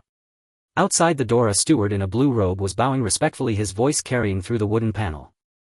Lord Lin. Town Warden Chen Beiwang requests your presence. Master Lin, please. The usher stepped aside, clearing the path. Lin Ye remained silent, hanging the Xian frost blade back at his waist before following the procession downstairs. Behind the counter the innkeeper and the shop assistant cowered, not daring to breathe. Stepping out of the inn, the streets were even more desolate than the day before. Apart from the patrol, not a single pedestrian was in sight, and every shop had its doors and windows boarded up with wooden planks. The air was thick with the acrid stench of wolf smoke and burnt oil, choking and unbearable. The procession marched in silence, crossing several streets before halting before a grand mansion. The guards at the mansion gate outnumbered those at the city walls several times over, each one brimming with vigor, their eyes scanning the surroundings like hawks. Once inside, sentries were posted every 3 steps and patrols every 5. Dozens of martial artists were sharpening their weapons on the training ground, the clanging of metal and heavy breathing mingled in a tense atmosphere. Lin Ye followed the usher through several layers of guards until they reached a grand hall bearing a plaque inscribed with Council Hall. The master awaits you inside. The usher halted, his demeanor growing even more respectful.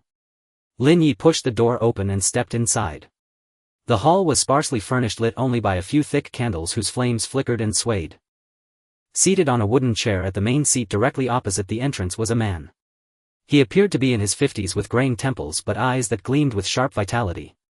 He was Chen Beiwang, the garrison commander of Blood Martial City. Standing beside him were two elderly men with bulging temples, both martial artists at the second-order peak.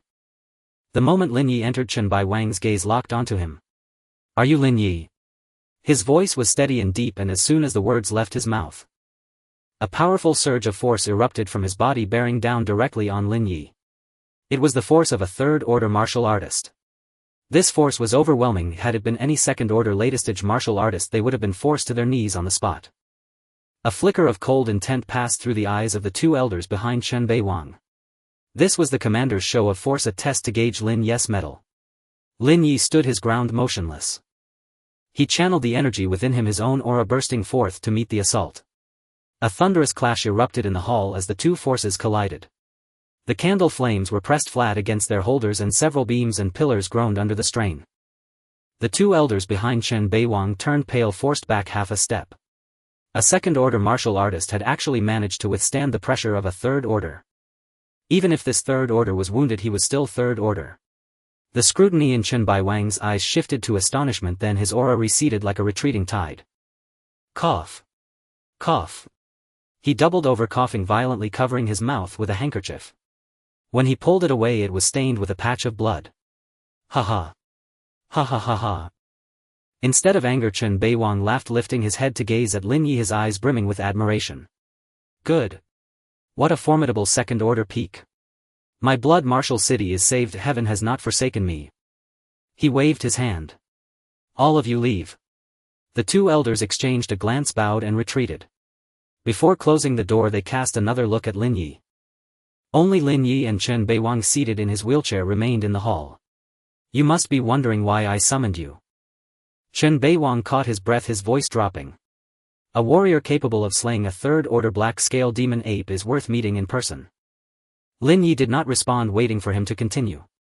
Chen Beiwang moved to the wall where a military map of the area surrounding Blood Martial City hung, marked with numerous red crosses. A month ago, my best scout squad discovered something deep within the Tsangqing mountain range. Chen Beiwang lowered his voice as if divulging a secret. A fourth-order great demon dormant for over a century has awakened. Fourth order. Lin Ye's pupils contracted. A fourth-order entity was beyond the reach of any player, a monster capable of flattening an entire hill with a single swipe. With the awakening of the fourth-order great demon, all the demonic beasts in the Tsangqing mountain range have gone mad. Chen Beiwang's finger traced across the blood-red region on the map.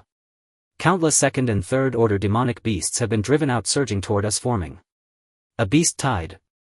To suppress this chaos, the garrison office lost 2 third-order retainers, 1 dead, 1 gravely wounded. As for myself, I was severely injured in a confrontation with a mid to late third-order beast king, and I have yet to recover. Chen Beiwang clapped his hands and let out a self-deprecating laugh. Now the city is critically short of high-end combat power, which is why I issued the bounties, desperate to eliminate a few high-ranked demonic beasts. He turned to look at Lin Ye. So this is the situation.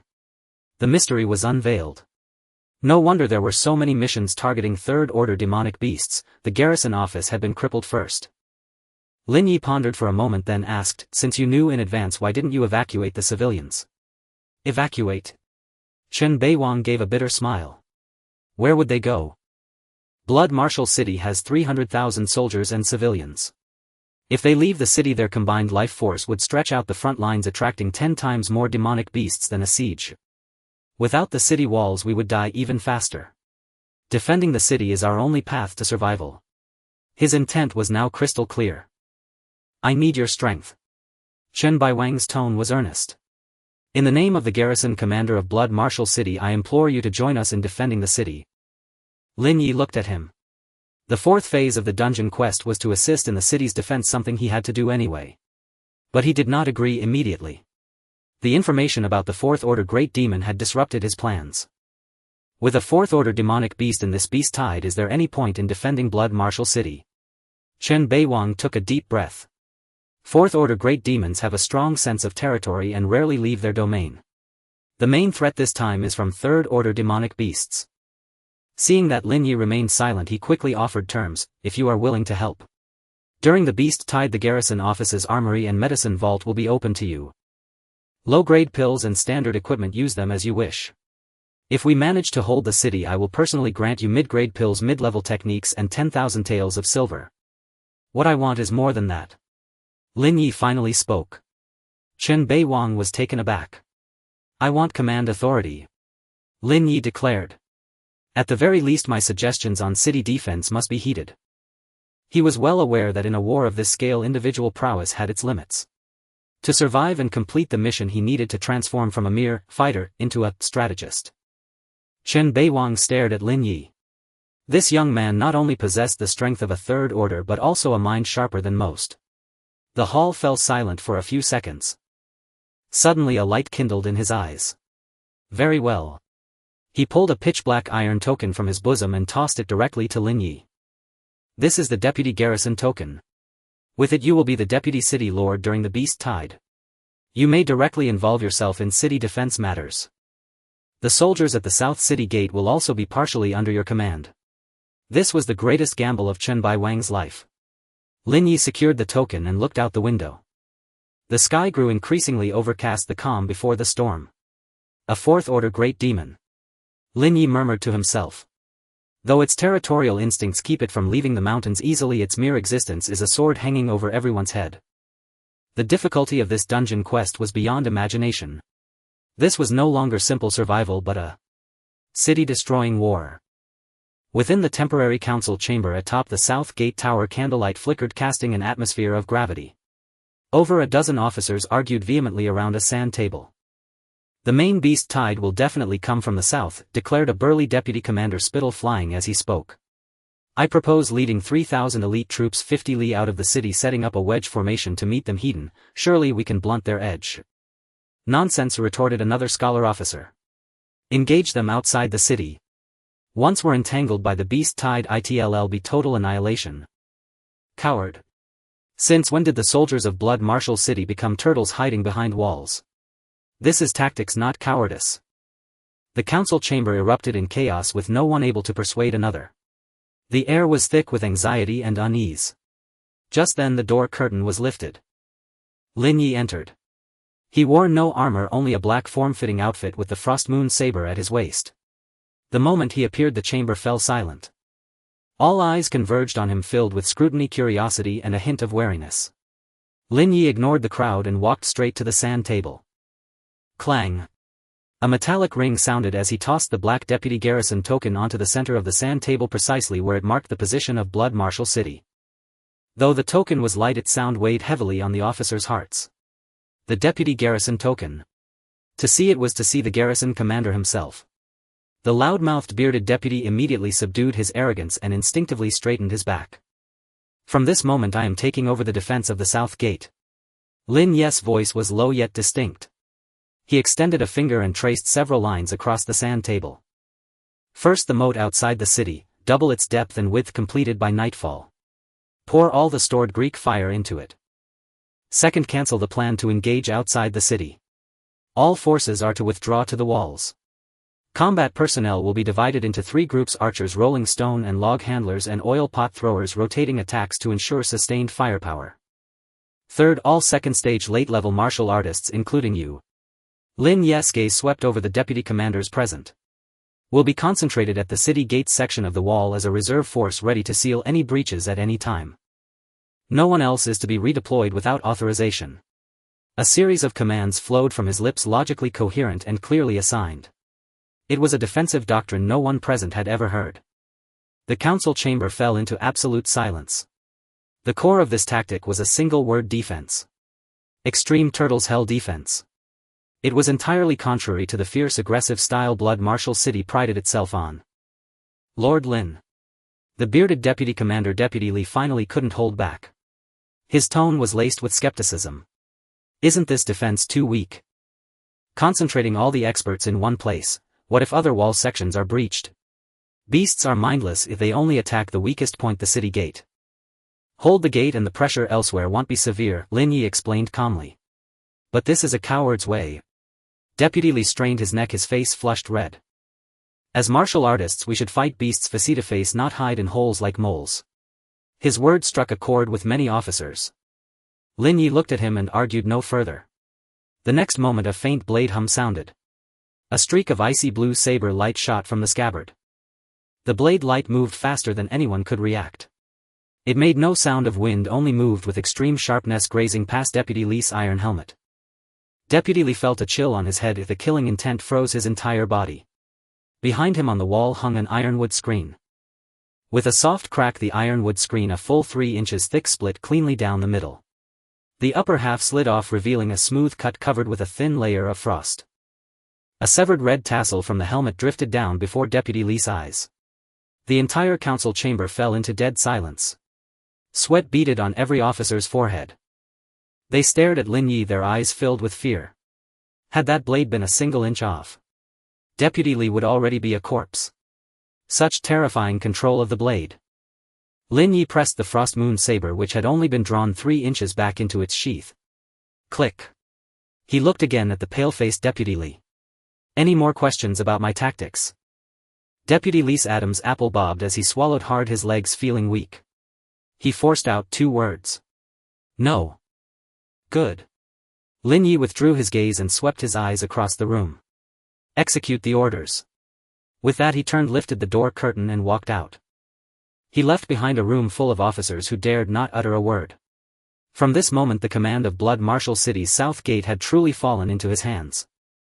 On the city wall torches blazed brightly. Soldiers ran back and forth carrying sandbags and rocks, their armor soaked with sweat. Lin Ye stood by the battlements watching the bustling scene below, his expression still stern.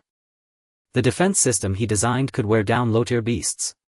But against high-tier beasts it would still require top-level combatants to fight Hedon. His own trump cards were insufficient. Brother Lin. A familiar voice called from behind. Lin Ye turned to see Zhou Taizhan and Shen Ling walking toward him. Zhou Taizhan had one arm in a sling across his chest, his face somewhat pale. But his eyes were bright and his remaining left fist was clenched, brimming with fighting spirit. Your injury? Lin Ye asked. Can't kill me. Zhou Taizhan grinned. How could I miss a scene like this, Zhou Taizhan? The old master asked me to tell you the Zhou family disciples are willing to follow Vice City Lord Lin's orders. With that he handed over a wooden token. This is the highest letter of recommendation for the 100 Herbs Hall and the Martial Pavilion. Chen Beiwang has locked down the entire city, but with this, as long as they have stock, no one will dare refuse to sell to you. Beside him Shen Qing had changed into a white form-fitting outfit, carrying a long sword on her back. She clasped her fists toward Lin Ye.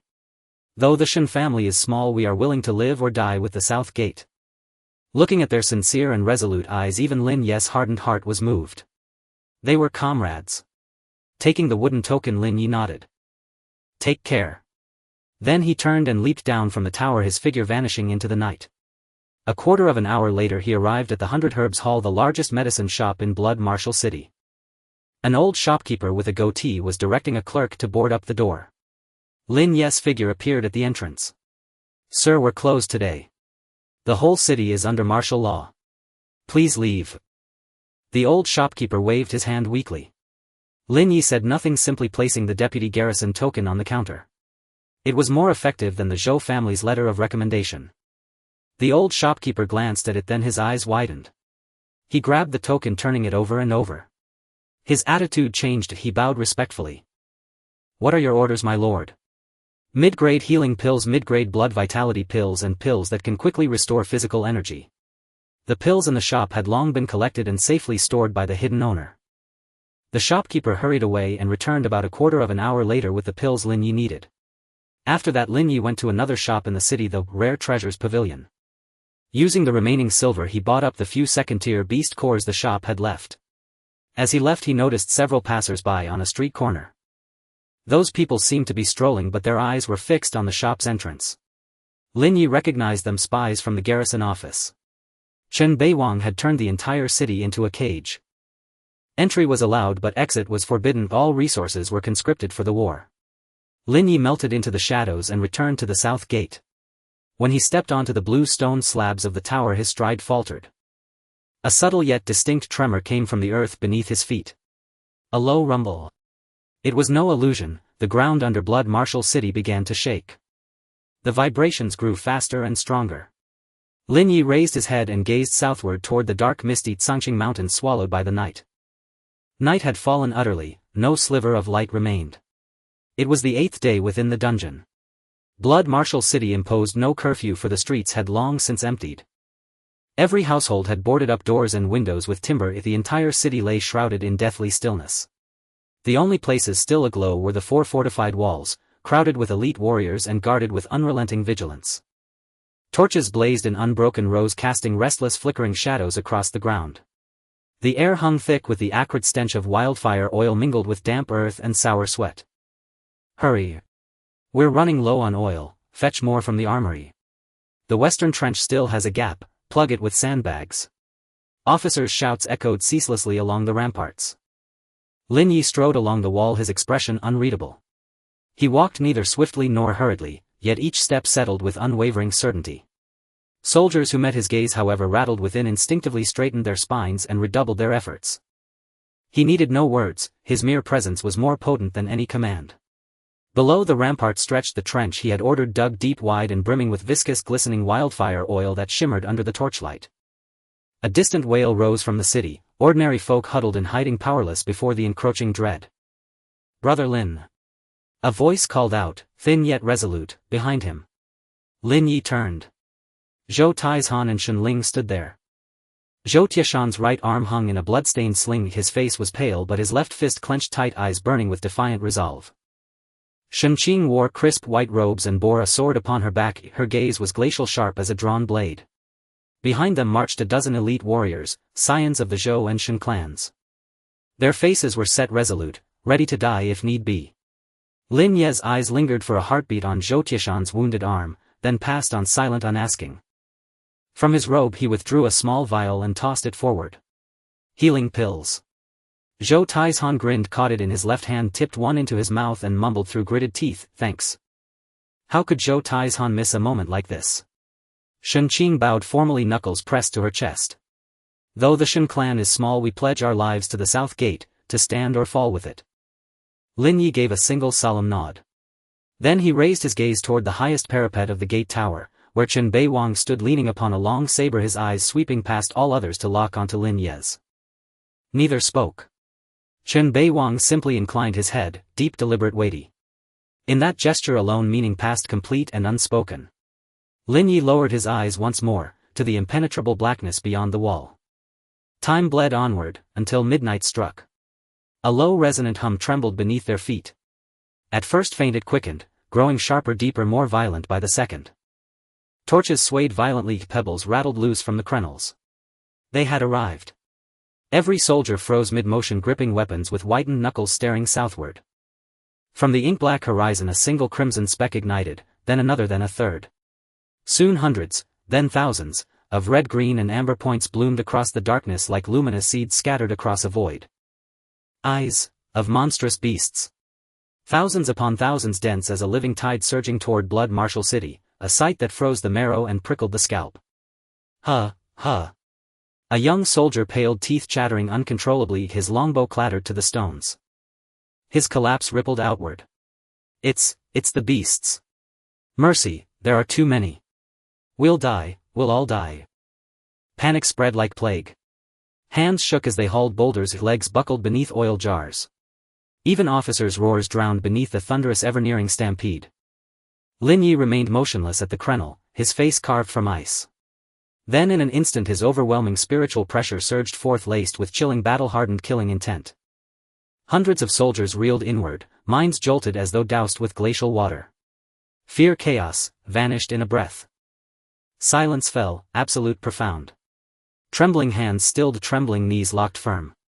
Instinctively they turned toward that solitary black-clad figure, and in their eyes terror dissolved into awe. So long as he stood, the city would not fall. Roar! The vanguard of the beast tide crashed within 300 paces.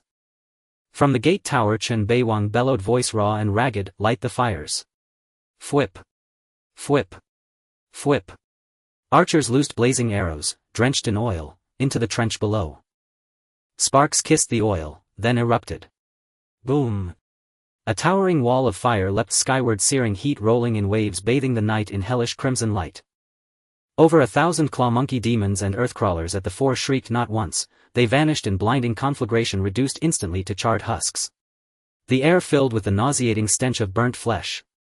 Uhu. Silence shattered, replaced by deafening delirious cheers. Hours of pent-up terror burst forth as triumphant roars, soldiers brandished weapons wildly, eyes wild with release. That wall of fire granted them breath, and a sliver of hope. Yet Lin Ye's expression remained unchanged. His gaze pierced farther than theirs, beyond flame and smoke, to what lurked behind the inferno. More low-tier beasts surged forward, not by will but driven from behind by hulking predators. They charged blindly into the blaze, writhing, howling, falling, piling corpses to pave the way for those behind. Among those orchestrating the slaughter, Lin Ye spotted several second-rank wolf-like beasts, sleek armored in obsidian keratin, refusing to advance. Instead they paced at the periphery, roaring orders directing the tide of expendable lives. These beasts possessed cunning. Lin Ye's eyes grew colder still. This battle would not be won by defense alone. To break the tide the commanders must fall. His gaze drifted further, into the deeper absolute blackness beyond the fire's reach. There where light failed his senses prickled something ancient, cold and watchful stirred in the void. That presence was lethal, like the unblinking stare of a predator locked from afar.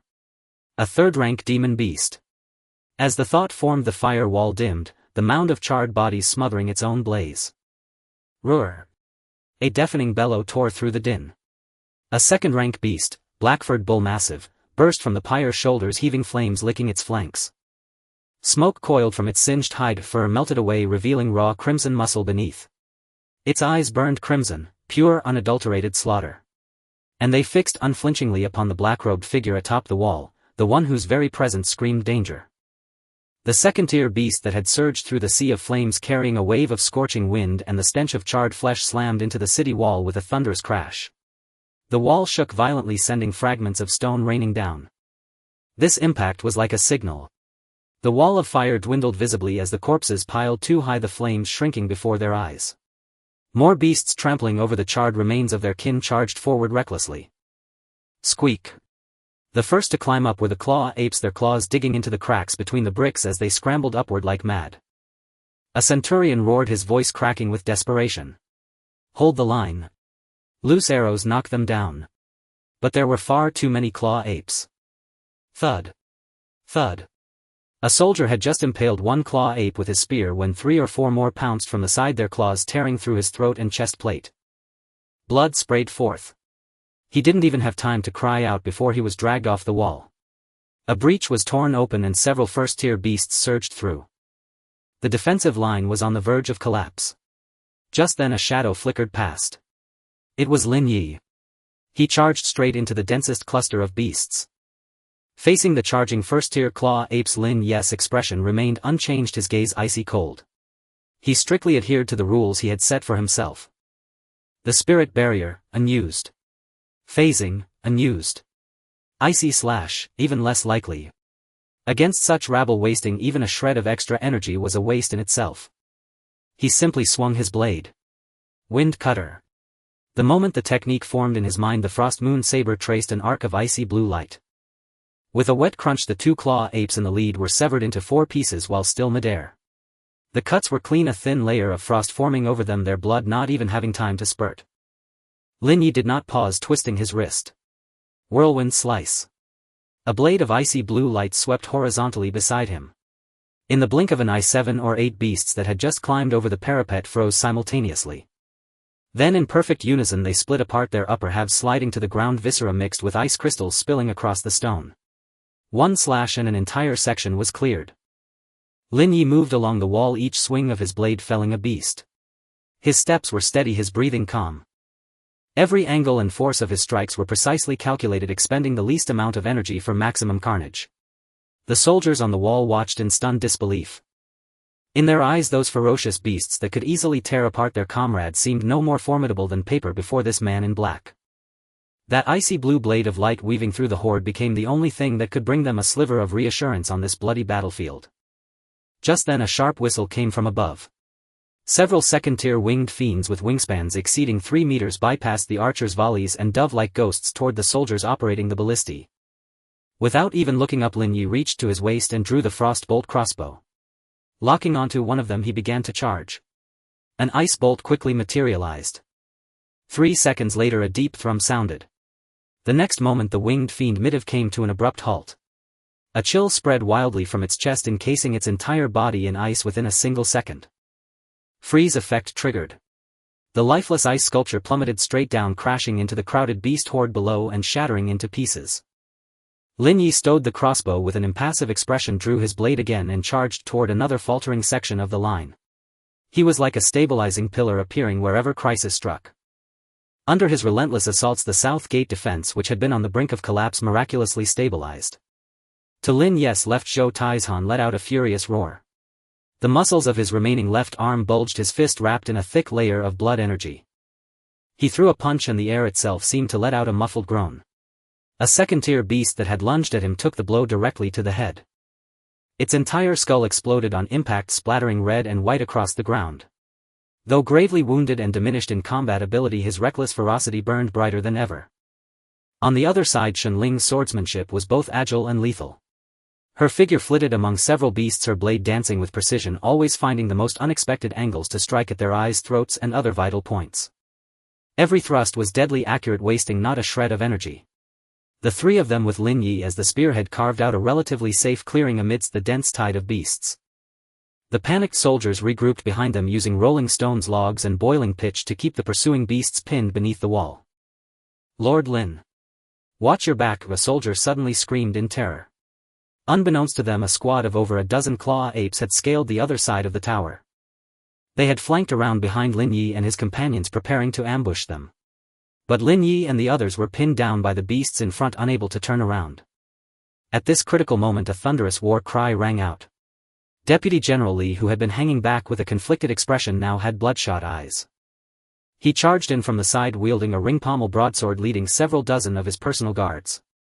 Without a second thought, he slammed his body into the foremost claw ape. With a wet tear, the beast's claws raked deep wounds across his chest, exposing bone. Ignoring his injuries, Deputy General Li swung his blade in a counterstroke, severing the claw ape's head and spine in one clean cut. "Hold the line. Hold the damn line." Covered in blood and raging like a madman, he bellowed at his guards, "Don't you see Lord Lin fighting ahead? If we can't even protect his back, what kind of soldiers of the blood-sworn city are we?" His men too were consumed by fury, using their own flesh and blood to forge a barrier. They held the ambushing beasts at bay with sheer determination. Deputy General Li kicked a beast's carcass aside, turned to look at Lin Ye's still calm silhouette in the distance, and roared with all his might, "Lord Lin! Old Li is convinced. Completely and utterly convinced. This south gate is yours. And our lives, damn it, they're yours too." Having shouted that, he swung his blade again and clashed violently with another beast. Lin Ye's movements faltered for a split second, but only for a moment. The frost moon saber swept out, cleaving the head from a beast before him. He could feel it. After that roar from Deputy General Li, the way the soldiers on the south wall looked at him had changed. The morale of the south gate had coalesced into a single unbreakable force. The battle raged on, and Lin Ye's energy reserves were rapidly depleting. Just as the first wave of the beast tide paused, its momentum broken by heavy losses. The defenders on the wall finally had a moment to catch their breath. Then a deep muffled boom came from below the city. The sound was so heavy it felt as though a mountain was being used to batter the gate. The entire south gate wall shook violently, more so than any previous tremor. Everyone struggled to keep their footing, staring in horror toward the source of the sound. It was the city gate. Then a grating, teeth-clenching screech filled the air. The iron crossbar bracing the gate was groaning under the immense force, on the verge of giving way. A dull, thunderous boom shook the heart of Blood Marshal City. The entire southern city wall trembled under the force, soldiers staggering and falling as their footing gave way. The morale that had been kindled by repelling the previous wave of assault was utterly shattered by this blow. The soldiers gazed in terror down at the city walls toward the heavy city gate. A screeching, grinding sound of twisting metal came from within the gate. Several thick iron bolts, each as wide as a man's embrace, groaned under the immense pressure. The center of the sturdy gate bulged outward into a terrifying arc. Thud. Thud. Thud.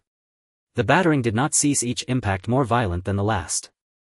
The tremors on the city wall grew more intense, and the groaning of the bolts became more piercing. Black cracks spread rapidly across the ironwood gate. The gate. The gate is about to break. A military officer's voice cracked with panic. Before his words faded, a deafening explosion, crack, ripped through the air. In a shattering roar, the southern gate, which had held fast for years, was blasted open into a massive fissure. Wood splinters and shards of iron flew in all directions as the night wind, thick with the scent of blood, rushed in. A roar. Before the defenders could react, several agile second-stage mid-phase wolf demons, their bodies covered in black keratin, had already slipped through the breach. Stop them. Archers, shoot inside. The commands on the wall were chaotic, a distant remedy for a present fire. The soldiers in the tunnel, confronted by the sudden appearance of the demonic beasts, fell into complete disarray. At the critical moment, a dark figure leaped from the watchtower over 10 meters high.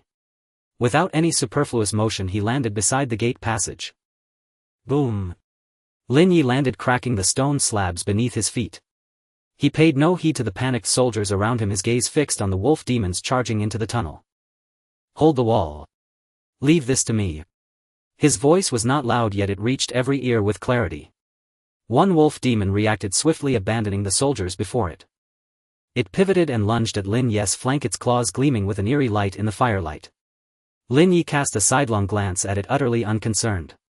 Merely a second-stage mid-phase creature. Energy guard charm. Energy surged and a translucent green shield materialized over his body. A tearing sound. The wolf's claws scraped heavily against the shield, producing a grating noise. The shield flickered, withstanding the blow. Lin Ye's movements did not falter. Ignoring the attack from his side, he surged forward, his profound frost blade tracing an arc. Whirling cut. A flash of the blade. With a soft thud, the two wolf demons lunging from the front froze mid-motion, their upper bodies sliding off. The cuts were covered in white frost entrails, and blood mingling with ice crystals spilled across the ground. A double kill with a single stroke. Before the ambushing wolf demon could strike again, Lin Ye twisted his wrist. The blade turned, thrusting into its eye socket from a tricky angle, burying itself to the hilt. In the span of just 2 or 3 breaths, 3 second-stage mid-phase demonic beasts lay dead. A moment of silence fell over the tunnel. But a greater crisis had already arrived. A furious roar, moo, came from beyond the gate, the blood and chi force within it causing the passage to vibrate with a deep hum. A colossal creature squeezed through the shattered door panels, forcing its bulk inside. It stood about 2 zhang tall, its body covered in a black armor-like keratin layer with thick, powerful limbs. In its eyes, the size of copper bells, burned a flame of savage brutality. A second-stage peak elite, the iron-hide rhinoceros. It spotted Lin Ye in the passage and the wolf demon corpses at his feet, snorting 2 jets of scorching air from its nostrils. Lowering its head, a dense aura of blood and chi condensed into a ring of crimson light around its meter-long horn. It pawed the ground, then charged forward with overwhelming momentum, hurtling toward Lin Ye. This charge carried tens of thousands of Jin of force, enough to demolish the city wall. In the narrow tunnel there was no room to evade. Gasps rose from the soldiers behind, while Zhou Taizhan and Shen Qing on the wall changed expressions. Lin Ye did not retreat. His gaze was eerily calm. The moment the iron-hide rhinoceros charged, he moved as well. Instead of retreating, he rushed forward to meet that destructive force. He's insane. That single thought occupied the minds of everyone on the wall. In the split second before the collision, Lin Ye activated his shield once more. Boom! The rhinoceros horn, wreathed in a bloody halo, struck the center of the shield. Time seemed to freeze. There was no explosion, only the high-pitched grating sound of energy friction. The shield buckled inward violently, stubbornly holding against the horn, halting the momentum for an instant. A crack. The sound of shattering was starkly clear in the silent tunnel. Its limit. The shield absorbed most of the impact, then became covered in fissures, shattering into countless specks of light. Those who witnessed this felt their hearts leap into their throats. In the fleeting moment of the shield's collapse, Lin Ye showed no trace of panic. Everything was within his calculations. Phantom. He activated his damage immunity ability. His left arm, clad in a black steel bracer, deftly brushed against the rhinoceros' rough hide, deflecting and dissipating the residual impact. His right hand gripped the profound frost blade already poised. A tearing sound. The blade, following the redirected force, carved a shallow wound on the rhinoceros' thick neck. The frost trait was triggered. The massive body of the iron-hide rhinoceros stiffened, its forward speed noticeably hindered for an instant. A 15 reduction in speed. Now is the time. A sharp gleam flashed in Lin Ye's eyes. On the blade of the profound frost blade, an icy blue radiance blazed, condensing to its peak. Icy break slash. He did not choose any other part but aimed precisely at the wound he had just inflicted and which was now imbued with frost energy, dealing an additional 50 damage to slowed targets. This strike was not a slash but a piercing blow with all force concentrated at a single point. The icy blue blade light wrapped in frigid energy tore through the air with a sharp whistle plunging into the wound on the rhinoceros neck. A wet tearing sound.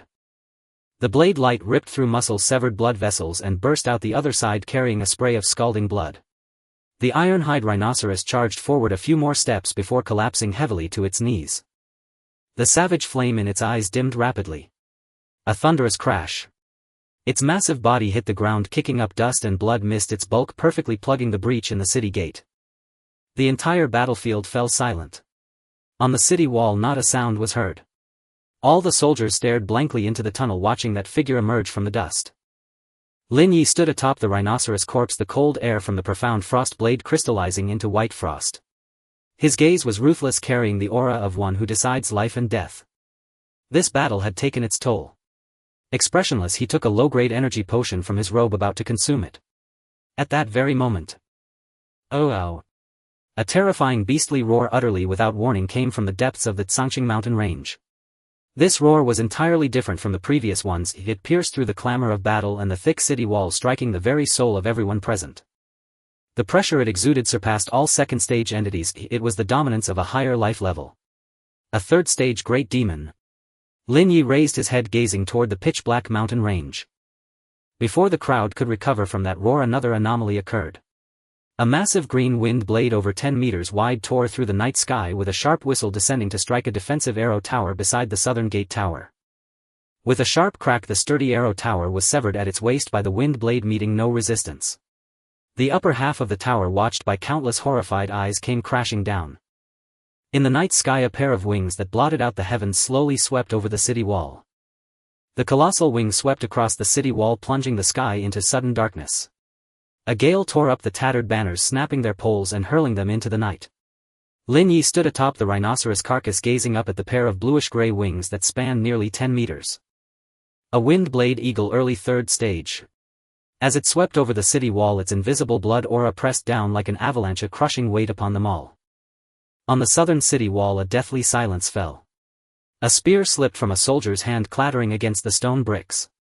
That sound was like a signal. The martial artist's legs gave way and he collapsed to his knees. Then the kneeling soldiers multiplied from one to a crowd. This was a gap in rank that courage alone could never bridge. Yet what truly chilled the blood was not merely the beast in the sky. The ground trembled 3 times and a dull, heavy roar echoed from the darkness beyond the city. The firelight outlined the silhouettes of 3 colossal figures emerging slowly from the depths of the beast tide. Leading them was a stone armor ape, its entire body clad in gray-white rocky armor. Its arms were as thick as the city gate's stone pillars, and with every step it shattered the ground into a web of cracks. Behind it followed 2 slightly smaller beasts, yet they too radiated a third-stage aura. 4 third-stage beasts. 1 in the sky, 3 on the ground. A tick jumped at the corner of Lin Ye's eye. It's over. Someone's whisper became the final straw that broke the camel's back. 4 third-stage beasts, how can we fight this? Flee. Through the north gate. Flee where? The city is surrounded by demon beasts. Panicked shouts rose and fell, and some soldiers had already begun to retreat from the wall. Some even threw down their weapons and ran. Who the hell dares to retreat? Zhou Taizhan kicked a deserter over, his voice a hoarse roar, his throat tearing. He was covered in blood and grime, 3 ribs broken and a wound on his left arm so deep it exposed the bone. The Zhou family has guarded this city for 60 years, 3 generations. Today I die on this wall. Almost simultaneously Shen Qing's voice rang from another side, Shen family elites advance. Blood trickled from the corner of her lips, but her voice did not waver. Over 20 Shen family martial artists stepped forward in formation. More voices joined in. The Chen family still has men. Follow me. Where are the martial pavilion disciples? Get the hell over here. The local clans, who had been locked in their petty feuds moments before, finally cast aside all their grievances. Dozens of martial artists, their blood aura surging, roared as they charged to the front line, forming a human wall along the outer edge of the city wall. But not one stepped back. 2 early third-stage demon beasts charged first, crashing into the human wall, sending flesh and blood flying. Then the hidden cards of the clans appeared. One was an old man with white hair and a hunched figure. Yet his aura was unmistakably third stage. Together with the second stage martial artists present, they barely managed to hold off the charge of the two third stage beasts. Lin Ye did not watch that side. His gaze was fixed on the stone armor ape, now only 200 meters from the city gate. The beast did not charge, it merely raised its right fist slowly. On the surface of its gray-white rocky armor a dense blood aura flowed like liquid, a sign of power that had undergone a qualitative change. One punch and the city gate would cease to exist. Just then a voice came from the high tower of the city wall. Cough. Quite a lively scene. Everyone looked up. Chen Beiwang stood by the railing at the highest point of the tower, his breath weak. My lord. You cannot. The attendant beside him rushed forward to support him. Chen Beiwang pushed him away. He smiled. A light suddenly blazed in his once cloudy eyes. A kind of madness that only appears when a martial artist burns their life force, a frenzy radiating from the very marrow of their bones. This old man has trained in martial arts for 40 years. His voice had changed, no longer hoarse. Rip. The bandages on his body tore apart simultaneously, the shredded cloth flying in all directions. Beneath his skin veins bulged, and what flowed through his blood vessels was no longer blood but a dark red light. That light spread along his meridians, illuminating his entire form like a blood-red statue. His blood aura burned within him, trading life for power. A mid-third stage blood aura fluctuation radiated from him. The defenders on the wall were forced back by the wave of energy, but the eyes of every single one of them lit up. City Lord. The City Lord has recovered. Chen Beiwang paid no heed to the cheers behind him. He stepped off the tower and landed on the outer side of the city wall. The dark red blood aura coalesced in his palm, compressing and taking form. The stone armor ape's fist had already descended. With the power to destroy a city, it struck directly at the wall. Chen Beiwang struck out with his palm. At the moment of the collision between fist and palm, all sound vanished for an instant. Then a shockwave erupted from the point of impact. The blue bricks on the city wall's surface were shattered, sending up a cloud of dust. Chen Beiwang spat out a mouthful of blood, crimson foam seeping from the corners of his mouth, his nostrils, and even his eyes. Yet his feet were nailed to the wall, refusing to yield an inch. Ha! He wiped his face, his mouth full of bloody teeth. Is that all you've got?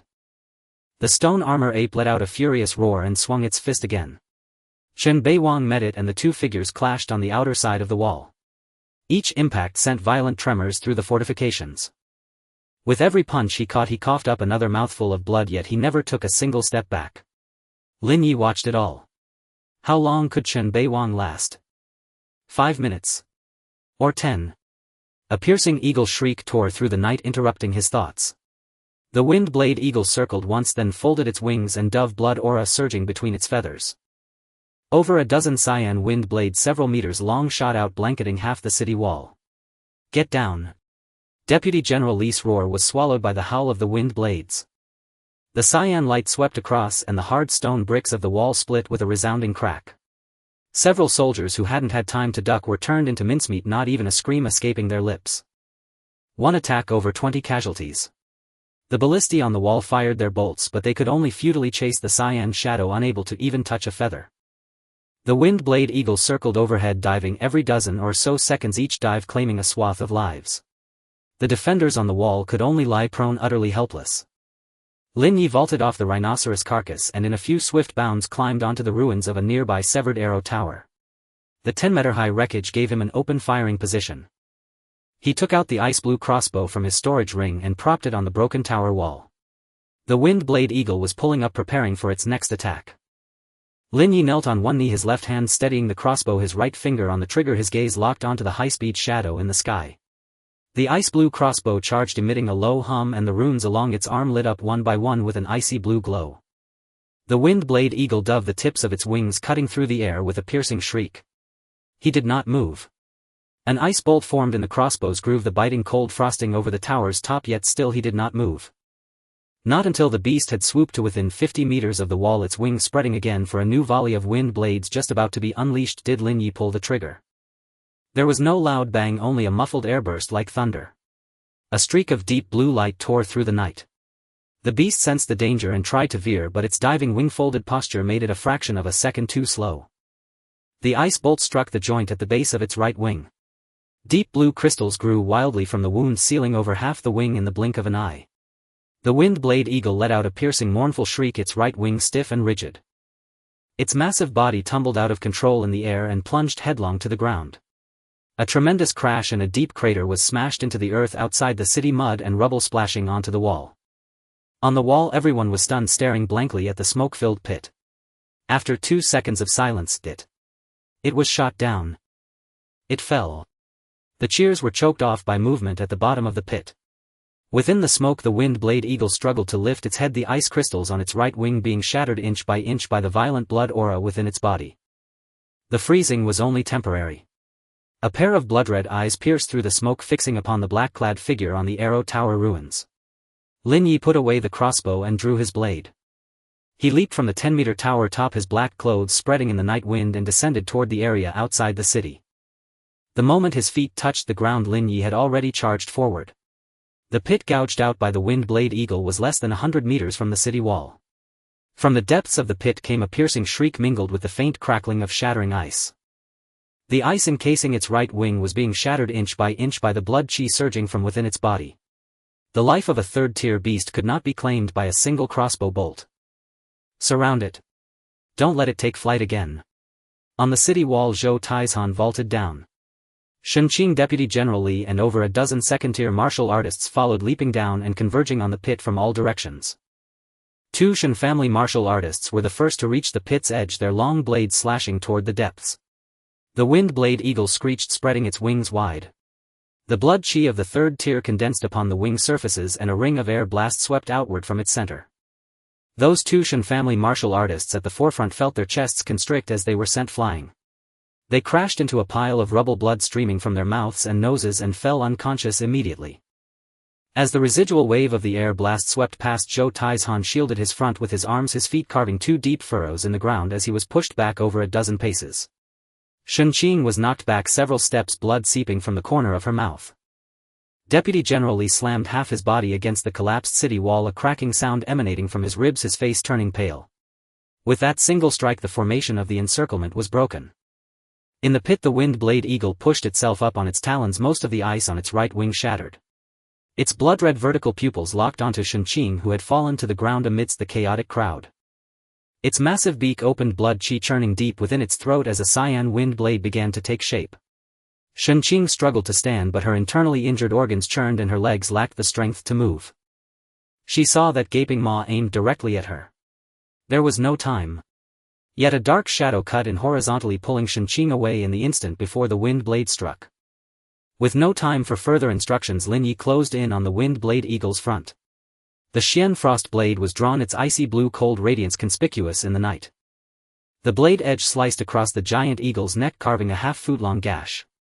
Scalding eagle blood splattered across half his face. The frost chill effect was triggered. Thin ice spread from the wound, covering most of its neck, and the wind-blade eagle's movement slowed by a visible beat. Not enough. A giant claw swept toward him. Lin Ye ducked low to evade, and the blade cut across its chest and abdomen once more. The frost chill effect stacked white frost spreading across its chest. This cut was not deep. The hide of a third-tier beast was too thick, and ordinary slashes couldn't even breach the muscle. But Lin Ye sought not damage but deceleration. When the wind-blade eagle swung its claw again, its trajectory had slowed enough to see the quiver of its feathers. Lin Ye sidestepped to avoid it, his steps unceasing, and directly pressed against the base of its injured right wing. This was the weakest point of its entire defense. He channeled energy into the blade, concentrating it at a single point. A void-shattering strike. There was no flash of light, only a dull thud. The Xian frost blade plunged through the wound at the wing's base, the blade splitting muscle and fascia, reaching the chest cavity where it became lodged. The tip of the blade pressed against the wind-blade eagle's sternum. The bones of a third-tier beast were as hard as steel, and the penetration force was spent there.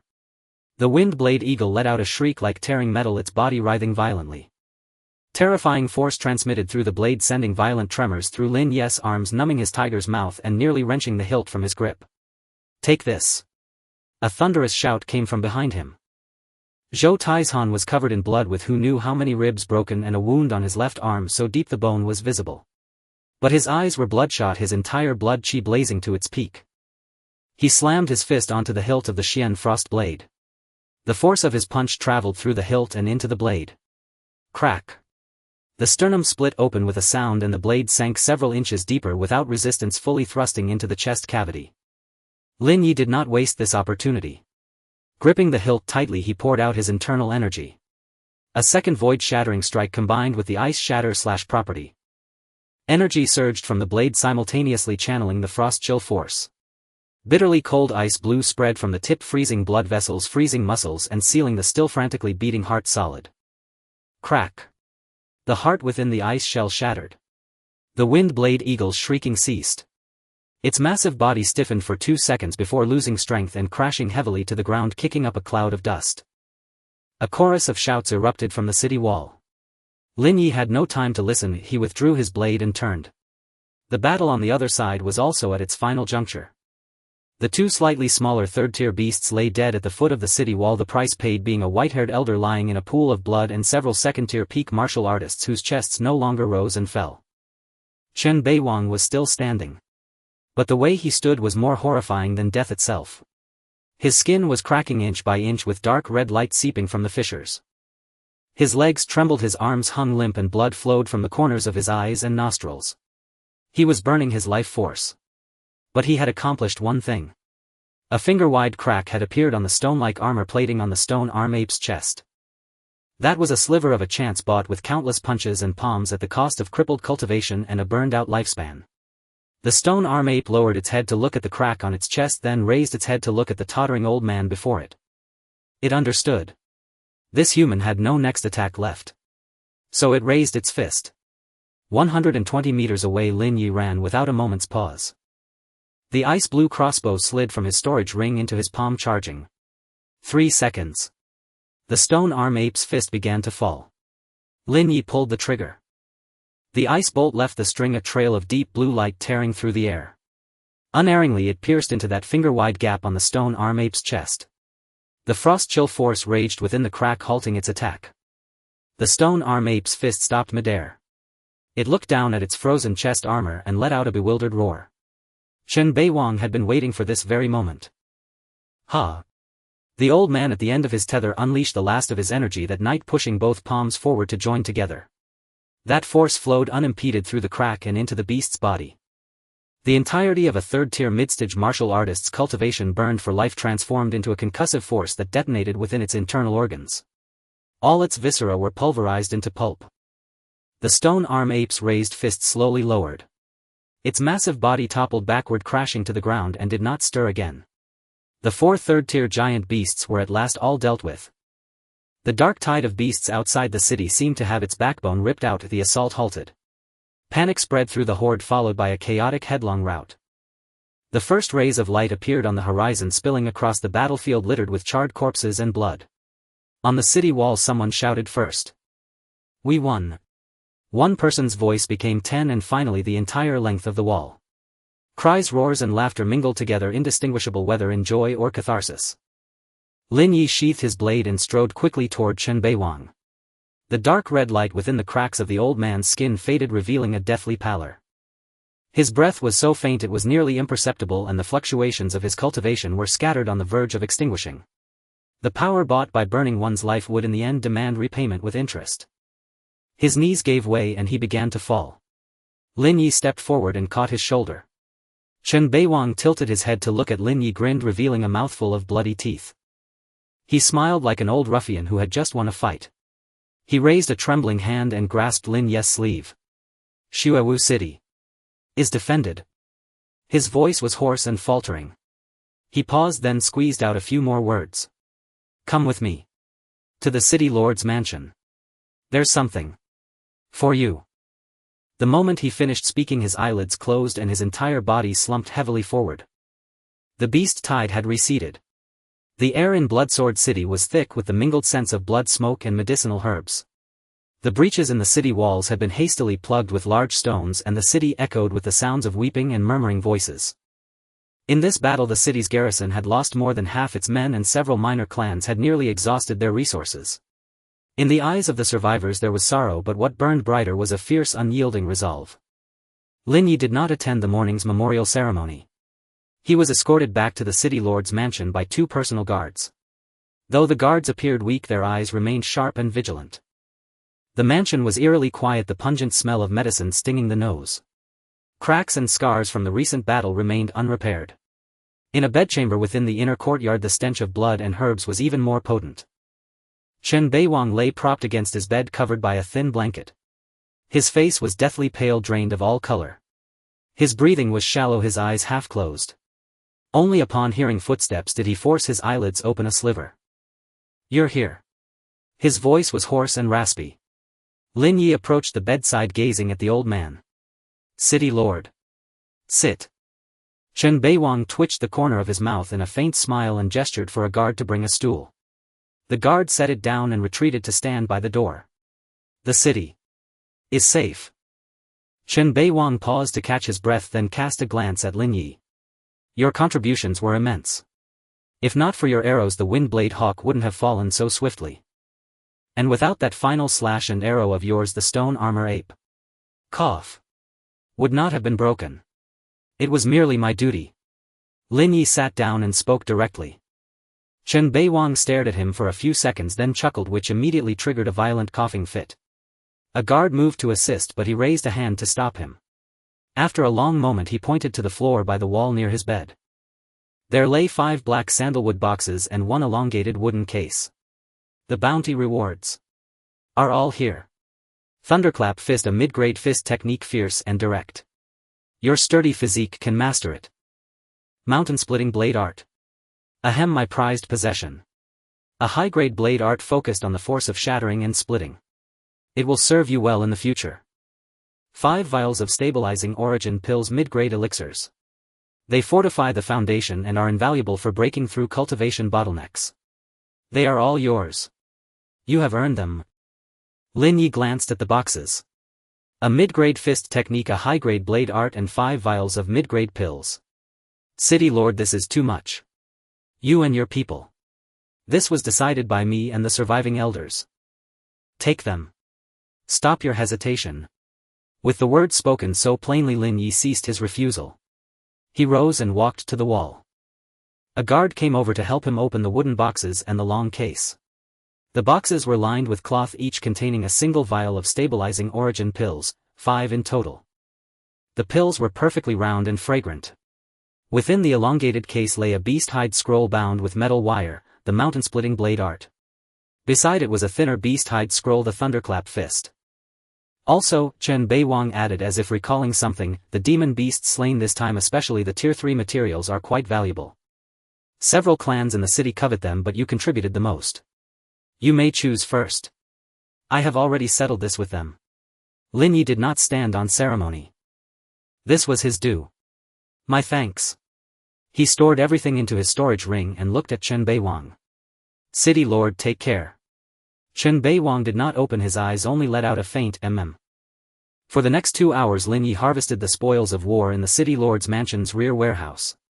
The carcasses of the Windblade Hawk and Stone Armor Ape had already been processed. Bones, pelts, claws and Tier 3 cores were stored separately. Lin Ye took the primary feathers from the Windblade Hawk's wings, the sternum of the Stone Armor Ape and the 2 finest Tier 3 cores. The demon beast carcasses were too large to store whole. He had long prepared the tools and enlisted the City Lord's craftsmen to help cut away the most valuable parts, trimming them to a suitable size before storing them in his ring. Additionally, he selected over 150 Tier 1 and Tier 2 beast cores along with various other materials like pelts, bones and poison glands. Finally, as the greatest contributor, he did not hesitate to take 3,000 taels of silver directly from the City Lord's treasury. Clutching the silver and the storage ring filled with materials, he returned to the inn as dusk fell. Lin Ye entered his room, closed the doors and windows and thoroughly inspected the space inside and out. He took out 3 vials of stabilizing origin pills and pulled out the stoppers. He tilted his head back and consumed all 3 vials at once. As the pills entered his stomach, a burning sensation erupted, causing him to grunt in pain. He quickly sat cross-legged to digest the energy. The fierce medicinal power guided by his will surged through his meridians and his bones emitted a series of cracking sounds.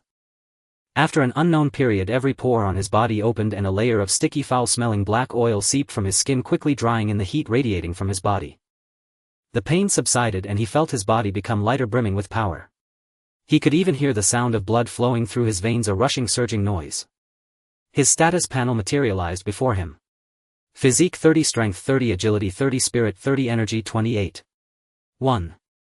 All basic attributes had surpassed 30 points, just one step away from a breakthrough. He secured the remaining 2 vials of pills. He walked to the window and pushed open the broken pane. Outside it was already pitch dark. The city's lights were sparse and scattered, far fewer than before, yet they still held a semblance of life. On the distant city walls he could see the torches of patrols moving. Lin Ye clenched his fist, feeling inexhaustible strength within. He then lowered his gaze to the storage ring stuffed with treasures. Strength resources. The gains from this venture far exceeded his expectations. He recalled the words spoken by that person when he left the all-knowing pavilion. The third phase of the Doomsday Tower.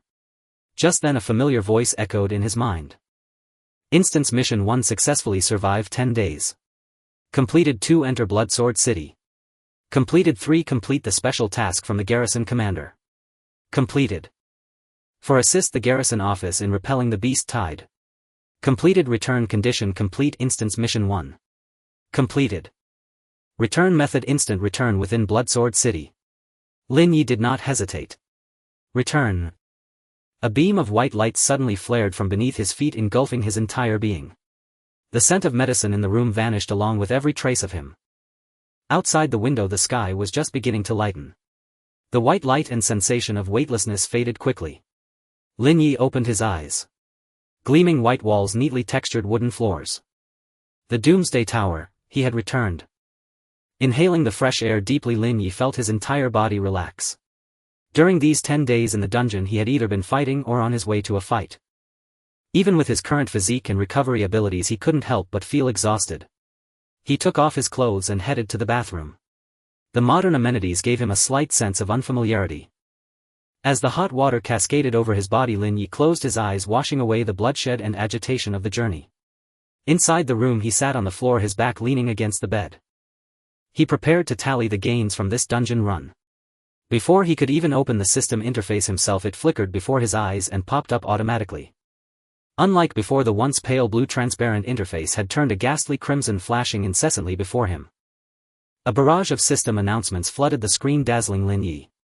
They warned of changes to the underlying rules of the survival trial, the teleportation of all survivors back to the Doomsday Tower rooms, and the system's impending withdrawal of most of its power, instructing everyone to stay put and await further notice. After reading everything, Lin Ye's mouth fell open and his gaze turned vacant. He was a man who had faced life and death countless times, yet the system's transformation still filled him with immense shock and unease. What's happening to the system? This was definitely not normal. The mere sight of the blood-red interface sent a chill down Lin Ye's spine. Before he could speculate further, a thunderous crash erupted from outside the window. It sounded like a massive object slamming into the ground. The entire room trembled with the impact. In a flash the frost moon saber and icy blue crossbow appeared in his hands. As he rose, his mental focus sharpened to a razor's edge. He extended his perception to encompass all the surrounding movements. Heavy pounding footsteps drew nearer, and with each approaching sound the white mist outside the window churned and roiled. A dark silhouette emerged within the dense fog, its form indistinct, only a vague outline visible. Lin Ye stood frozen by the window, his eyes locked onto the colossal being outside. He did not know the exact height of the Doomsday Tower nor the floor he was on. But the thing outside the window pressed down upon him like a mountain. His senses and spiritual perception screamed warnings. Danger. Utter danger. Yet he was crushed, barely able to breathe, finding it immensely difficult even to lift a hand. The enormous shadow drew closer with every thudding step. Each footfall made the room tremble, and Lin Ye's heart beat in sync with the vibrations. Just as Lin Ye felt he could endure no more, a golden barrier appeared outside the window, filling his entire field of vision. The earth-shaking footsteps ceased. The suffocating pressure vanished. The room returned to normal. Drenched in sweat, Lin Ye collapsed onto the floor. The ordeal had left him utterly drained. Before his eyes the system's blood-red warnings remained. Aside from those few announcements, all other functions had disappeared and were unusable. This dashed his hopes of using the chat channel to ask what was happening. Not daring to leave the room, Lin Ye could only sit dazedly on the ground. Time passed. An hour. 2 hours. It continued until dawn the next day. Lin Ye had not slept a wink, only having a simple meal. His attention was fixed on the system interface. The originally blood-red screen began to change. Lin Ye noticed immediately, watching with intense focus.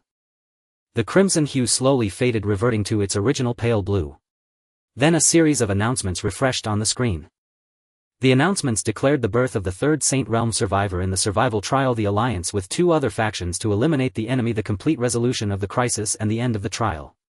All surviving survivors would be teleported back to their original worlds.